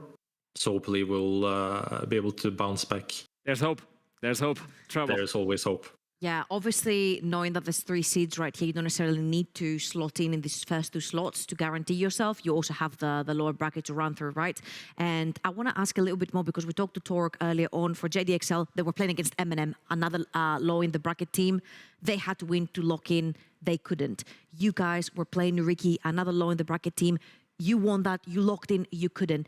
Do you think that these games that your players are like, we're so close to locking in, you must, so we don't have to care if we actually end up first, second, or third, you know, we're going no matter what, we're going to show up at that European stage. Do you think it's so nerve-wracking for the players that sometimes it goes wrong on the Rift as well? Yeah, I think it's really nerve-wracking, and there were a lot of good calls, but also a lot of bad calls. There is just always in the moment. You never know how you'll react, how you'll take the different things. And sadly, in this case, it came down to just 1 call, 1 bad fight, and it kind of flipped everything on the head. We were in a good route, but like, yeah, it really sucks. Like, it's really hard, and it's hard for the players also to be there in the moment and not completely fall out of it. Yeah. Now, of course, the task is not going to be very easy through the lower bracket. But tell me, what is that 1 team out of Bifrost, Astralis, and X7 that not necessarily scares you the most, but you think is going to give you the biggest challenge? I think for sure that X7 is going to be the toughest team. They have been looking really good with Viking, still haven't lost a game. We'll see if the upset keeps going today, if something happens. But for sure, they are looking really good, and for sure it's going to be a tough opponent if we meet up against them. Yep. Seems like the reasonable answer. Tom Kick, thank you so much for everything. I don't know when I get to see you yet again, but this was a weird run, a weird day as well, and best of luck going forward to playoffs. Have a nice one, Tom. Thank you, you too. It is upside down day. There's nothing. Look at the paper. The papers. That is our. We were preparing, and all of a sudden, chaos. All those papers. Can you tell me, throughout all this chaos, all the teams... My paper had useful information. Was this yours? That's mine. Italia, Trando, I saw things. I'm just looking at prio picks, man. I didn't even have anything to do with the standings. I just threw it because I was, Well, they want to see the standings. Let's see the standings then. Prep was leaked. Well, JDXL now locked in top 2 because even if X7 wins, it's a triple tiebreaker, and all of a sudden, three-way tie, and JDXL have the upper hand on that. Dusty are now locked in first place. I'm just gonna say, today's the day of upsets could continue because we still have a possibility for a tiebreaker between X7 and Astralis. If X7 lose versus Singularity in the next game and Astralis manage to beat Dusty, Astralis and X7 will have the same amount of wins in the second half of the split. They will be tied. They're 1-1 against each other as well. That means they will be playing a tiebreaker. Why are you doing this? I'm sorry, Is man. my brain like... Oh, what? Well, you almost saw it. That was a fast one. Let's show it again for the people who are a little bit slower, like me. Dusty and JDXL are currently on the semifinals, and you can see them. Dusty will have the pick. They will pick the sign to begin with. That is the advantage that you get from the first place. And JDXL are on the winners final, which means they don't get to pick a side, but they're there and they lock in for you monsters. I'm so confused today. Like my brain doesn't work. Like completely red alert. This is the way we're looking right now. The third seed will get to pick between 5th and 6th one. You know, we talked about this previously. If you didn't watch it, you should be there on the pre-show. It's actually quite good. Now, on to the next game. I'm kind of scared. Singularity versus X7. You think it should be an easy one, but well, today has shown us that... So thought JDXL, and so did Riddle. Chaos! And talking about chaos, let's meet the fan on the street by Singularity. What's going on, gamers? It's your boy Munchables coming at you, and you know, this is a kind of fan on the street video. I may not be on the street, but in terms of League of Legends I am, because sat at your desk is where you play League of Legends. Now, I usually cast the LPL, but recently I've been casting my eyes over at the NLC, and you know what? There's a team that stands out from the crowd. That's right, you know it already. It's Team Singularity. Now, I watched them for the first time the other day against Bifrost, and you know what?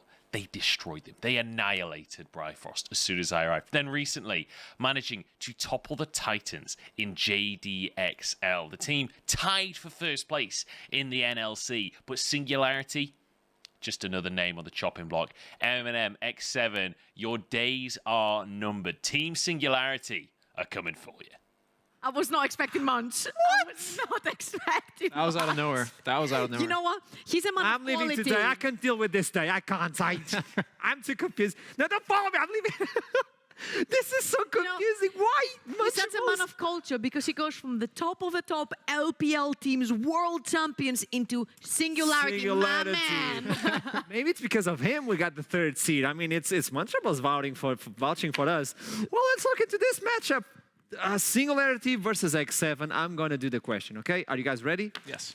How can X7 win versus Singularity today? Oh, I thought you were going to say, how can X7 lose to Singularity? No, today is about how can X7 win. Okay, so this Step by is step. extremely important because I know on the three-way tie, JDXL end up second, so they've locked in, but I don't know what the implications are between Riddle and X7. I don't know who's third place, and that's very important because the third place, yes, goes into lower bracket, but they get to choose their opponent, and that's why this is very important. So for X7, it's do or die. They have to win to equalize the score between them and Riddle at this point, and then we'll also get the call on who ends up taking that third seed later on, because I think it also depends on victories between them. Now for Singularity, we've said it over and over again, with the addition of Scrudy and Mirza, I think things have been looking up a little bit. I think Scrudy has been really good with ganking timers, Mirza giving him priority with his AD picks in the mid lane, such as the Lucian. I think if they can take control of that mid lane, which has been very difficult, because Tempt has been on fire together with Viking, maybe they can bleed their pressure on the map. And we keep talking about the Scrudy show, but there's someone that is stealing that thunder. It is Viking. He has been picking different picks, He has been a beast so far. The Hecarim worked really... Look at this. This man is perfect. Okay, so we're counting his victims above. That is victims. That is all the victims. And the murder weapons. And then below is the... Yes, and below If I is the don't murder get weapons. to see a video where they put Viking face on Schwarzenegger when he's on the Terminator 2, he's like, I've come to pick your clothes, but he's like, I've come to pick your seeds. I've come to pick your EU master slot. I need this in my life. Because it makes sense. Ever since he joined this team, they're unstoppable. He started with Vi, from the show, The Arcane, by the way.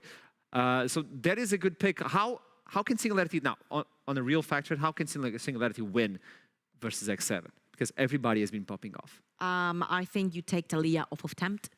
You take roaming champions off of Tempt, and you either try to punish him in lane and allow Mercer to roam towards the bot side of the map, or you play purely for that bot side of the map. Kasing has been overstepping a few times, especially on these enchanters, so it is punishable. You make it a 1 versus 2. Attila can be punished as well, therefore you can bleed through bot side of the map, or you just go solely through Mercer.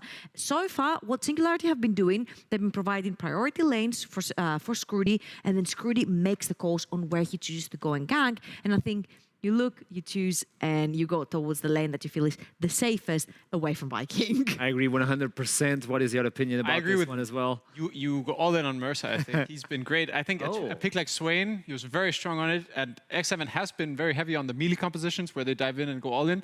That's how they won against JDXL with the Swain, and I believe if we see that again, it is a chaos-filled day, so it could happen. It is chaos. It is ready. It is the 4th game out of the day. I don't know what to do, but let's jump into it. Champion select of the 4th game. Singularity 2-15 versus 11-6 with a winning streak unstoppable for X7. They can't throw away their lead, can they? They have too much of a lead. I've seen so many things, man. No, that's the meme. I've almost seen a Katarina win today. My mind is blown. I mean, we have to believe that X7 are, like, to me at least, they're the strongest team right now, in my eyes. So I have to believe that the chaos ends at this game. That's what I have to believe, otherwise my brain Should would be corrected. I will not be able to help you for the rest Welcome of the day. to the NLC, man. I picked the right time to come. I really feel like that's true. This has been a last day very of exciting the day. season is always a special prize for us. Banger. Yeah. So the Lilia's out. Scrudy's Lilia out. He showed us other champions such as the Kha'Zix that he was pretty successful on. Now, Attila's Draven being banned away to me shows that maybe Spiky could go for something like the Kalista, and they could bring something out like the Kalista Amumu that we've been seeing internationally a lot. And it's pretty much seed champion, kill champion. Throw Amumu in, he butt heads, he stuns, he CCs, you get locked down, you die. Something like this for a composition that doesn't necessarily have the likes to out macro the opposition, having a bunch of CC and ways to team fight and making it easier for yourself, I think is the way to go. Yeah, these straightforward brute force things are exactly what you're looking for if you're looking to upset a team. I completely agree with Or that. just be one of failures, it's fine. It has been popping. He's really good right now. At least the poppy won't work on him, so he doesn't have a dash. There's something to look out for. But you reveal a lot, and you allow Attila to take this. I'm just gonna say, last time Attila was on a Zeri. Yeah. Yeah. Last two times. It wasn't very pleasant for his opponents. And also we're giving Tempt the Talia. And I'm saying Tempt very lightly because it could have also be Viking. We don't know if Viking has been practicing the Talia behind the scenes and they could swap it around. Saying that though, I do know that Tempt does not tend to play AD mid laner, so it's most likely gonna be in his hands. Yeah, this seems very unlikely. Even though he has been playing 2 carry champions in a row, I don't see the Talia going in his hands. It should be the jungler right now in favor of Singularity, Katarina or even does the counter support. Talia in lane. Nautilus is the pick. Katarina does counter the Talia. My question is, would we get you again on the cast? Is that? I don't even know anymore. No, listen, this time I'm gonna leave it up to Jamada. I wanted my one cast. I was done with it. I was like, His I'm face happy. though was priceless. He joined the studio like, wait, what? Okay. And then he walked away. Wait, oh! Karthus. Pop? Okay. Is I he mean, back? if anything, we were talking about brute force. This is it. You have the Nautilus, you have the Brute force Karthus. with the You just pop the ulti. You can affect any lane at any point. Now, the question is, Talia is notorious for getting priority in the mid lane. And the problem with the Karthus is, if that Karthus is in the jungle and not in the mid lane, the problem is that you get priority with Talia means you get to invade with a jungler. And the Jarvan being locked in right here means early game proactivity. So you find the Karthus, you kill the Karthus. I'd like to see what Singularity is going to choose to put in the mid lane to shut down Tempt from roaming. That is true, but as a Karthus connoisseur myself, please. This Karthus pick into Jarvan, actually that matchup is really fun for Karthus because you farm a lot faster, especially if the Jarvan doesn't actually go full AD. His clear really suffers very fast, so your clear speed is actually your weapon against the invades. Like if you just keep it so fast that the Jarvan can't keep up, or you see him preparing an invade on your chickens, you're just like, okay, I give up those chickens, I run somewhere else.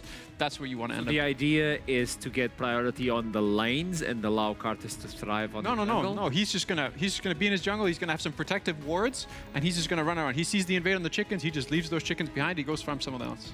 Okay, let's see if the Karthus See is going to pop Jarvan, up. avoid Jarvan. Avoid Jarvan, farm, get the level 6 first strike, probably to deal damage on the entire team, and probably and bring in that gold back home. As the Nan and the Poppy are the ones being removed, there's not a lot of movement or even dashes for Singularity. Poppy being banned away here means that there is a chance that they think this Karthus might also be going in the mid lane, which to me is very scary, because having a Jarvan ganking you, level 2, level 3, having a Leona roaming mid lane, and a Talia that can slow you down and then flip you onto the rocks, I think it's pretty much a sitting duck, this Karthus in the mid lane, to be constantly ganked. So I'd stuff him in the jungle, I'll try to get priority in the mid lane, possibly something like a long range mage, like a Victor. But then again, when you have Karthus, you kind of want to have... I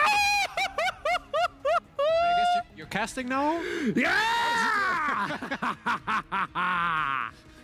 He's back, baby! You're casting? Am I casting? I don't know. Initialize, you're out. What's the last pick? I feel like, I don't know what the last pick, I just really hope that for the next game we're going to be seeing Fiddlesticks so that I get to cast as well. That would be nice. Wait, there's a Pent in mid? Nah, that has to be top. No, it's Ooh, a versus Phantom Gragas, that is so bad. No, that is not a good matchup. That is not a good matchup. Who is that not a good matchup? Okay, so Quinn is a good matchup into Gragas, and I think Pantheon has actually kill threat onto Talia. So if they swap them around, it kind of makes sense to me. Yeah. If they swap them around. Playing Talia and predictions. I'm gonna go the non-chaos route and say X7 as much as I want to say Singularity. Can you get me a ticket on that route as well? The non-believers. May the skies tremble as the spear will pierce it, and smite upon those non-believers of the men who survived gods and demons. They fear not because he's a god, but because he's a man. And in battle, we are reborn. Take it away, boys. Wait, I'm changing my mind. Sold. No, I sent it to the casters. It's to the casters, guys. That is my toss away. I think there is but one question to ask everybody in this room. What is your profession? Oh. Pantheon locked in. Quinn locked in. Karthus locked in. We asked for some chaos today. We delivered. I haven't seen him this happy in... We got a Pantheon and a Katarina today. Yeah, we did. Last day of NLC delivering. Onto the Rift we go. X7 win this. They can lock in third. X7 lose this. Still the potential of a tiebreaker with Astralis for fourth. Spooky. Spooky indeed. What spooky day it's been in the NLC, to be honest with you. I know, absolute madness. And again, correction, of course, we were excited about the three-way tie potentially allowing X7 to get second. But of course, with the way head-to-heads work, they are still, even if they tie up with Riddle and XL, going to get knocked down a third purely because of the number of wins each team has between each other. And XL currently have the highest there, so that has locked them second. And they are heading to EU Masters, even if it is in a bit of an ignominious fashion. Ooh. Ignominious? It's a good word, isn't it? Bloody hell. I know, right? I like it. It's a good one. You know what's crazy about the English language sometimes? I can hear a word and just know what it means without having ever heard used it. Yeah. And for the non-native English speakers, ignominious, I assume, means basically in a very lackluster slash it's like slightly embarrassing, lack of pride. It's like not noble, that kind of vibe. So they get there, but they're kind of crashing and burning over the finish line. Exactly. Is what we're after. And of course, there's time for them to fix it, playoffs and the rest of it. But my days did XL put it down to the wire, shall we say? Either way, they have made it in, and now we've got to try and work our way through two very different team comps with a lot of champions we don't necessarily always see. Are you going to ask me to break down? I'm going to ask you to try. Okay. I'm not asking you to succeed, but I'm going to at least give you an opportunity to maybe give me something to work with. All right, so top side of the map, Pantheon, at some point, his laning got hit, like, pretty rough. I would imagine into Gragas, this matchup is probably relatively irritating. I'm not going to say which side of the matchup I believe should win. Air quotes, you know, win is very subjective. But what I will say is Sips has the Ignite, and if he manages to find enough positive trades, I'm sure if it gets to a point where Chase is at 50% HP, he's going to look for lethal, and he's going to look for the solo kill. Priority side, not gonna bother. It should probably be Gragas if he really wants to expend his mana. You've got the Comet Spear and stuff and some aggressive trades. Maybe there's an option as mid lane. Oh yeah, the next one. All right, so my brother is actually a Quinn mid enjoyer. He plays Ahri and Quinn. That's what he does. And occasionally Bitter Lucian. Like, he's a weird guy. But anyway, Quinn mid has some very aggressive matchups with the Ignite. You can do a lot of damage at level 2 and 3 if you can start landing those Harrier marks and the rest. So we'll have to see how that manages. Of course, I imagine Vault into Talia sucks a bit because you dash straight across all those rocks and regret your life. Yeah, I think if you really don't sell it well and you make it very telegraphed that you're going to go for that flip, that Tempt can very easily just drop that Unraveled Earth on the floor and just end up stunning yourself. But certainly if Mirza is just kind of in auto range anyway and can just get that backflip off really quickly, you have to remember there is a brief channel time on that Unraveled Earth. However little it is, it's still kind of avoidable as long as you don't oversell. Worst thing is, I believe Vault has a cast cancel in it as well. And I don't know if you can cast the cancel of Unraveled Earth. I don't know whether that's actually how it works. I've not seen this matchup for obvious reasons, but I wonder. It'd be worth keeping our eye on. Yeah, I guess we'll track. Maybe it happens. I mean, at the end of the day, SNG have quite literally nothing to play for, so I expect them to just go balls to the wall. Well, they're certainly going to have to survive this, though, as Sips gets body slammed, and Viking is looking to come marauding into this top lane, but fast enough is this Pantheon to get out of dodge. Yeah, really smart use of the passive there. Had 5 stacks, just uses the Aegis Shield. I think it's still called that anyway. Aegis Assault. Oh, Aegis Assault. Vault, it's Shield Vault, Aegis Assault. Yeah, there you go. And just uses the movement speed off of the Empowered iteration. And Scrooty actually full cleared and is going to push Viking off of that Skullcrab. Bottom side trades, though, looking a little back and forth thus far, but the turnaround now that the Glacial passing away, Kasing in a lot of danger. I think he's just about to die. Flashing out now, but the flash forward from Mikey. Looking for the final auto, needs one more. First blood to Singularity in the bot lane. Don't do it. Don't do it. It's going to be another one. Surely not 4 games. We've had Eminem, we've had Nariki. Could the Singularity do it as well? Oh boy. Oh boy, oh boy. I mean, I'm just saying, we asked for chaos, I don't know what you've let in. I will say, the replay first. Yeah, so we'll talk about the replay. Let's see how it actually breaks down, because we came into the middle of the trade, so Sing actually opts into this with Attila, but just realistically, you're playing into Felios level 3, you've got a Zeri. You're just not going to win this. You don't have the damage over time, really, to match up to PTA Felios. Or Lethal Tempo, I think it might be.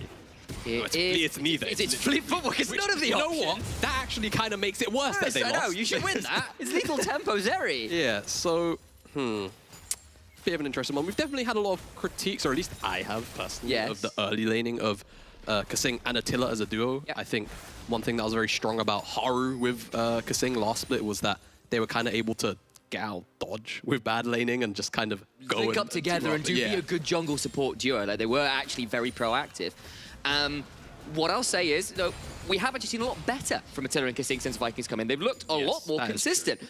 We haven't seen this kind of flubbing in lane as much, and that's not a great start. And it's a little bit of a return to form that perhaps they wouldn't like to have seen. As Scroody doing what he can to get ahead of the curve farming, certainly doing that already. As Obvious talked about that on the desk. Look, yes, Java can fight you, but as Karthus, you just avoid him and farm so fast there's nothing to invade. Yeah, and I will say, as a jungle player, I've played both sides of this match. Yes. And what I've learned over the years is that if Java walks into you like this... Just You might die. He was not looking at that. He was just going to die. Goes down into the life beyond death. Can do a fair amount of work here. Kasing, remember, no flash.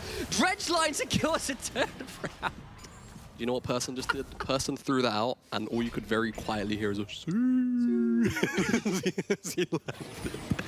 But maximum madness on the Rift today. On the backside, Viking is actually gonna still get this dragon. Yes, he's gonna. I mean, he can smite early, so he'll be all right. But let's see this again, because Scrooty just stood there. So what's very funny was I was gonna say, if you walk into Jarvan and Jarvan misses the EQ, it's actually very easy to play out the 1v1. Unfortunately, it's a bit hard to dodge the EQ if it's right on top of your face. As a Person, it's a kill secure. Yeah, that's fair. He's a person, he's allowed to do that. Viking heals up off the honey fruit, that's the dragon secured. So it ends up being a 1-for-1 plus the dragon, and you'll take that. Kasing has, oh my god, he's going to be found out. Kasing, don't run it! This isn't the way you're supposed to do it. He throws down the Eclipse shot. I don't know how much he can do here. He dodges the dredge lines, that's something. But there's a Severum Crescendum. You're just not getting out of it.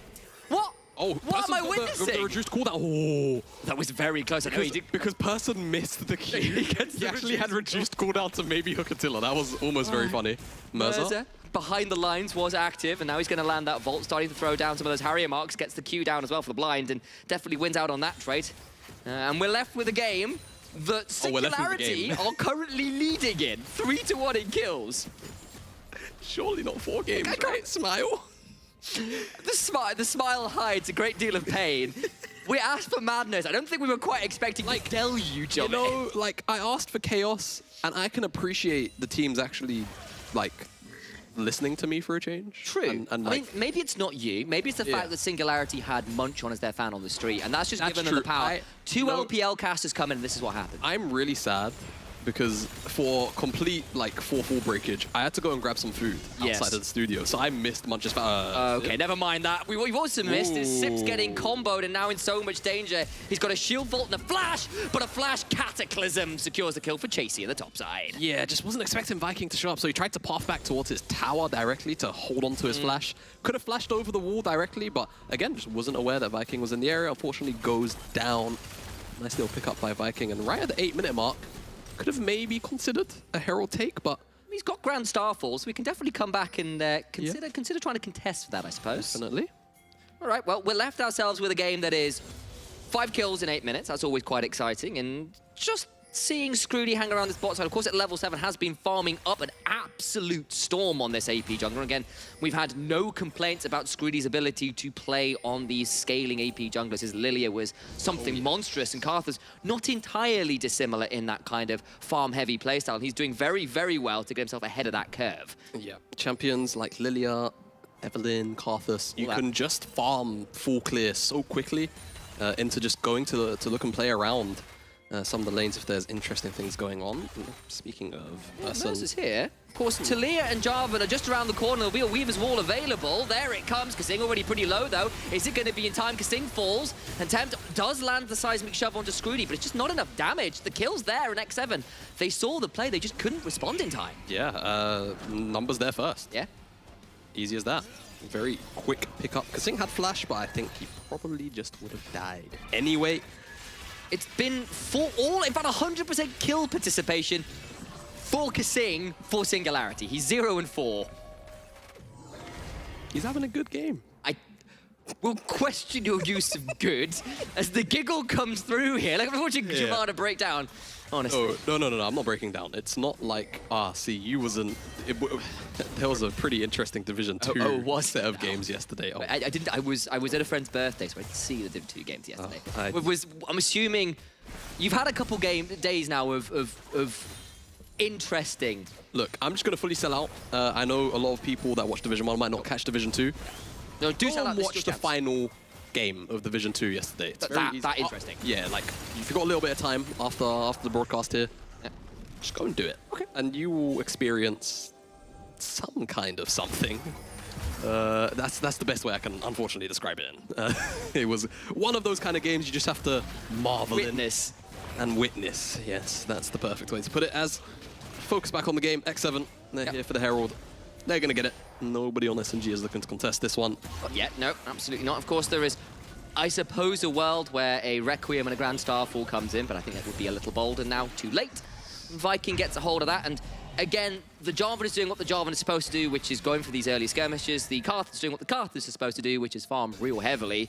The fact he's got a couple kill involvements and some stacks on that Dark Seal is excellent news, as the Leandries is now completed for Scroody, and I think maybe at this point it is time to just look in at that matchup in particular. Both of these players have been instrumental to the team's turnarounds and fortunes to better or worse degrees. Yeah, different and varying playstyles as well. I think, especially for X7 when they had MC in the roster, and I'll say this very happily, I love MC. Yeah. I think MC is a very talented jungler. I think he was still, you know, mechanically one of our best that we had here in summer. Just unfortunately, I just didn't think fitted the kind of role and desires that the X7 laners needed. It's very hard to play a high economy jungle style that MC often needed on previous teams. And Viking has come in and kind of just slotted it perfectly. Well, X7 really does a good job of just playing off the lanes, whereas Scroody, it's more about himself. You can see it there in the numbers. Huge kill participation, huge damage numbers, huge amount of the gold. Big turnaround with the Requiem does some work, but now the Cataclysm in will take that graphic away as Merza falls down, Requiem or not. And Herald as well is in the back pocket for Viking.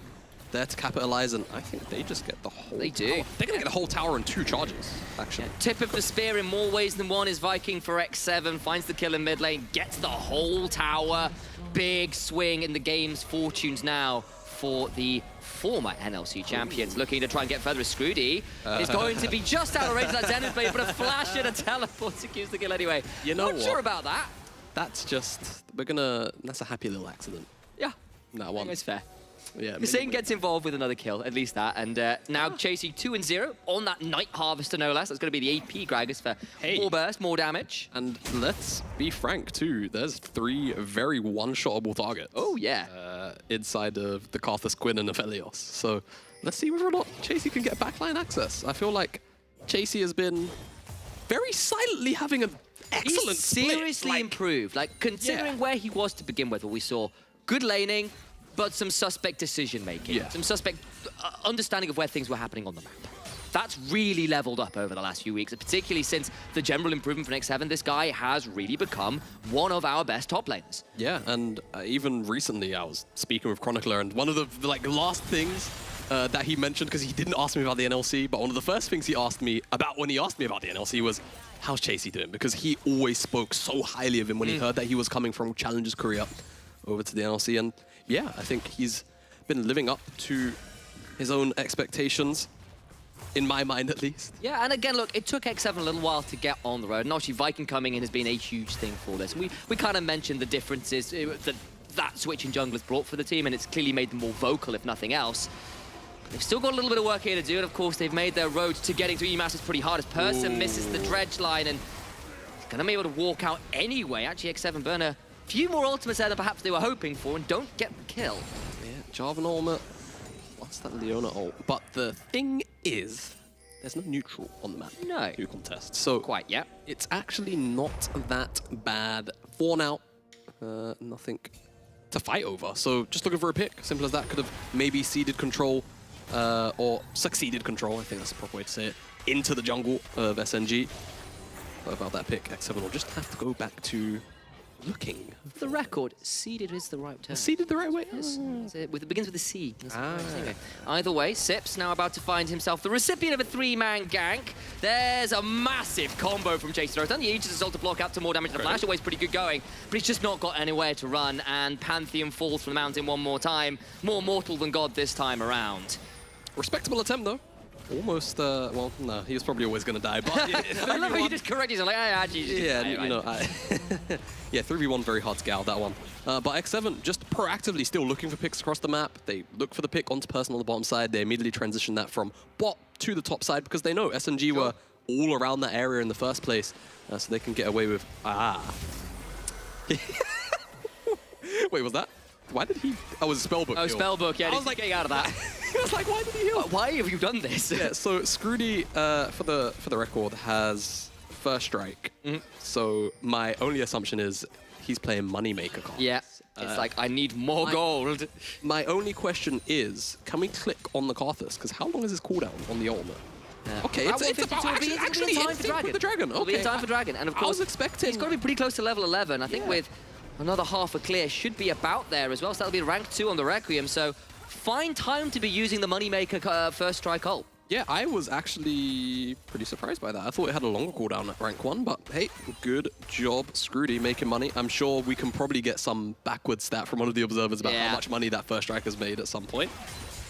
We'll do our very best to find a hold of that, as Sips has had a bit of a rough time on this Pantheon. We kind of said it wasn't the best laner right now, and it's definitely been struggling a little bit. Of course, we'll be getting some jungle buffs, actually, relatively shortly for 12-14, I want to say, so might be seeing a bit more of that. Archer is very exciting. Very indeed. You should have seen him the other day when it came out, and I was just there next to him, and he was just like jumping for joy like a child. He does have a little bit of a sort of like giddy bounce thing he does. As Scroody finds himself in a very deadly position, but flashes out of the Solar Flare and won't be in a cataclysmic position for too much longer. But Flash is now down on the Karthus, and that can be a dangerous position. You're supposed to outfarm the Jarvan, but avoid fighting him. Couldn't quite manage it this time around, even if that CS gain is still very exceptional for the Karthus right now. Yeah, and I'll talk about Karthus' first strike. Seems as it looks like SNG are not actually going to contest this dragon.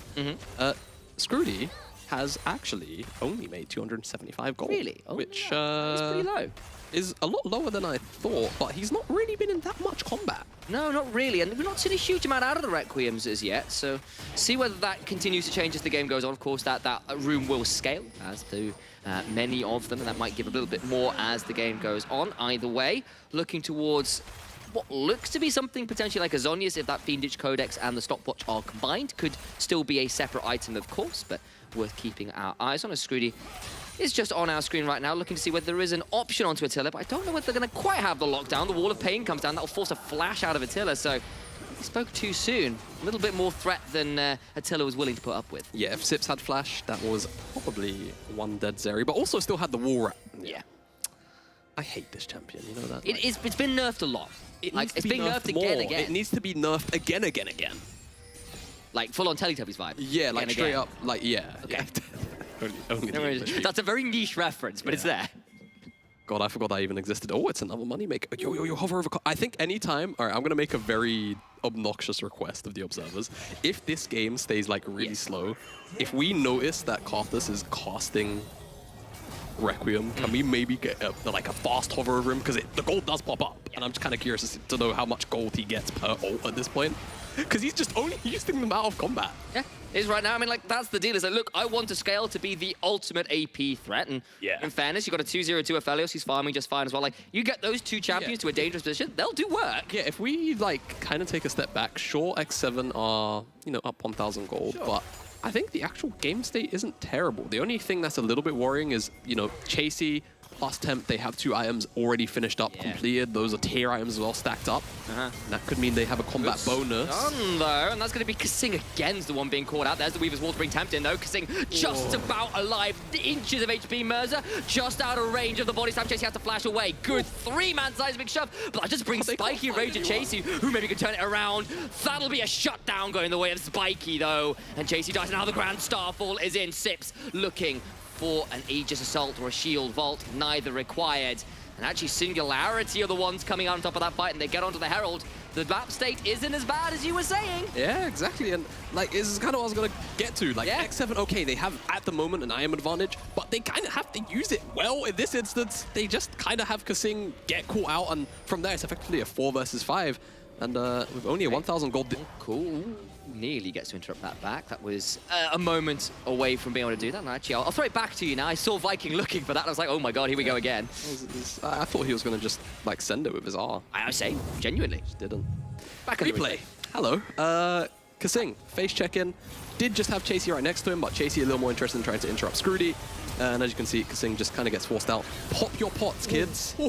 Pop your pots. As on the top side, you'll see this seismic shove is absolutely, well, would have been a little better if it was the opposite way. But does find 3, unfortunately shut down for X7, goes towards Spiky, and that's a really big deal, because I imagine as we come out of the replay, second item completed, Bloodthirster. And that's going to make him a lot harder to take down some of these team fights, all that additional healing. Now 3-0 and 200% kill participation for AD Carry. A little unusual, but doing very well in this game indeed. Got a lot of those kills, of course, onto Kasing, who was struggling earlier on into the game with some of those positioning and fight options. I really want to just highlight something that just happened in the inventories there, because Scroody picked up... Yeah. Okay. We're seeing a little bit of a fight. He's got himself a needlessly large rod, so... He's not dealing a lot of damage to this guy. Merz is doing what he can to trade this one out, but he's about to find himself the recipient of a 3-man gank, and there is no way out of this one. Behind enemy lines, supposed to be the ultimate, not where you're positioning, and Quinn dies for the second time. Yeah, so Scrooty had enough gold to finish up a Zonya's. Yeah. But curiously also had enough gold to pick up a needlessly large rod. So he sold... Decided again. I think he sold a pot or something. Ah. He had the Zonya's finished up, but then it was like, no, I want more damage. AP. Yeah. I've got a stopwatch available. I'll complete the Zonya's when I break it. Yeah, exactly. We'll see how much that benefits him or not. Of course, like you said, has the stopwatch anyway. Also has the Herald, so expect them to drop it somewhere in about 35 seconds time when they want to contest Dragon. That makes some sense, and we'll see what Scrooty decides to do with this needlessly large rod. There's a Horizon Focus angle, there's a Shadow Flame angle, there's just the straight Death Cap, of course. See what the option is. There is that Herald summoned, roughly when you were saying, about 30 seconds till that Drake's going to use this to try and get some damage, get some teleport out of Chasey as well. All right, so SNG, they'll at the very least get this charge off, but it's not going to break the tower by any means. But look towards that river. It's SNG that are technically going to be here first, but a lot of the vision control is X7 favored. And actually, if SNG don't walk into big shove! Tempt, you're too good!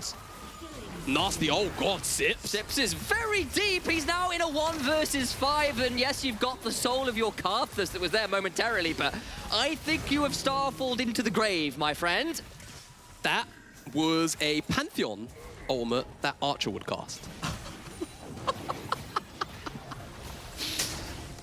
He's gonna come storming in sat here in the to green start room arguing right now. with He you. sat in the green room. As soon as I said his mouth just opened, where he's like, yeah, wow, this I mean, guy. are you wrong? No. Have you played with Pantheon? With Archer? I have. It's synonymous to me now, like Pantheon, Archer, same. He's not here to defend himself, so He he's thrown can't him under the bus a few times. Or under his own Grand Storefalls, apparently, because... Oh, thank you, observers. You're so smart. How much gold was that? Did you see? 161. Wait, 161. He's completed the Zonias this time, however. Did he just cast his ult to get the Zonias? Wait, can we swap Biggest over to the brain gold? ever, Wait, Scrooty. can we swap over to the gold? Observers, can we swap over to the gold? I want to know. Like, if he... Must know. He did! He did! Genius! Absolute genius. Scrooty, his brain is larger. He's so smart, man. The IQ is off the charts. Okay. He might be very dead, though, because he is on vision, even if his brain is off the charts. Solar Flare, Seismic Sharp, dead, Karthus. No! Yes! And he's out! Flag and drive without actually so much turnaround damage. It's pretty extreme. The Moonlight Vigil lets a lot of Chakrams running for Spiky. I don't know how much more he can get done. Merza vaults forward. But Spiky, even with the Chakrams, can't hit anybody, and they're about to time out. Kasing flashes forward, but goes incredibly deep. That's not the best cast ever, but it knocks Spiky away. Look at the other side. Merza trying to trade out, gets a vault over the wall. Person dies. Weaver's wall coming forward. Tempt over, gets a kill with a threaded volley. And X7 win the fight. Okay, SNG... No. Scrooty, we just complimented you for having like 300 IQ. No street smarts, though. No street smarts. Oh boy, all right, well, off the back of that pick onto the Karthus, unfortunately a teamfight breaks out. That, quite frankly, SNG just don't have the damage to stand up to just yet. And X7 capitalize fantastically, and now that's just going to turn into an immediate Baron. And that's 3 minutes of sieging, which I expect them to use pretty damn efficiently. They've got dive tools, and, you know, Kasing's not been afraid to send it this game. So not. Let's have a look at this again, because Scrooty decides to show us the difference between intelligence and wisdom. It's just a little bit disrespectful, you know? I think there's just not enough vision to really be pathing here. I guess maybe that ward in the brush at the top really gives him the confidence to step up, but Viking does a great job of locking everybody down. It also stops SNG from advancing into X7, which I think could have been deadly. Look at how many Chakrams Spiky has. But we're going to come out of the replay because I think a fight's breaking out. Oh, Spiky has got Flash, may well need to burn it shortly as Person being run from the jungle as well. Chasey knocks away Spiky with the cast. Person over the wall, but X7 continuing to chase. Dredgeline will get him out for safety for now. Sips trying to turn this around. Tempt has to go golden, but Scrooty about to die in the middle of everybody. But decides that's a worthy trade. Raccoon coming down. Tempt falls out. That'll be one back. But already Attila running rampant to the back end of it all. We've seen Xerxes today do miraculous things, and Attila looking to join their number. A triple to the X7 AD carry. All right, well, X7 win that fight heavy-handedly. And again, it kind of starts off with a pickle to Scrooty for the second time in a row. It seems like a lot of X7 are actually going to go for a reset here. Oh, Singularity, their bot lane gets caught out, and they try to retreat, and X7 were having none of it. Yeah, all right. So you can see everybody is just getting forced back here by X7. They're looking for person, but unfortunately, they find the man in the jungle for a second time in a row instead. That Requiem, though, nets the Karth for 600 gold, which can be a pretty big deal. But I can see on the top side, Attila just untouched. He's able to just right-click and, oh, sorry, Q over everybody. That champion doesn't right-click. And just finds himself triple kill. Really nicely timed Sonya's as well from Chasey, just to ensure that he doesn't drop to the execution damage of that spear shot from Sips. Of course, the more X7 get control of the jungle, the less Karthus can farm, the less that play pattern becomes a viable option. Scrooty had a very phenomenal gold lead, and it's kind of stayed pretty stagnant at this point. Okay.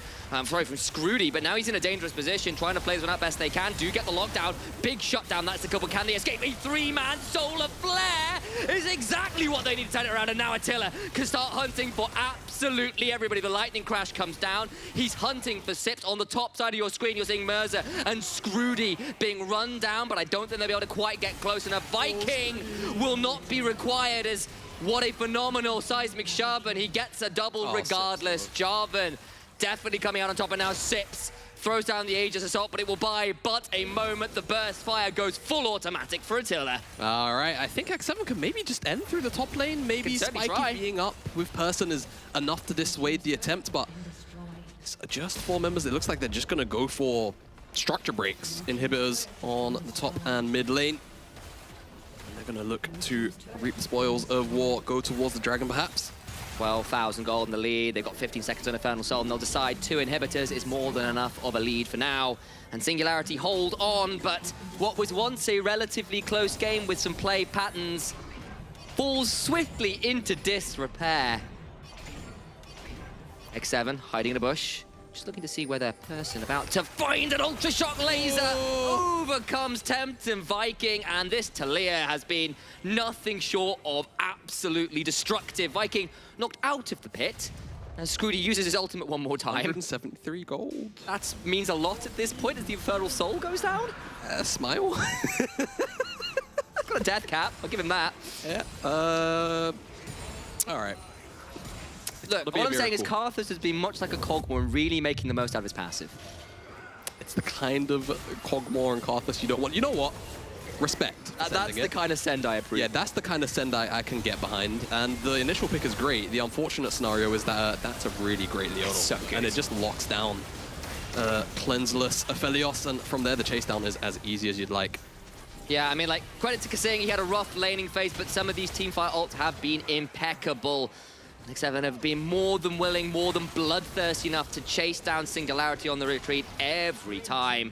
Talia and Jarvan just so hard to escape from, and now with the Soul, with 1 inhibitor remaining, Singularity are holed up in their base. Oh, indeed they are. And Viking has just given him the standard. That's a very euphemistic way of saying, well, perhaps we won't say that on a broadcast, but we all understand the reference, I suspect, as Sips eats an old shock laser. In comes the Weaver's Wall, and Mirza locked in the Cataclysm vaults away, but I think the only vault he's about to find him are the catacombs, where you bury all the bodies. The Singularity are piling up, 24 deaths already this game. They'll be stacking up a couple more. Spiky in person remain alive for but a moment. A good flash away might allow the Aphelios to survive, but JC says absolutely not. X7 will lock in 3rd place, tie with Riddle and Excel for game score, but their head-to-head haunts them now. Either way, they will have their pick of the litter of 5th or 6th opponent when they head into playoffs. And that is a big deal for X7, I think, when you look at how strong they've been in the back half since Viking has joined this roster. And it does make you wonder who they'll want to pick, right? I think there's good arguments for both Astrales and Bifrost as they finally kill the Nexus and claim their 12th win of the split, final win of the regular split. Really great showing from them, and yeah, it's a bit of an unfortunate situation to finish third in the tiebreaker just because of the initial part of their split. Absolutely, and you know, Singularity had fun in the draft. They played with the draft. X7 played with them like food in the game. It was a pretty destructive thing after some of those early phases seemed perhaps a little bit more equitable, perhaps, should we say. Did fall away from them, though. It locks X7 into 3rd. That's a big improvement from where we saw them earlier on in the split. But I think for now, we might have to go and mourn with the desk I think Archeron is looking just a tad despondent after that game. Angry at me. That's also reasonable. Yeah. See you in a few. Said, not really. I got Pantheon. You got Katarina. You got your champion as well, Evelyn. I mean, nobody picked it, so it's invisible. You know what that means? We should probably never be coaches because we're going to be forcing our players to play our shitty champions and they're going to be losing games because of that. You can keep walking. Oh, I'm good. You know, that was the least threatening walk I've ever seen in my life. I'm gonna be honest. He started walking with me as menacingly as he could, smiling. and I was like, "Oh, that's a penguin. That's so funny." I'm gonna get a hug. No, but well, with this, the chaos is over. I guess X7 take on the third spot, and this is quite important because with this game alone, it means that Riddle loses the second position they were trying so hard to get. They'll lose the third one that would allow them to pick the team that they wanted to play at the first round of playoffs, and they're forced to go to the 4th seed. That is a tough one. Yeah, and also the fact that X7 won right now means that there's no tiebreakers at all in the NLC. Even if Astralis managed to win, that doesn't change anything. Dusty remains first, and Astralis cannot catch up for third. They cannot catch up with X7 anymore. So no more surprises, no tiebreakers. Everything has been set in stone. Dusty first, JDXL second. They both locked EU Masters. Third seed is going to be, for now, X7, who get to choose their opponent in the lower bracket. And from there on out, it's going to be a bloody bath for who's going to take the 2 main stage tickets. And they keep sounding and playing the same way as we talked before the game. Having Viking on that roster is completely destructive and menacing as well. Unhinged. He was great. Like the top side this game, absolute destruction from the beginning. But obviously in the bot side, we did see Kissing having a happy game. Let's just go there. Not the most optimal stat line in the beginning of the game. You want to go there? I want to go there. Let's talk with his duo, Attila, that is waiting on the interview. Let's talk about the happy game of Kissing. Hello, Attila. How happy was your support today? Let's not talk about sad things, shall we? Welcome to the interview yet again, Attila. And you're locked in. You're on playoffs. You're now able to pick the team that you want to fight against. Was this the place you were looking to get into today when you woke up? I mean, not really. Honestly, like I found out that we were currently not able to be second place for some reason, but I guess like we were really bad at the start of the split, so we don't really deserve second place. So we might as well just give XDXL like the second place and a U Master slot before they shamble and crumble on playoffs. Did you just say XDXL? Did we bring yes, XDXL, back in the interview? Hello? No. I mean, personally, before I was cool with them, but now I have like, they have some cocky players, you know, with like big mouths and like small hands. So it's like, I just want them to actually lose a best of 5 and then go into semis, lose against us, and go into play-ins and lose against like a random Czech team. Okay, so this is just spicy. What I wanted to ask you is, obviously, the way a 3-way tie works is who has the most wins among the 3 teams, right? And you guys lock in third, meaning you have to play through a lower bracket, but at least you get to pick your first opponent and then so on and so forth. Now, I'm assuming through Dusty and Excel, you're expecting that Dusty will move forward to the grand final. Yes. From the upper bracket, which then gives you the chance to throw Excel down to the playing slot and grab the main stage for you. Now, through the lower bracket, which team do you think will challenge you the most? Riddle. Riddle? Like, I think without a doubt. Like, I think Biofrost are there just because they are there. Like, we will probably like to speak them and to send Diamond Prox back to retirement. And I mean, yeah, like the other 2, I think like Riddle has been pretty consistent, which I'm kind of sad because I feel like they will actually be interesting on U Masters, but I just think our team is better, so I'll hope we'll win against them. And then I also think that they're better than Astralis. Astralis right now, you just get the Windstorm farm to 40 minutes because they won't do anything early game, and then you probably win against them. Right. So since he's been bringing the final, let me bring one as well. Do you think you'll do better than you did with Superliga at EU Masters now that you're in the NLC? Hello.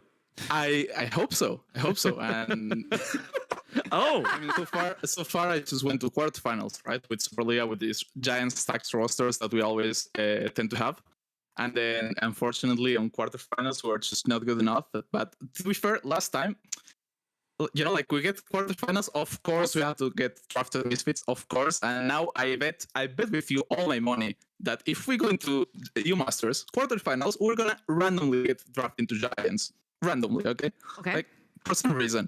But I will love that because this time I think we have a team to beat them, and I actually think we have a team that actually can do well on New Masters. Good to know, because Giants are, I think, right now tied first with Heretics.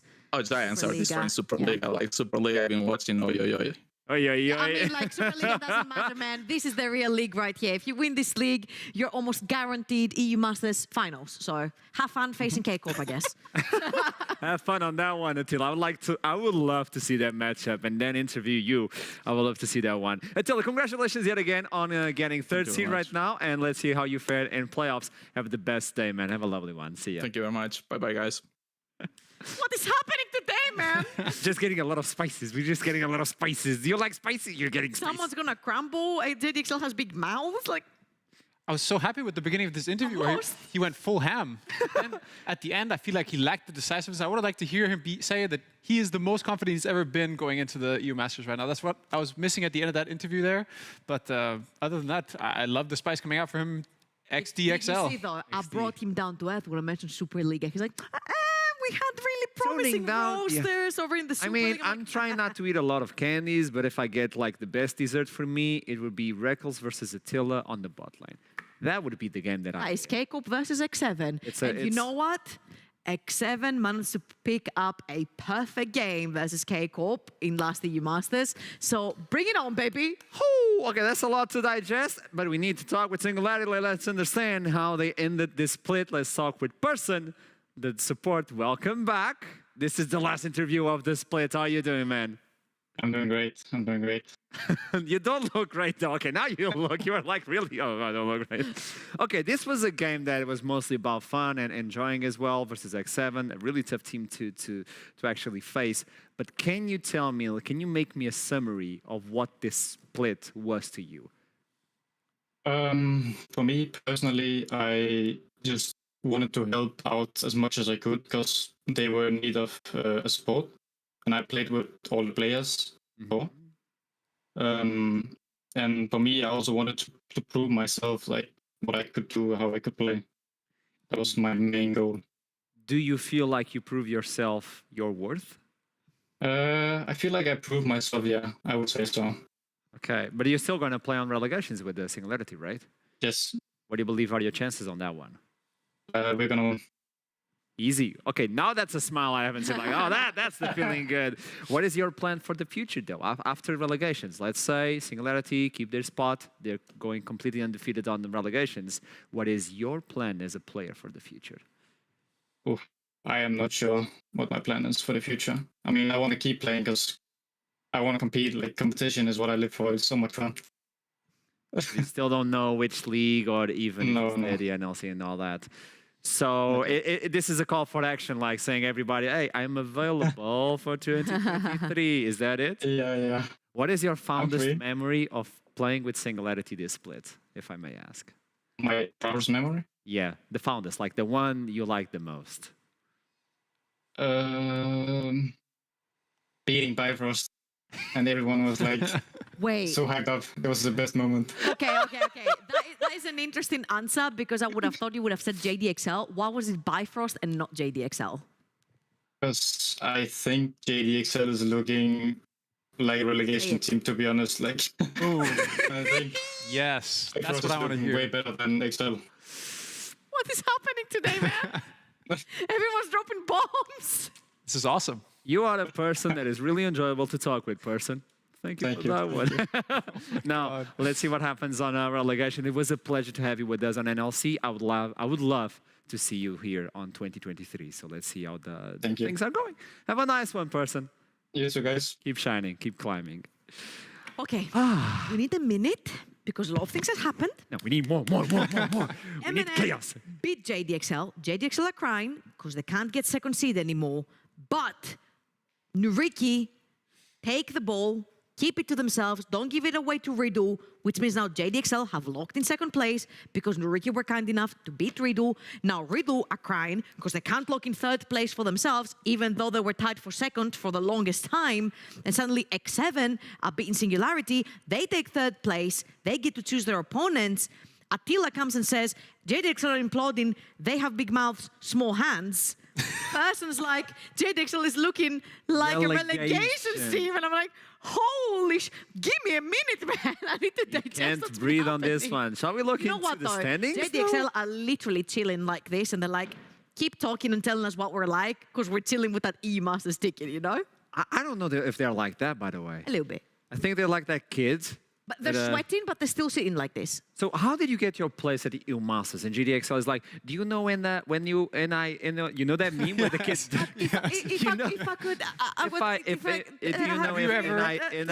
That's how I got EU Masters. Let's look into the standings right now to understand where they are right now. I have no idea, but apparently it's Dusty on first place, GDXL on second, locked in. X7 on third place. Riddle cannot fight versus them, and Astralis are kind of tied with Bifrost, but it doesn't even matter. It doesn't matter at this point. And also Astralis have another game to play, right, against Dusty, so they could win. Why is at the end of the day, every single position is pretty much locked and loaded in place. The 3 ones that matter are the 2 ones that go straight into the upper bracket final, and the one that goes into the lower bracket. Riddle and X7 slotted in. X7 get to choose which team they want to play against, whether it's Bifrost or Astralis, and Riddle take the remainder. Nah, production, you guys are smurfing. I'm loving this, by the way. What is your take? On who's they're going to pick? Oh, yeah. Oh, that could be it. I mean, for sure, you're taking Astralis. Look, like this Dust game now is Astralis needing to prove that they're actually scary going into playoffs. Because so if Astralis wins versus Dusty, will you eat your words? That depends on how they win. Okay. Yeah. They need to show a lot here. If it's a stomp, you go back? Not necessarily a stomp, but I need to be happy with what I'm seeing, because in the recent times, I have not, even their stomp with LeBlanc, I have not been happy with it. This is something that is very interesting to me, because it's like, obviously, if you're on the third slot, you're going to be picking Astralis over Bifrost, right? Because Bifrost, like Audi in the bot lane, they've been looking a lot more stable recently, ever since they said, we're sticking to one style, and this is what we play best, and this is what we're going to stick to. I feel like if Astralis prove here, do not pick us to play against X7, who's the scarier team down in the lower bracket. Maybe there's a chance they can prove here, like if we can beat Dusty, then maybe we are dangerous. And if we're dangerous in a best of 1, we can be more dangerous in a best of 5. And we spoke about mental advantage, like with JDXL, but also for Astralis here, I feel like they might also be a bit down. So beating Dusty now is the best start you can have to a playoff run. It's the best way message you can send to the top team, like, pick us. Let's see how you do. Chaos. Now, going into a serious note, if we can, it's time for the NLC social media clash, where we rate the memes and all the posts and videos and GIFs you guys bring into the media. We need them. Twitter. Yeah, we need those to take a breather. So how does this work? You guys send in your best memes online, and then there's someone we cannot name that is judging and voting and putting on points. And the first one of the day will take 5 points home. The second one will take 3, and the third one will take 1 point. And then we put on the standings, and Riddle wins. So, looking into NLC social media clash. Let's start with the first one that belongs to X7. X7 Esports handshake with Carmine Corp, with both junglers exchanging shirts. I'm gonna say this, looking at this picture, I feel really comfortable with the matchup. There's a lot of joy right there with Viking and 113. Of course, LDLC was the one that knocked out X7. And if you guys remember, it was said that because LDLC was facing X7 on that upper bracket, they were like, whichever one of these teams takes that quarterfinal will most likely be in the finals versus K-Corp. And it also ended up being LDLC, right? Had X7 won that, maybe they would have been in the finals. Who knows? Maybe this season? And for those of you who didn't know, Viking was on the show on LFL and talked with them and all that. Yeah, that's why they meet up. I don't know if it was LFL like at the top, but he was on a French show and he was talking about it. So yeah, Viking is exploring what is happening. So 1 point for X7 as we move on to the second one. It is a post by Dusty from Monday. A short preview of tonight. Tune in at 18 to watch as Goomba Stomp excel and secure first in the NLC regular split? Well, they weren't wrong. they were not wrong. Oh! Wait.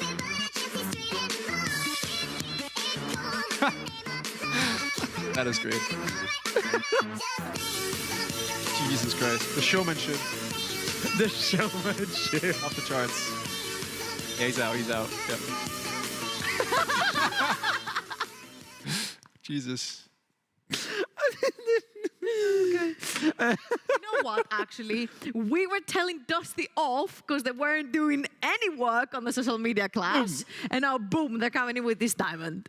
I love it. That's 3 points for you, Dusty. You did it. You did it. You guys are Riddle is not number one, I'm going to be very disappointed. finally scaling. Riddle? If Riddle is not number one, I'm going to be very disappointed. Sadly. Life hack in these things is just add your face to some movie or something, and you have a winner. Come on, guys, it's not that hard. Let's But get today it. is not the case. Okay. The first place is not who you think it is, Trouble. You're going to be surprised because on the first place for today on the NLC Social Media Clash, it is Riddle. Of course it is. What if the NLC was a boat race? Oh, no. Also, congrats to Dusty for being the first EU Masters team. We will see you there and just enjoy this.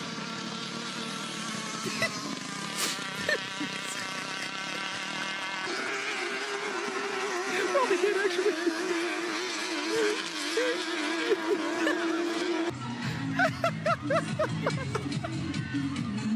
Oh no.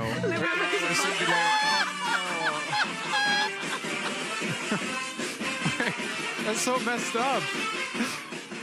Singularity were not that much worse. Why did they get the shot straw? What's up with that? That's messed up. Look what you did. Did you point at my face? Yes, you did. You did. How fucked up is that? You laugh at me? That's 5 points for you guys in Riddle. Ah, you guys gotta stop, man. We gotta breathe. Let's look into the standings after this one. And it's wins. like Riddle wins. At the end of the day, Riddle always wins. 54 points. Vanya in second with 36. And hey, look at Dusty. So good. Hey, they climbed. They were only 1 point, and all of a sudden, Man, that's so good. Bless. Honestly, bless. CJ, that is, you're doing God's work, man. Pretty good memes. Pretty good memes. This is NLC Social Clash was a really good addition. Okay, now we can look into I'm the gonna list. say, I wasn't expecting the twist with singularity at the end. That's the thing. Like you see the second teams that join in with the boy like We're fighting themselves. It's perfect, man. And he said I was waiting for the entire split to make this one. This is commitment. Commitment. Good job, CJ. You're a beast. Let's look into the final game of the split. Dusty versus Astralis. Let's take a look at these two teams. It seems like Dusty, on paper, would be the favorite. But there are a few lanes that we need to highlight. Let's look into the mid lane. Okay. Senkux versus Backland. They have been the storytelling of these two teams. They're not the stars and shining armor. Now, they're not those ones, but they're really solid with what they do. Let's compare those two.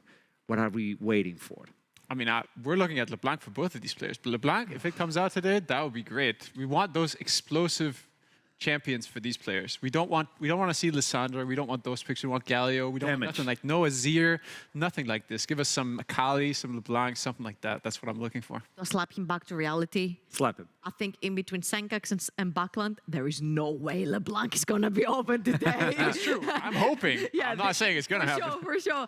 These two guys have been so stellar on the champions. Senkux had a game previously where he absolutely smurfed on the champion. Backland, we know him for this champions. But there's also other things that Backland has brought to the table, like you mentioned the Akalis, the Yones, the Yasuos coming in as well, the Sylas. Senkux love playing the Sylas. Good that you mentioned it as well. So there is still chance for fist fighting between the two. And look at the stats. That is tremendous as well. The damage is not the highest we've seen because these two guys play for the team as well. They can make individual plays, but they're really consistent on team fights as well. And we were talking about that one. And this is only the mid lane. And obviously, we're expecting a lot from these two players. But what about the bot lane, though? I mean, come on one side, it's my boy, Chris Berg. The guy, if you give him resources, he will carry you to the late game. Although lately, a lot of teams have been figuring this out and they have been targeting him towards the bot side of the map to sort of choke him out of resources. And on the other hand, you have then Voxen, one of the most flexible carries that we have in the league. Mages, he plays it. Enchanters, he plays it. Marksman, he plays it. Early game, he plays it. Late game, he plays it. Low resources, yes. High resources, also yes. So when you've got a diamond in the rough down the bot lane where you literally give him any champion, any playstyle, and he does give back to you exactly what he needs to, I think having this flexibility in any draft gives so much freedom to Dusty. I mean, you look at these two players and what brings them together, what's common for them? They're both Danish. It's no surprise. Denmark. Fuck yeah, Denmark. Let's go. No, actually, I'm looking at very much who's going to be facilitating these two players. Linkas and Taxa. And Taxa has not been doing too hot these last couple of games. I would like to see him step up as more of a facilitator role, bring Chris Berg into this late game so that they can actually get rolling, bring Senkux into a carry role. So that's where I'm looking for this game. I'm looking for the champion select as we jump into the last game of the summer split of NLC. Kick it, boys. Give me that champion select to see Astralis versus Dusty, 10 and 7 versus 13 and 4. What? What? No, that's just sounds. Weird sounds. There's no language involved on that one. Just chaos, by the way. Oh. Yasuo removed.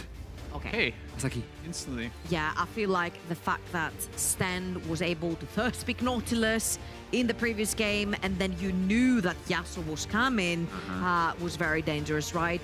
Talia also removed from the side of Astralis. Of course, Talia Yasuo is what they played in their previous game from the side of Dusty, and it was very, very lethal. If I'm not wrong, it was the game versus JDXL as well, where they played the Yasuo and Talia, and it was extremely difficult to play against. Now, I'm wondering if a LeBlanc is going to be taken out of the picture here. Now, the thing is, whichever one of these mid laners chooses to play for the LeBlanc, the neutralizer can come in, the Lissandra. Yes. So you're running into the problem of maybe one of the two carries saying, okay, we'll take a backseat here, we'll make sure that this mid lane gets constantly ganked. Yeah, I'm actually looking at these bans from Astralis and looking at a potential Sylas coming in here in the mid lane. Could be something that they could be looking for early. Yuumi is not out of the picture yet, which scares me, quite frankly. Yes. Hopefully, and it does stay open. Now Astralis have the chance to go for the Yuumi. I'd say, knowing Chris Berg, he's like B1 Zeri right here, coach. B1 Zeri, his performance on the Zeri has been absolutely insane. You can give away the Yuumi and possibly even go for a Lulu in the bot lane or something along these lines. So I think you're pretty safe first picking your AD carry, which is something very common right now. We've even seen a lot of B1's affiliates as well. And with the Sivir out as well, it just makes even more sense there. Like the Puppy's also gone, so you have no real blockers there. It's great here. And now you kind of feel like Dusty is forced to take the Yuumi away because you don't want to face that Zeri Yuumi combination. That is very scary. Maybe we see the Rat come out again, because usually when you pair it up with Yuumi, it's really strong. You can get some early game ganks as well when you go invis. So still in that way. And then if you look at Linkas, he's played some mad Xin Zhao and Viego, right? Slot that Yuumi on top of a Xin Zhao or a Viego. This champion will be invincible. Yeah, with him and Sylas, even Sylas. With him and you don't even have to pick any carry here. You can just pick Sylas. That's true. That's true. And with Linkas and Backlund on your lineup, Yuumi just makes even more sense. Like one of these players will pop off. Put the Yuumi on top of him. You go crazy. You were right with the Twitch. That's a good call. This allows at least Taxer to now pick his jungler and maybe bring the Lulu as the third one. I think you need to take away the Sylas 100%. A Sylas with a Yuumi on top of him is going to be such a lethal and annoying weapon to deal with, especially when you have a Zeri that needs her space to play with. A Sylas on top of a Zeri is going to be very difficult. Now, I think it's a good takeaway that you do take... Oh, I thought the Viego was taken away, but... Vi, for me, seems like Taxer wants to be a little bit more active in the early game. Point, click, CC. Who's diving in with you? Because this could very well be Senkax onto something like the LeBlanc. Yeah, it could. And now, even more so when you mentioned the Sylas, I mean, you get to steal Vi ultimate as well. It's becoming, quite frankly, disgusting how strong Sylas is here. You also get, if you pick it for Dusty now, on the third pick, you get to ban 2 mid laners away. Even on top, it's going to be so strong. I think this might be a free LeBlanc pick if Backlund wants it here, because you can pick LeBlanc here, ban Lissandra, and you pretty much get free reign in the middle if you want to, or you go towards the Sylas. I mean, you don't have the best ults right now to steal away. Like, the Vi is good enough, but who are you diving in with, right? So I'm thinking here, this might be a mid lane pick.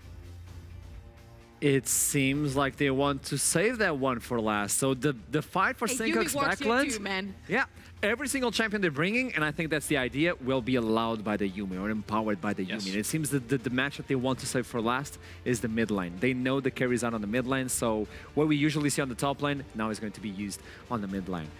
Final bans for this one, you were talking about the Lissandra because now they have the first pick for the red side, so they can bring the I feel like LeBlanc, Yone for sure. From the side of Astralis, these have been the two other champions that Backlang has really shined on since the Yasuo has been banned away.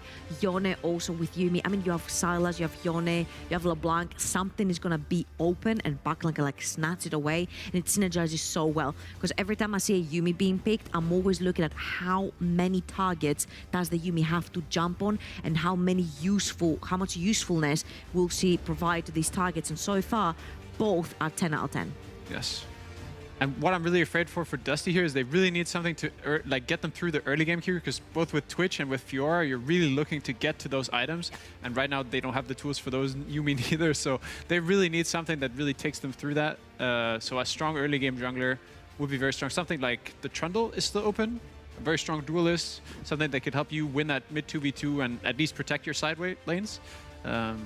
And there's a way to also slow down those engagers. The Vi, you can stop the Q, you also can slow down the Gwen, and you want to say something. There is a world where this could also be a Lee Sin LeBlanc mid-jungle duo for Backland and Linkers. Really strong in the early game. LeBlanc with Viego potentially as well, really strong. Both good targets for the Yuumi too. So I'm looking at that. Possibly you lock in your jungle here because you already know the matchup, and you allow Backland the counter pick. Okay, so Xin Zhao, one of these picks that you're going to be taking through the early game. So now the LeBlanc makes even more sense. That's just as good as with the Lee Sin. Lee Sin attacks her, a lot of skill expression, so I'm happy to see the Xin Zhao more actually. I feel like seeing the Xin Zhao ultimate right here, you insta-lock Silas. You need the Silas. You need the Silas because you can provide a lot of survivability with the ultimate for yourself, but also for your Zeri, and you become that front line. Oh, please do that. Yes. Yes. Amumu is such a freaking strong champion currently on the patch. No matter how tanky you are, you walk into a river with Amumu there, he will stun lock you for so long that your HP bar will fall low enough to the point where you're going to have to walk out, which means you're playing with numbers disadvantage or you're dead. And with this amount of lockdown, you have the Amumu, you bring the Silas, you steal away the Yuumi's ultimate, and you can also follow that with that one. There was a lot of root, but it's not going to be the case. It's going to be the bird word on the mid lane. LeBlanc is still available. Do you bring it versus an Azir? Yes. Yes, this is a good scenario for it for sure. I could see that for sure. You could also look for some kind of long-range mage like a Xerath. Could also not be bad here. Like need a lot of AP. The via to getting to a Xerath is actually really difficult. So Xerath could also have some use here. Give it to us, Backland. Oh yes.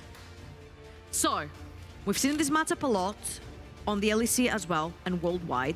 Azir really, Kali really suffers into Azir, but after level 6, she has 1 versus 1 kill potential. And Backland is just so good at these assassins, and he has solo killed people before with his LeBlanc. Now I can't wait to see what he can do with this Akali. Every single champion is so golden to have a Yuumi on top of. One dies, another one can carry. Keep in mind, they saved the Akali for the last pick specifically. So, looking into these champions, what is your pick? I mean, what I'm afraid of for Dusty is that their lineup really needs to get carried by Linkus here. Like, Linkus needs to bring them through the early game. If he can, their team fighting past 20 minutes will be really strong. And I expect them to take the win if they can get to that point with a decent even gold. So Dusty for you, obviously. Dusty for me. What about you? I'd like to see Kiba completely unlocked on the map. I'd like to see him completely shut down the early game for Dusty if they want to get Astralis ahead and get that Zeri going. You walk into the river with your jungler, you start punishing early on. So you believe it's going to be? I believe. Okay. Astralis. Astralis, okay. We have 2 different opinions on the team that is locked in first place and the other one who's locked at the bottom of playoffs. But regardless of that, it's a top 6. It's the last game of the entire summer split. So do your best and take it away, boys. Initialize and Jamada. No pressure. I'm very excited for this one, of course. Quite a lot to see in this game. I think obviously both these teams locked in their positions at this point, but there's pride on the lines. And I remember Obvious on the desk saying, look, if Astralis want to prove that they are a scary team and a team to not be picked by X7, they need to come into this game and absolutely smash it. Perfectly agree. Because, I think we've had a varying amount of opinions on who this third place team is likely to pick up between Astralis and Bifrost. I don't know. Personally, I would always be picking Astralis. So I think, yeah, this is a really good exhibition game, shall we say. Yes. To actually show why perhaps you should consider Bifrost as the option instead. Absolutely. Well, the doors are open to said exhibition, so let's head on in, shall we? Onto the Rift we go. And a beautiful sky view here as we float delicately above the various lanes of Summoner's Rift. The stars are bright and in the correct shapes for Dusty and Astralis. And honestly, Dusty have well and truly impressed us this split. What a glow-up it has been. We've said it every time we've seen them over the last few weeks, but they've locked in EU Masters. They've locked in first. This game is just for pride. Pretty much. And, Dusty have always had the star power in names, right? I think basically top to bottom, you have very strong individual players. Curb, Barkland already made the run to... Barkland rather, then Voxnay, I beg your pardon, made the run to EUM before. Back on Tricked, wasn't it, if I remember correctly? Yeah, Tricked, then Voxnay, Curb, Diabolus 2019. Oh gosh, I hesitate to answer that one. A little before my time. Also, of course, technically last split. I say technically with Matchco. Oh, that's an unfortunate recall location. Will they stop it? It's going to be very close. They get the stop. Now Carlson's in danger. He needs to try and escape. They're going to continue hopping forwards here. It's a bit of damage down, but Astralis will come back to escort their top laner out, and instead Kiba goes in with a bandage toss, and could have been a little bit more of a scuffle, just turns into a bit of a nothing. Carlson's back interrupted, but not too much more as it stands. Yep, Carlson will just have to make that long walk home. Game over, says Kerberos with his emotes, and I mean, well, the league is over for them. It is. They can't play slower. They can't play higher. Once this game is over, the league is indeed over. At least the regular season of it, as Kiba is on vision. We've seen a little bit, honestly, of Dusty get out controlling these wards early on, as Kiba throwing up even more of the emote game. And with both of these drafts in, with the stakes, at least in terms of standings, not important per se, what do you want to see out of these teams with that in mind? Sam, look at me. I'm looking at you. Deep into your eyes. See it. They can't see us. I can see you. Yeah. Blood. I'm there with you. The thing is, you said that with such conviction. I'm like, okay. All right, well, time to switch to Warhammer mode. Blood for the Blood God, Skulls for the Skull Throne. We brought chaos into the day today. I wasn't expecting it to be quite so dark. I want mayhem. I want mayhem. I want Armageddon on the Rift. Excellent. End of days, in more ways than one. Last game of the day, ready and exciting. Hell, I mean, it is very volatile matchups in quite a few lanes here. Two AD carries, which could really pop off in mid game. We've got Fiora versus Gwen. Early impact junglers. Lots of excitement to go on as it stands right now. Curb playing pretty well into this Gwen right now. Though, of course, the healing is there with the pots and the snip to top her back up. So Gwen shouldn't be in too much of a bother right now. But Taxa, early invade here, looking to find these raptors before Linkus can come over. Yeah, Linkus went for red into the full bottom side quadrant. Whether or not he wanted to path back up to his Fiora lane, of course, is a different discussion. It looks like the answer is yes, but he's going to find that his raptors are gone. And a lot of that being facilitated by Sen Kux is a mid lane priority as well. And now Tax is even going to make a move up towards the top side, just getting a little bit of pressure down where he can. Nice ward spotted out. Yeah, just spot him out. And he'll see whether there's an angle, but over comes Linkus as well. So I think we might end up with a little bit of a duel, but a quick Vault Breaker over the wall will extricate the Vi from the enemy jungle, and she'll be just fine. I love your vocabulary, man. Thank you. It's a pleasure to listen to. Oh, I'm glad you think so. I hope the audience does as well. Their opinions do occasionally matter, so I hear. But you know, it's always nice to hear the compliments. It's been a real pleasure casting you again, Jemana. It's been a hot minute, honestly. It's been really nice to get back on the mic together and enjoy some absolute madness here in our final day of Madness NLC. Doesn't even come close to describing what we've had. I was genuinely worried in the last game that X7 were going to lose for a while there. Yeah. There was a moment or two when that Karthus was getting a little bit ahead. I was like, ooh. X7 are what, the only team that have given us what we expected? Pretty much. I mean, even the game with the Katarina in, you know, with like, was Yeah. I mean, that wasn't that far away from a victory either. Bifrost definitely sweating a moment or two as Ericsson was finding some angles we didn't think was possible.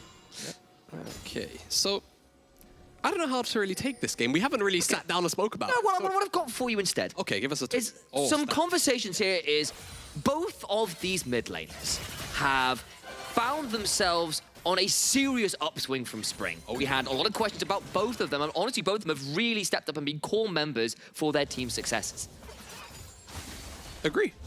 Yeah, stats kind of show it as well. I think also, generally though, this is one of those kind of like stat bring-ups which I don't even feel like tells the whole story of how important these guys have genuinely actually been. true. Like, to Dusty, like, Barkland really has been the true vocal point, right? And yes, these stats, they're pretty damn good. Yeah. But I think when you take a look at how Dusty even draft on many occasions as well, it's typically very much revolving around him. He is the center of the Dusty universe for them. And, you know, for Senkox, I think a player that we had a lot of criticism for last split. I think it was back when he was called Cress, when he was. I mean, look, Senkox has such a history behind him, and the heights he was at was, you know, we expected a certain level from this guy, and really he didn't deliver, at least in Spring. And yes, Astralis have definitely facilitated Senkox having a great split. I mean, so much mid lane attention to the point where we were basically making memes out of the whole damn mid lane attention they had, but it has been effective. Exactly, and if it's effective, why stop? Well, especially that. Coming into playoffs as well, like, that's the kind of thing which is a real strength and a real string in your bow to continue using. And Kiba, the one member that changed on this roster, has found his way towards a top side where Curb does have level 6, but with Taxa and an Amumu around, that's a lot of CC and ability to dive, and Curb gets caught here under his tower. Danger could abound. Linkus is around, but I don't know whether he knows there's going to be a support here as well. The sweeper is good, but the flash bandage task leaves Linkus out to dry. Dead, and Kiba gets first blood. Trouble on the desk, asked for Kiba to be unlocked on the map, and it was a pretty damn good roam, and it's always pretty easy to roam out of a Yuumi lane as the opposing support, and using his time perfectly there. First blood actually secured by himself, so we'll see whether or not this maybe gives Kiba an early level 6, sharing that kill with Taxa, but looking for Kerberos, unfortunately Linkus just trying to play, you know, cover, shadow, and now still going to hook up this gang. Ghost is popped. Curb going to try and outplay this best he can. It's just some denting blows right now. Now he can think about turning around. He's very damn fast. He's winning. Trying to go for a 1v2. Curb lunges his way forwards there. Those vitals actually spawned perfectly for him to almost 2v1. I think if he didn't accidentally right-click Carlson instead of Taxa, I think he would have called in the Grand Challenge. Linkus is here. There's no accidents anymore. The Grand Challenge is popped. And Kerberos, it might be a little unfair in the 2v1, but that is a challenge well and truly won. Hey, he was like, you just called your jungler up here, now I'm going to call mine up here. And how do you like it? My jungler kills these ganks, I promise. No flash on Carlson, of course. No flash on Kerberos either, has the ghost, but no mobility spell on Carlson. Yeah, no. I use my jungler card and then use L plus ratio. We'll see how this impacts that topside matchup though, because Kerberos half made a name for himself, if my very Zoomer to UK scene brain recalls correctly. You've been in it longer than I have. Well, I've been here longer than you have, but still in the grand scheme of things. True, yeah, it's fair. I'm not sure what that makes me. Like a... There's another generation. I don't know what they're called yet, like alphas or something. It's something really. Yeah, it's like Gen Z to like alpha to beta gamma. I think they're... Yeah.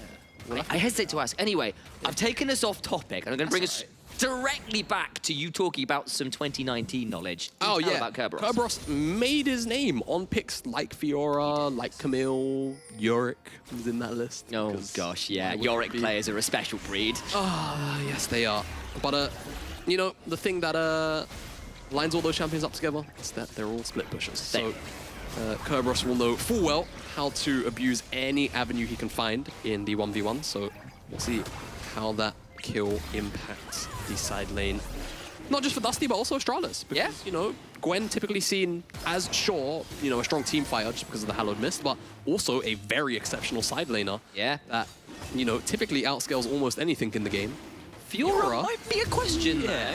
Exactly. Of course, you've got a lot of healing, you've got a lot of ability to throw down the Thunderdome and invite people to fight, but Fiora just such an accomplished 1v1 champion. Yeah, there's also in lore, but like just in general, you know, before Gwen came out, I feel like it was the trifecta of split push champions, where it was like Jax, Fiora, Camille. Yeah.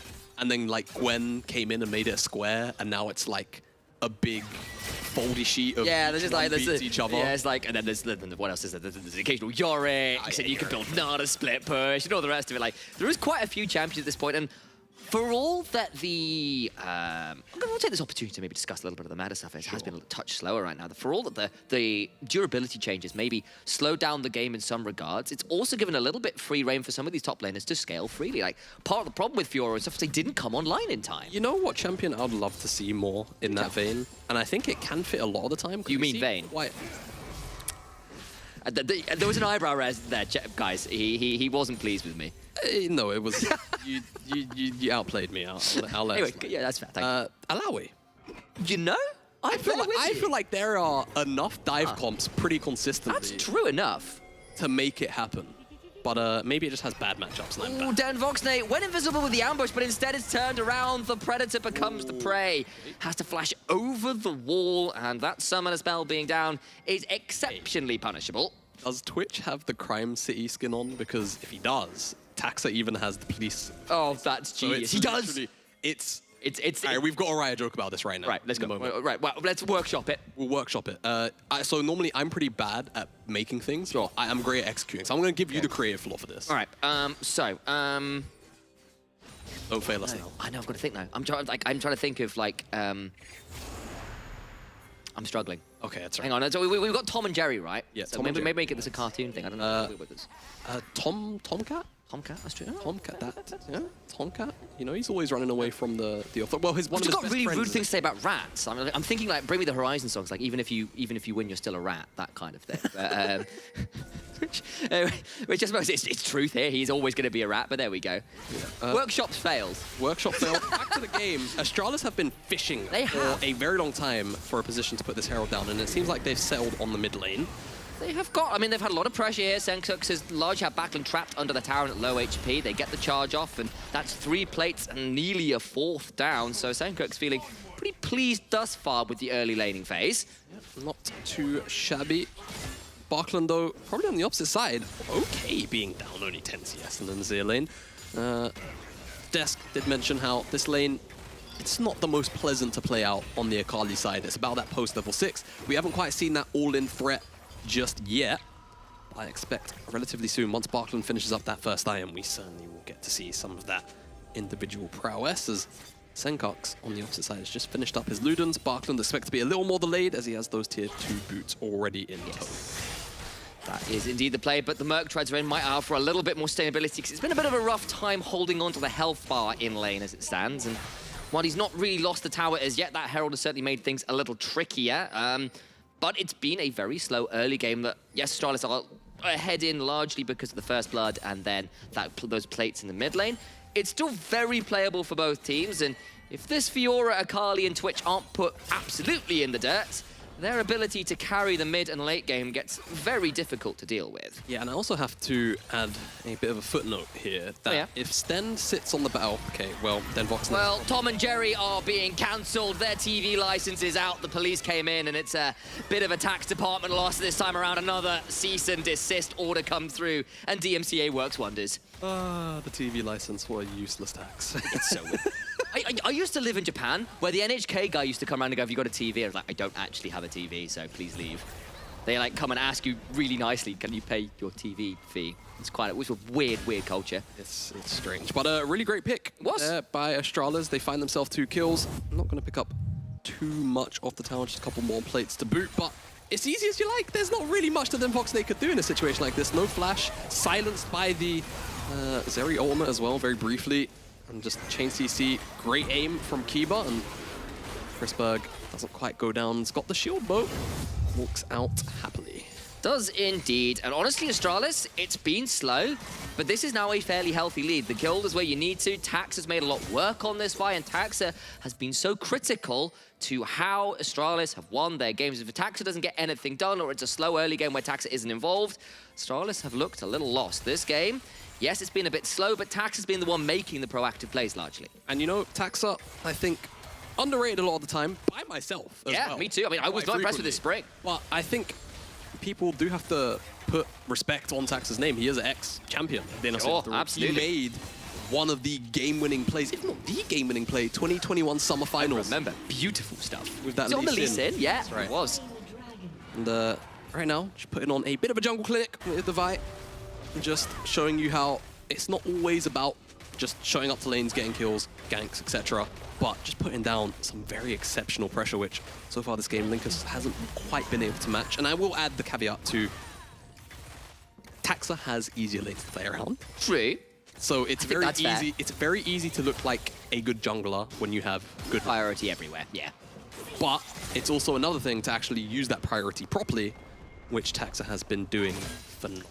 I will say that was a very slick blue buff take there from Backland. Oh yeah. Yeah, like I appreciate the shroud into Shuriken flip into Q into back to the shroud with the Shuriken retake. That's smooth. That's very efficient. I like that indeed. Second Herald though is being taken by Astralis as Kerberos trying to trade out heavily with this Gwen, but not going to get too much more than a bit of the health bar. And all the while that Herald has been taken, remember this tower in mid lane is next to dead, so Astralis are just hovering out of vision, seeing if Backland will overstep. And Kiba, maybe he's the one, in fact, who stepped just out of range. That win becomes lightning. That was very close to being a dead Amumu. There's a lot of pings on the bottom side right now, but I don't really know if they can kill Curb. Ult being popped there. Now the grand challenge comes down. The ignite is there as well. Misses the riposte. Now down comes Taxa. Cease and desist isn't there, but a big turnaround does its work. The Vault Breaker as well, of course, used to go the distance. Curb trading out, though, and he just gets out of range. Now the turnaround can start coming through with the lost chapter, and it will be a final moment, and Linkus secures it. Down come the rest of Astralis, though, and it's turnaround into turnaround. A fantastic Crescent Guard, though, by Space. Flash, Curse of the Sad Mummy by Space, but what happens now with the riposte? Somehow, some way, Dusty turn around the turnaround of the turnaround, and of course, down comes Backland. They're the first place team for a reason. They're going for more of the perfect execution, not required, as Twitch sprays, prays, and claims a couple more lives. Around and around and around and around the turns come. It's not time! Sencox can't quite secure it, but the madness continues. It's Gladiator all over again. Are you not entertained? Teleport follows up, and we are done yet.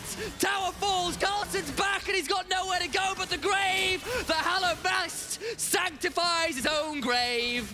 Oh, it's like a roller coaster with 16 loop-de-loops back again. All right, here we go again. So, starts off with the 1v1, and I actually think that Curb is very capable of killing Carson in the 1v1. He's got the Divine Thunder. I think Carson was still working with components. The issue is, this riposte misses, dodged away by Carson. At this point, I'm saying, okay, surely Taxa has to take him down here with Carson. The issue is, Divine Thunder are healing, and I think that was also a Vile proc at the same time. At the very least, he got one afterwards with another Divine Thunder proc, and then the Yuumi comes in and starts causing havoc, and the chase down is totally on. But then the collapse comes in from Astralis. Oh, that Crescent Guard was so good from Linkas to prevent the easy one. And then Kiba goes in, and it turns around from here one more time. It's absolutely absurd. I mean, I think the fact that Astralis don't really end up getting much more is probably going to feel really sore because they committed the numbers first on both times, right? It was first Taxa and then the rest of Astralis, and it was always Dusty coming second to the play, but they were always the ones coming out on top. Sencox gets a little bit unlucky, manages to flash forward and find Deadbox. Deadbox, brother, Nicolaj, I think that's how you say your first name. That's just greedy. That is just greedy, brother. But I can respect the step up from Carlson. It's an unfortunate teleport. Nice pronunciation. Been watching a Brooklyn Nine-Nine, I see. But all the while, we're back to live, and that mid lane turret has finally fallen. But Dusty just getting the edge in the hands department, and now maybe Backland getting punishes in the Shroud. Curse the Sadman will buy space, trying to play this one out best they can, but there's just too much CC and nowhere to go. Oh, that's a meaty amount of AoE and 3 ultimates blown. Backland doesn't even have the opportunity to flash. 3-course meal. I enjoyed how much you enjoyed that. It's always nice to have someone appreciate my very poor jokes, but honestly, there we go. This has just been a fantastic day. It's been a lot of fun. My last day. Yeah, it is. Split, and honestly, I couldn't have asked for a better day. I think it has been an absolutely phenomenal set of games. And the entertainment just keeps on rolling. It really does. This game started slow and suddenly blew up, and I have to say, I wish I had a bit more popcorn on the desk, because it feels like we've needed it. Maybe we'll take this opportunity as well to just check in on our bot laners as well. Now they're starting to come online, because both of these players We've had a lot of good AD carries, but both of these guys, again, much like their mid laners, have been pretty key to when they've been getting those team fight victories. Absolutely, they have Denvoxnate for an eternity now, whether it was when he was coming up onto the scene under London Esports. The other London team. The other London team, or whether it was when he was on Tricked. It's always been the centerpiece for so many of his rosters, and Chris Berg, you can honestly just argue the exact same thing now. Dragon Fight, Dusty have 2 already, it's just a Cloud. Eyes on those mids, eyes on those AD carries, so key for their teams. Dragon started. Look at Backlund though, he's off vision and maybe got an angle in. That control will spot him when he thinks about it. Vault Breaker spawn, Kerberos over the wall. Team fight Fiora, not always the best, but then comes Uni Ultimate. They're gonna try and turn this round. Cease and desist onto Denvoxnate, but it's only Vi who is shut down. A little bit of brutality being taken out there. Carlson snips a couple down the back end though. A double kill because of course Akali falls. A 3v3 now commences. Dragon is back to resetting. Over the wall goes Kiba into the Curse of the Sad Mummy, but he's just not going to do anything but buy space for his mid and bot lane to survive. Nowhere to go, no hope, no prayer, and back to the pyramid you go. Yumi diff, Yumi diff, Yumi diff. Yeah, Yumi is just ridiculous. She just kept like everybody alive. I wish I could break that fight down in more detail, but literally what ended up happening was Tax dive a little bit too far deep, and we'll get it in the replay. Gets taxed. And he just, he gets taxed, you know? It's quite ironic. You'll see he goes onto Denvox, and they're doing the correct thing. The issue is nobody on Astralis can actually follow up on this. Carlson eventually does get close enough, but, you know, I think taking down 2 a lot more than he, you know, was betting for in that scenario, to be honest. A little bit of luck and a little bit of good fortune gets him there, and then from this point, Chris Berg and Senkooks have to run for the hills. As Kiba just kind of gives his life over in an attempt to keep his carries alive. Great riposte. Yeah. The kill. I wonder whether that stopwatch might have been a little overeager, might have been worth saving that. But, you know, Kiba has had a pretty good game, a very proactive game, if nothing else. Unfortunately for them, though, it's still looking like Dusty are the ones coming out favored. They've got themselves to Soul Point, though the gold is pretty even right now. The problem is where the gold is. I'm looking at a Fiora at 404 and I'm going, I don't think anybody wants that, as Kiba may turn this one around, but Linkas has a crest and Garnatian and Backlund into the back end of it, gets stopped by a season desist that is perfectly timed, but the Amumu's already dead. The teleport's channeling, but it's going to be too little. It's going to be too late. Chris Berg about to hit a 3 talent strike, but Linkas can't quite auto it. Senkooks into the backside doing what he can. Carlson is doing his own work, but it's still not enough. Kerberos unstoppable. Kerb lunges onto Chris Berg, who has to Spark Toge over the wall, and the Azir is a long way from home. There's no Empire to back him up. His legions are gone, and he must try and retreat back home. But Denvoxnate on the ambush might be able to spot him here. Is he going to get the reset? Surely not. Nah. No way. He's still holding. He's holding on. Can he get someone? Kerberos going to shake forward to the Senkooks, but Denvoxnate has to flash, and that means Senkooks flashes but will not survive.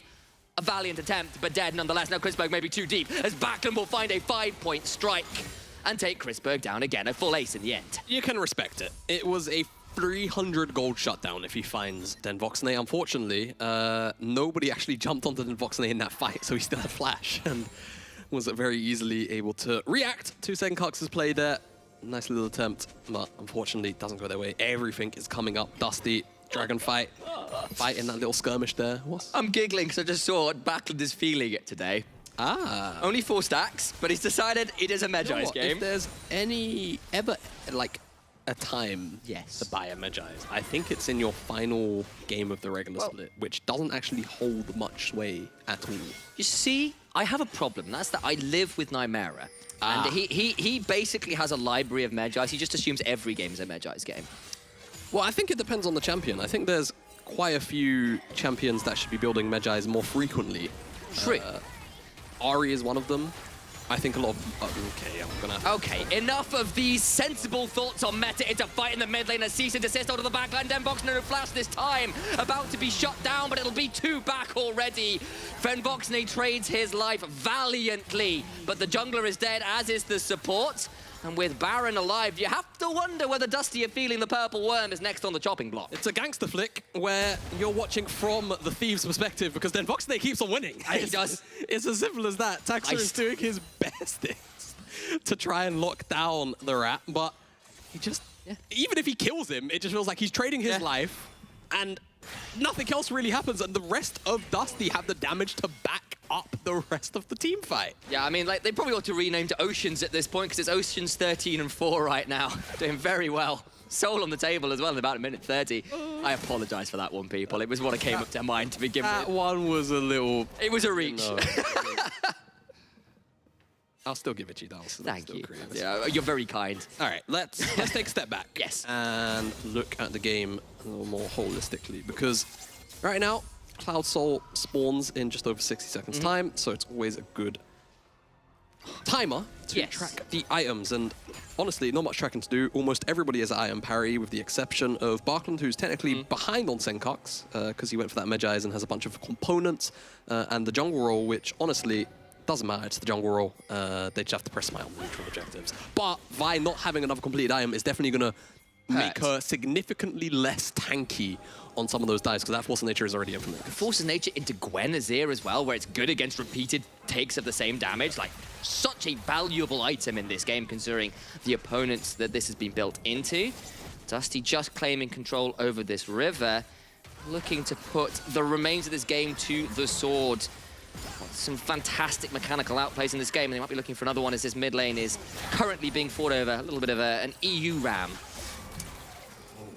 EU rams, those ones. Yorelam? Yorelam. Doesn't quite have the same ring. It's like it's nearly lamb, but it's not quite there. Yeah. Unfortunate. We'll work on the pronunciation. All right, Stralis decide that maybe... Oh, are they flipping the Baron? Are they thinking, is it time? I can smell the burgers. I've been hungry all day. Okay. All right, here we go. They're going to start it up, and question now has to become, will Dusty come and contest? Curb is the one on the dragon trying to solo out. I'm sure Twitch is not going to press his Archie and murder everybody if they continue doing this. Why would they do that? Oh, that would be a completely foolish thing to do. Taxa, though, maybe looking for a turnaround assist, gets into the backside, but the Yuumi just turns it around. So much damage back. It's a 4v5! And somehow Dusty are winning. Carson gets into the backline, but it's going to be a little too late. It's a good shot, though. And Curb forced back out, and over the wall he goes, trying to get in with the riposte, finally falls. But Yuumi proves why she is absolutely disgusting, and the current meta in Chrisberg cannot run far enough away. A 3-talon strike will prove why cricket has the rules right. You're out!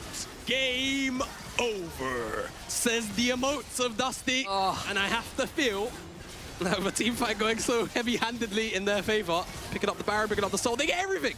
They did it! 4v5! Yeah. Turned up about halfway through it. I just don't understand. Yeah, and it goes this way because, unfortunately, the dive goes onto Barkland. I think Barkland goes into Shroud with a Yuumi on top of him, and no one's killing then Voxney again for like the 5th time this game. And he just presses his R key. The damage return is absolutely absurd. And Astralis, they're just not getting the damage onto the targets they need to. And even if, right, they find Den Voxney, then they still have to deal with Barkland, Kerberos, even Linkus diving onto their backline. And unfortunately, they just don't really kill them right now for some reason. And I think a lot of that has to do with that cat in the bottom right hand of the HUD right there. That Yuumi champion that's got a Moonstone and the anti-heal item too.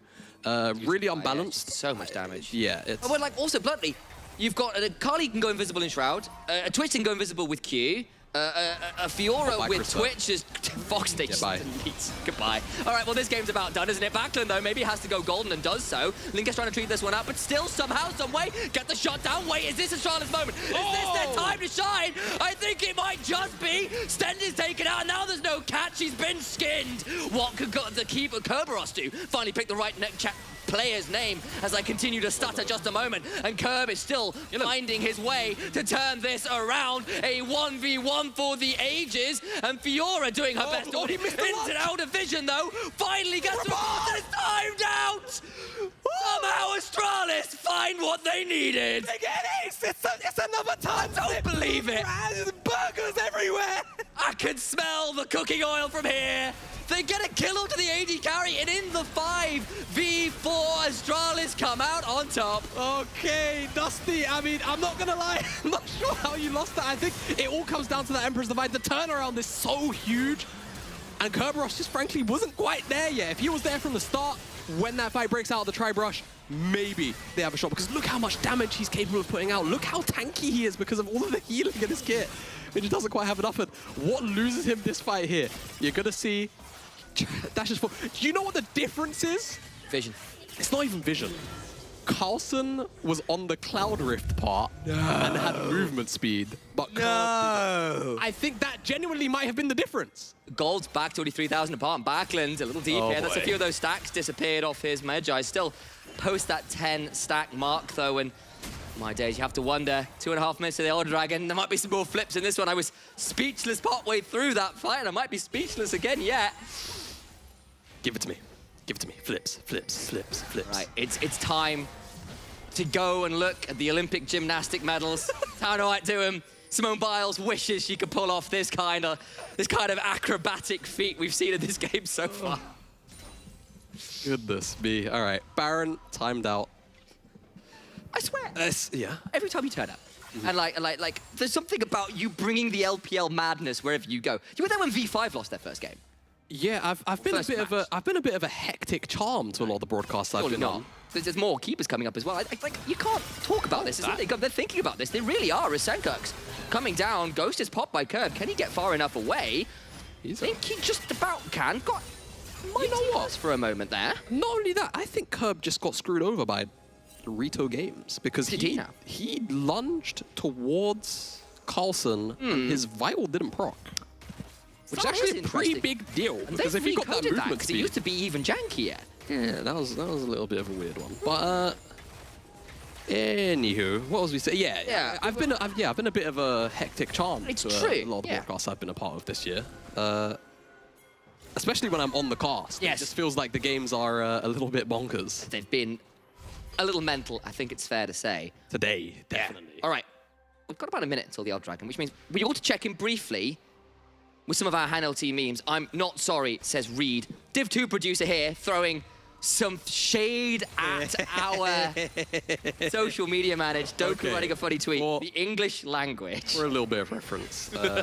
Reed, Doku, long-term friends, of course. Doku is our social media manager on the NLC, so I believe he would have put that tweet forward for us to actually use on the graphic. I don't know. He did that to himself. That's like serious seppuku vibes there.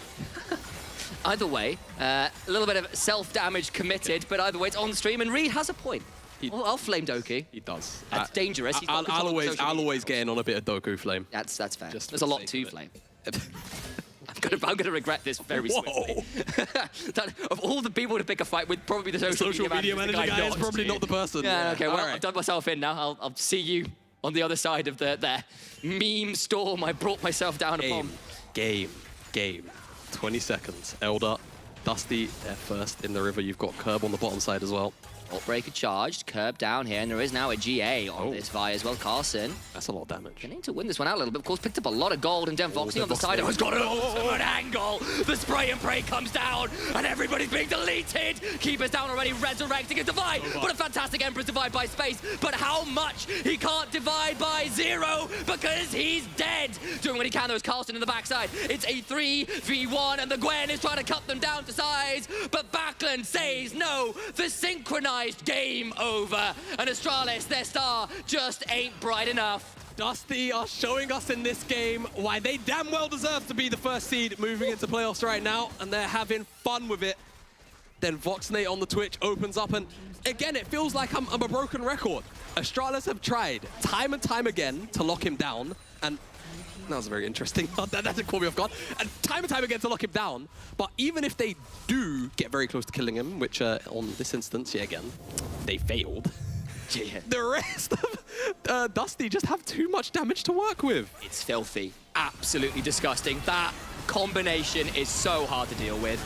Yeah, and I mean, even like you look towards the backside of the fight, Astralis are just getting minced. Like Senkux and Crispberg can't play the game. It's too obnoxious, too many divers. And unfortunately, it feels like Astralis just haven't really been able to find the kind of team fights they need, whereas Dusty have just had full access to the backline time and time again. And this time, Kerberos was there while Crispberg wasn't. The value it's been for having your top laner there has been so huge. And now, with the Elder Dragon secured, Baron's on the table, and Dusty, they just need to close this one out. It's been a bloodbath. It's been entertaining, but it's definitely been Dusty favorites. Oh, certainly so. We're at 45 kills in 33 minutes. Couldn't have asked for much more. Closing out of the split in a game which, again, holds no meaning. Like, the first thing you said to me when I asked what you wanted to see from this game was you looked into my eyes, you stared deep into my soul, and you said, I want blood. I think you've had your wish delivered. Blood for the blood god! Skulls for the skull throne. All right, 2 lanes sieged in. And we've got to see whether Korn will be appeased a little more. Vault Breaker misses and Tax is like, I'm not sure I want to be there with my a bad. Didn't mean to do that. Yeah, Ultra Shock Laser hits relatively hard, but not hard enough. You've got to hope for the kind of Zeri Gaming from a few patches ago, perhaps. Not here, not strong enough. Another inhibitor will fall, and one remains in the bot side alone, and Dusty are feeling like maybe they're not going to quite push for the end as yet. They are toying with their food right now. It's very interesting, though, with both Uber buffs. Not quite able to close out. Maybe just wanting to reset, immediately run to the bottom side, but the issue is Elder time's out in 45 seconds. Yeah. Do they really have enough time to make use of that buff if they go through the bottom side of the map? Because I feel like the answer is effectively no. So they're just going to be working with the Baron buff Siege, which is perfectly fine, but you'd imagine with such a huge lead, they would just try and end. Like, we've obviously been quite Dusty favored right now because they have largely been in control of this game. But the problem is, the longer you leave this, the more you realize Gwen's at level 16, Sankux is level 17, Chrisberg's level 50, not far off 16, and 3 items are in on these late game carries themselves, and Astralis, you know, you leave them too long and you're fighting on even footing again. Yeah, that's the thing. I think they've not been finding the kind of fights they need, right? Whereas Dusty have been finding the flanks, the backline access. For Astralis, they have more of a front-to-back team fight, and I think the issue is they've been so focused on trying to shut down then Voxnay when he opens up, that it actually has been splitting apart the fight. So maybe if they look for a back to front... Oh, they're gonna find Kiba in, but Link has flashes for the Crescent Guard. Kiba dies. Then Voxnay just unleashes even more, and this is looking like it's a full team ace. And all you teams and all the other ERLs, listen to the words of T.S. Eliot. I will show you fear and a handful of Dusty. Beware the team from NLC going to the EU Masters. They are on a rampage today.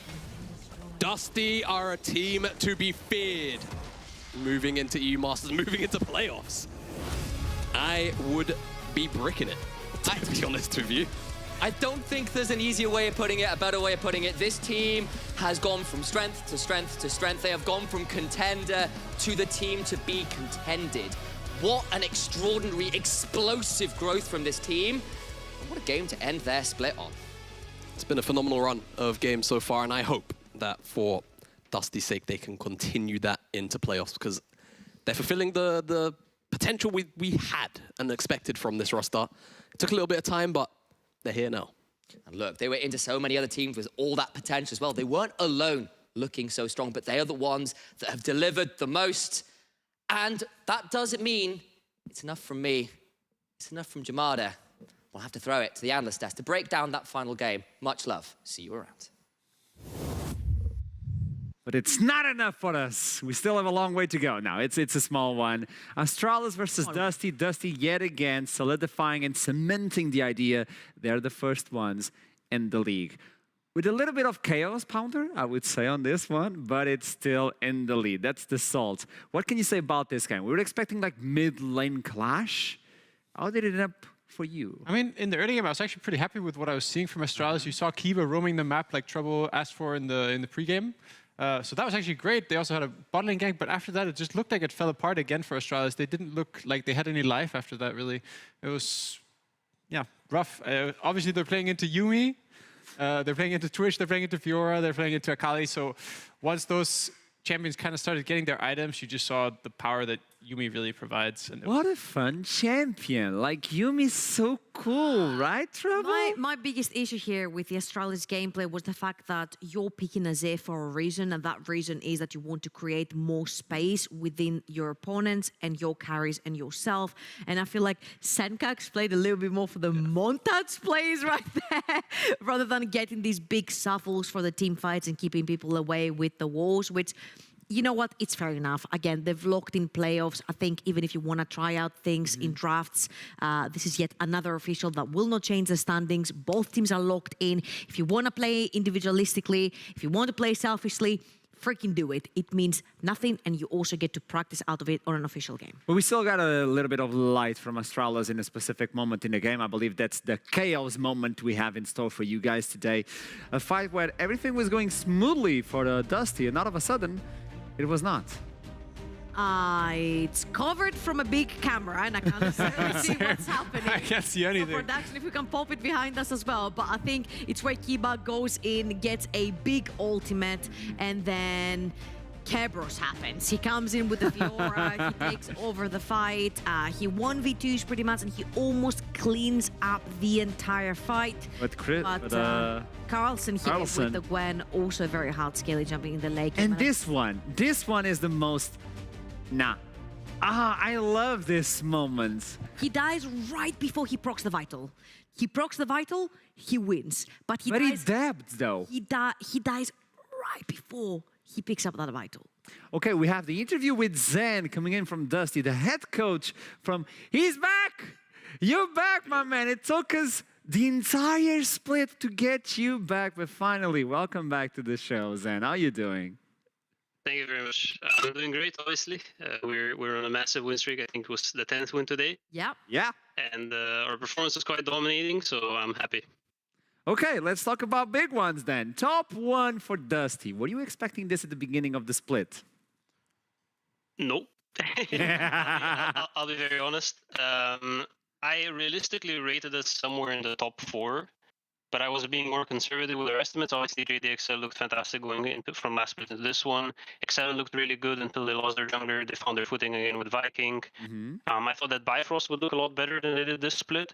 So I thought that we were going to be in that sort of 3rd place, 4th place contention with Bifrost, Astralis, maybe X7. But you know, things went really well. The roster meshed really well together.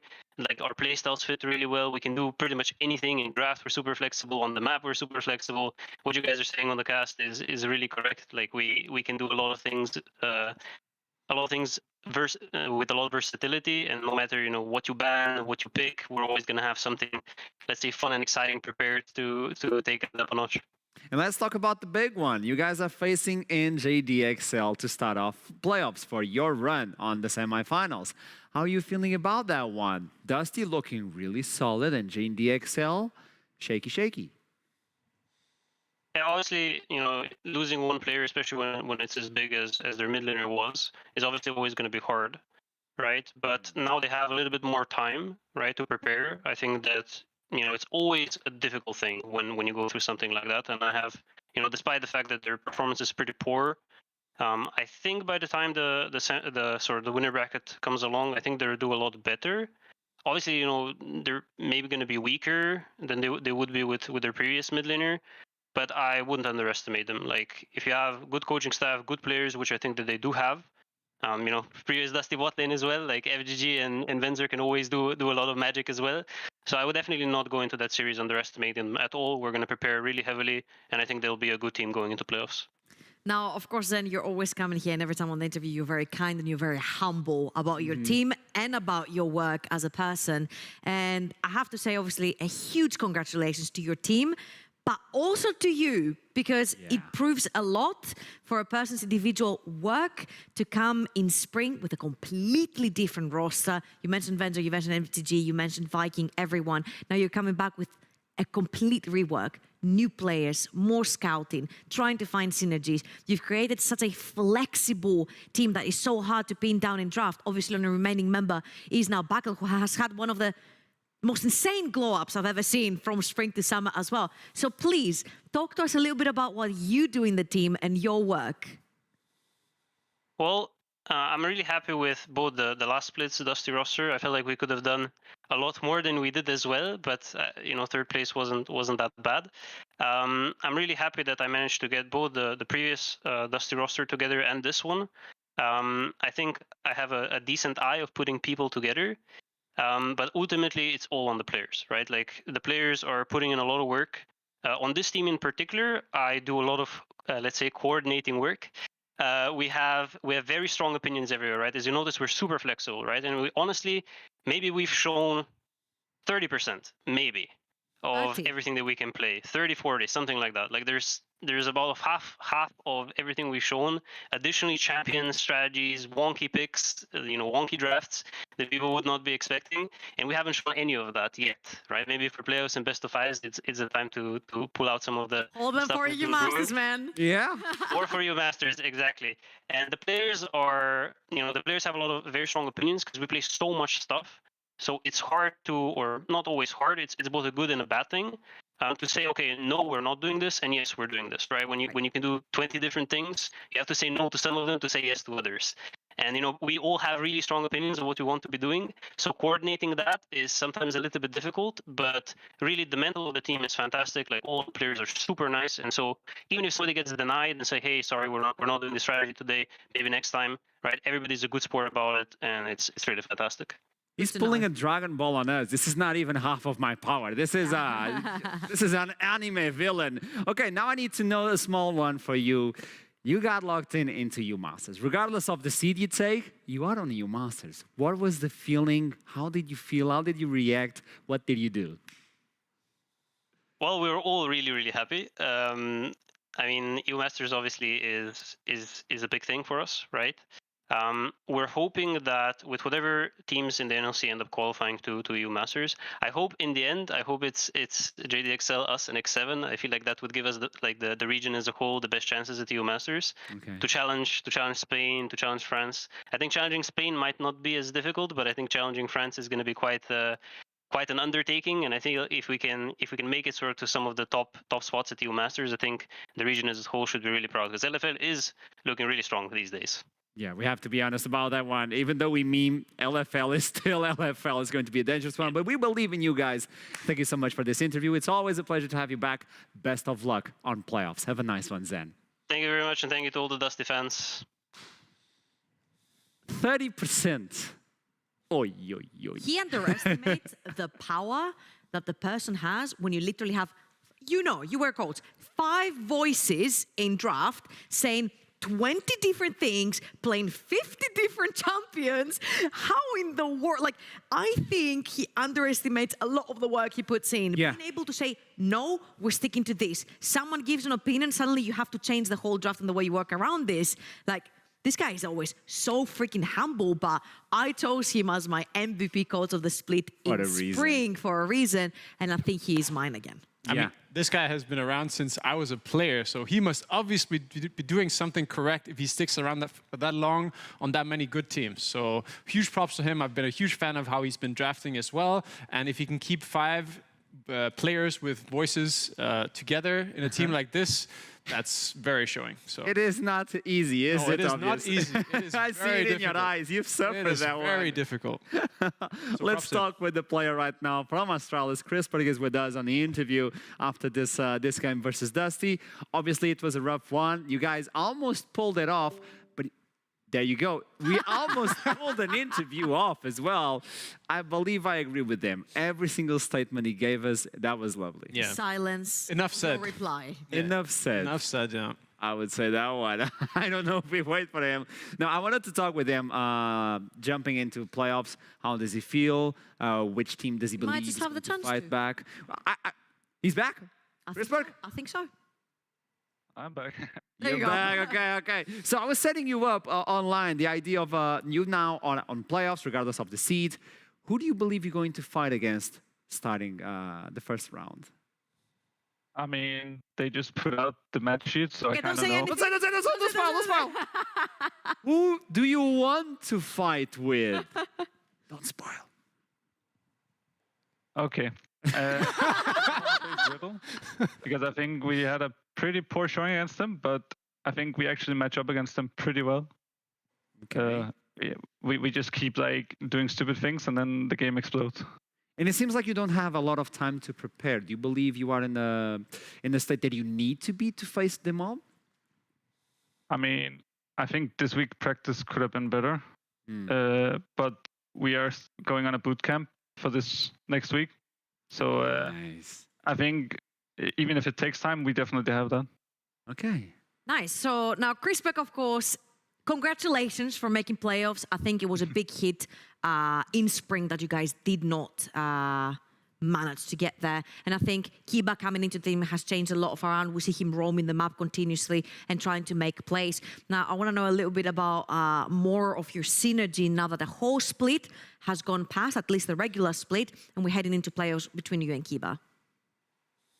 I mean, I think me and Kiba have good synergy. Like, he likes playing explosive. I follow up. And in some matchups, he likes roaming like crazy, and then I play weak side. And honestly, I like those styles. And I think he does as well. So, yeah, I'm happy. Seems like the team evolved a lot. So congratulations on that one. Best of luck for playoffs. I can't wait to see what Astralis can do on the best of 5 scenario. I believe that's where you guys are going to shine. So best of luck. You guys are amazing. Have a nice one, Chris. See ya. Thank you. Thank you. Bye-bye. He almost spoiled it for us. He's like, it's already been... No. We don't know. We need to wait for this one. Okay, guys? We'll show you at the same time. So it's going to be a surprise for everyone.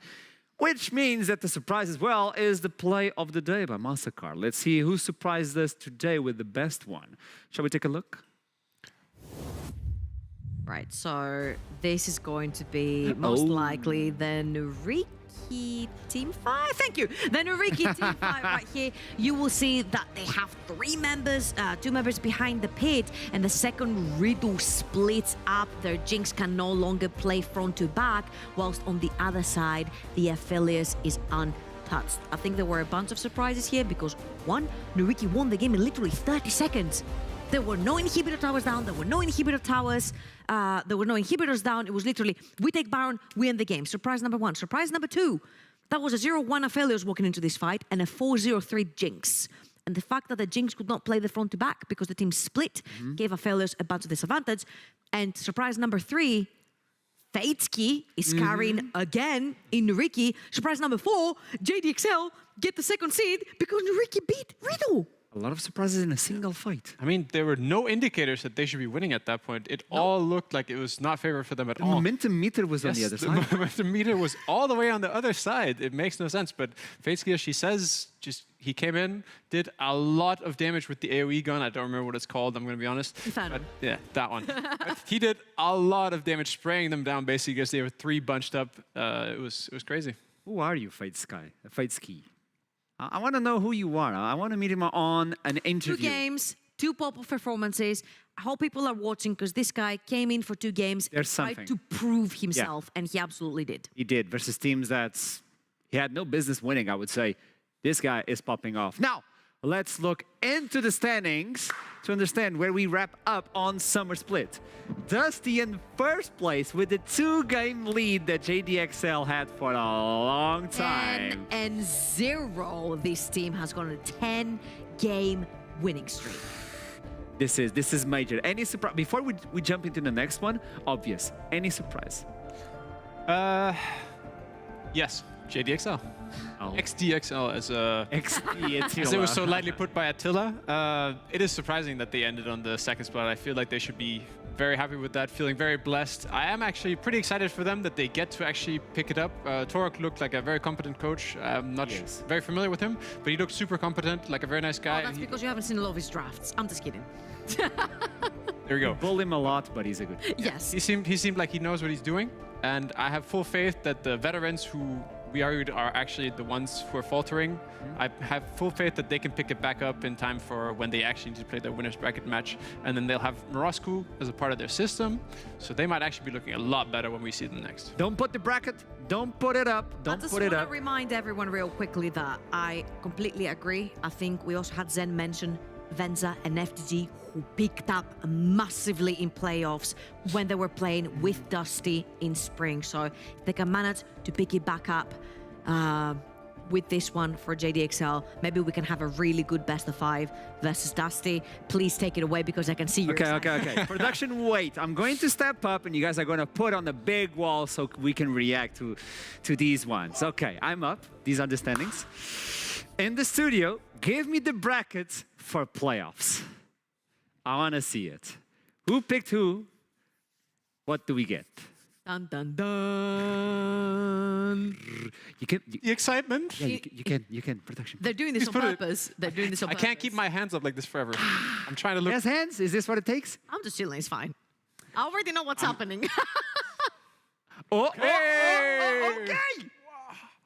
Ah. That's a big surprise, actually. So X7 had the pick between Bifrost or Astralis, and they have actually picked Bifrost. I think out of the two teams remaining, I feel like Bifrost, towards the latter stages of the split, have shown that they can stick to one playstyle and play that one playstyle really well. Although Astralis seemed a little bit coin flippy in the early to mid. Oh, for sure. I mean, what doesn't surprise me, actually, like going off the interview with Attila, he seems like he knows he needs to win the entire thing. He's going for the complete win of the entire NLC here. He doesn't care who he's facing, and I'm assuming his team feels the same way. Viking probably feels like a god going into this playoffs, so I'm not as surprised as I am. I'm not that surprised, if that makes sense. So this means that we're going to start up next Monday with X7 versus Bifrost on the first best of 5 of the split. We're going to follow it up on Wednesday with Riddle versus Astralis. Then, jumping on the next week, it's going to be Dusty taking upon JDXL to see who's going to straight into the finals. And then we'll know who's going to be on the losers final, and then who's going to jump in as well on the 15th of... Oh, it's going to be a good one. But if I may, what you doing? This is really interesting. I have some interesting information about this one as soon as we jump into that game, but I'm kind of interested in why this happened. So if we can get some interviews with the coaches to understand this, that would be top peak content. Yes, let's get that. For you guys, before we wrap up the last day of Summer Split, what do you have to say? I'm super excited going into playoffs, but my horses, all my horses are on X7. Oh, they're going to take the entire thing? For the entire thing. There's very little doubt. We'll have an exciting finals with Dusty and X7 in my mind, looking forward into the future. But that's pretty clearly what I'm seeing. I'd just like to say thank you for everyone who stuck through all of our shit that we do here on the NLC. I don't care if I get fined.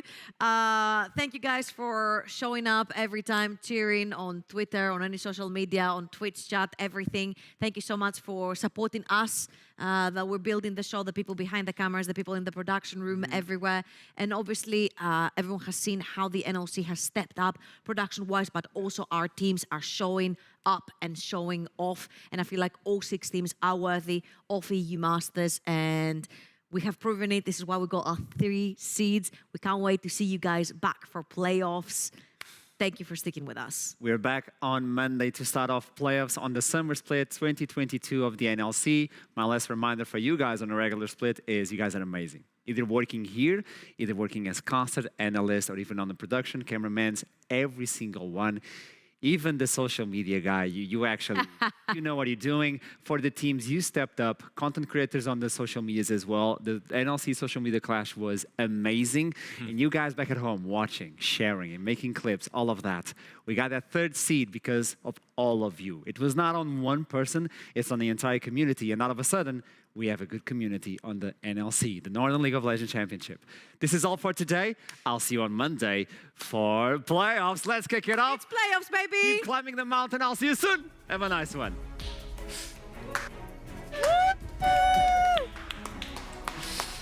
Sick day, guys. Sick day. You did good.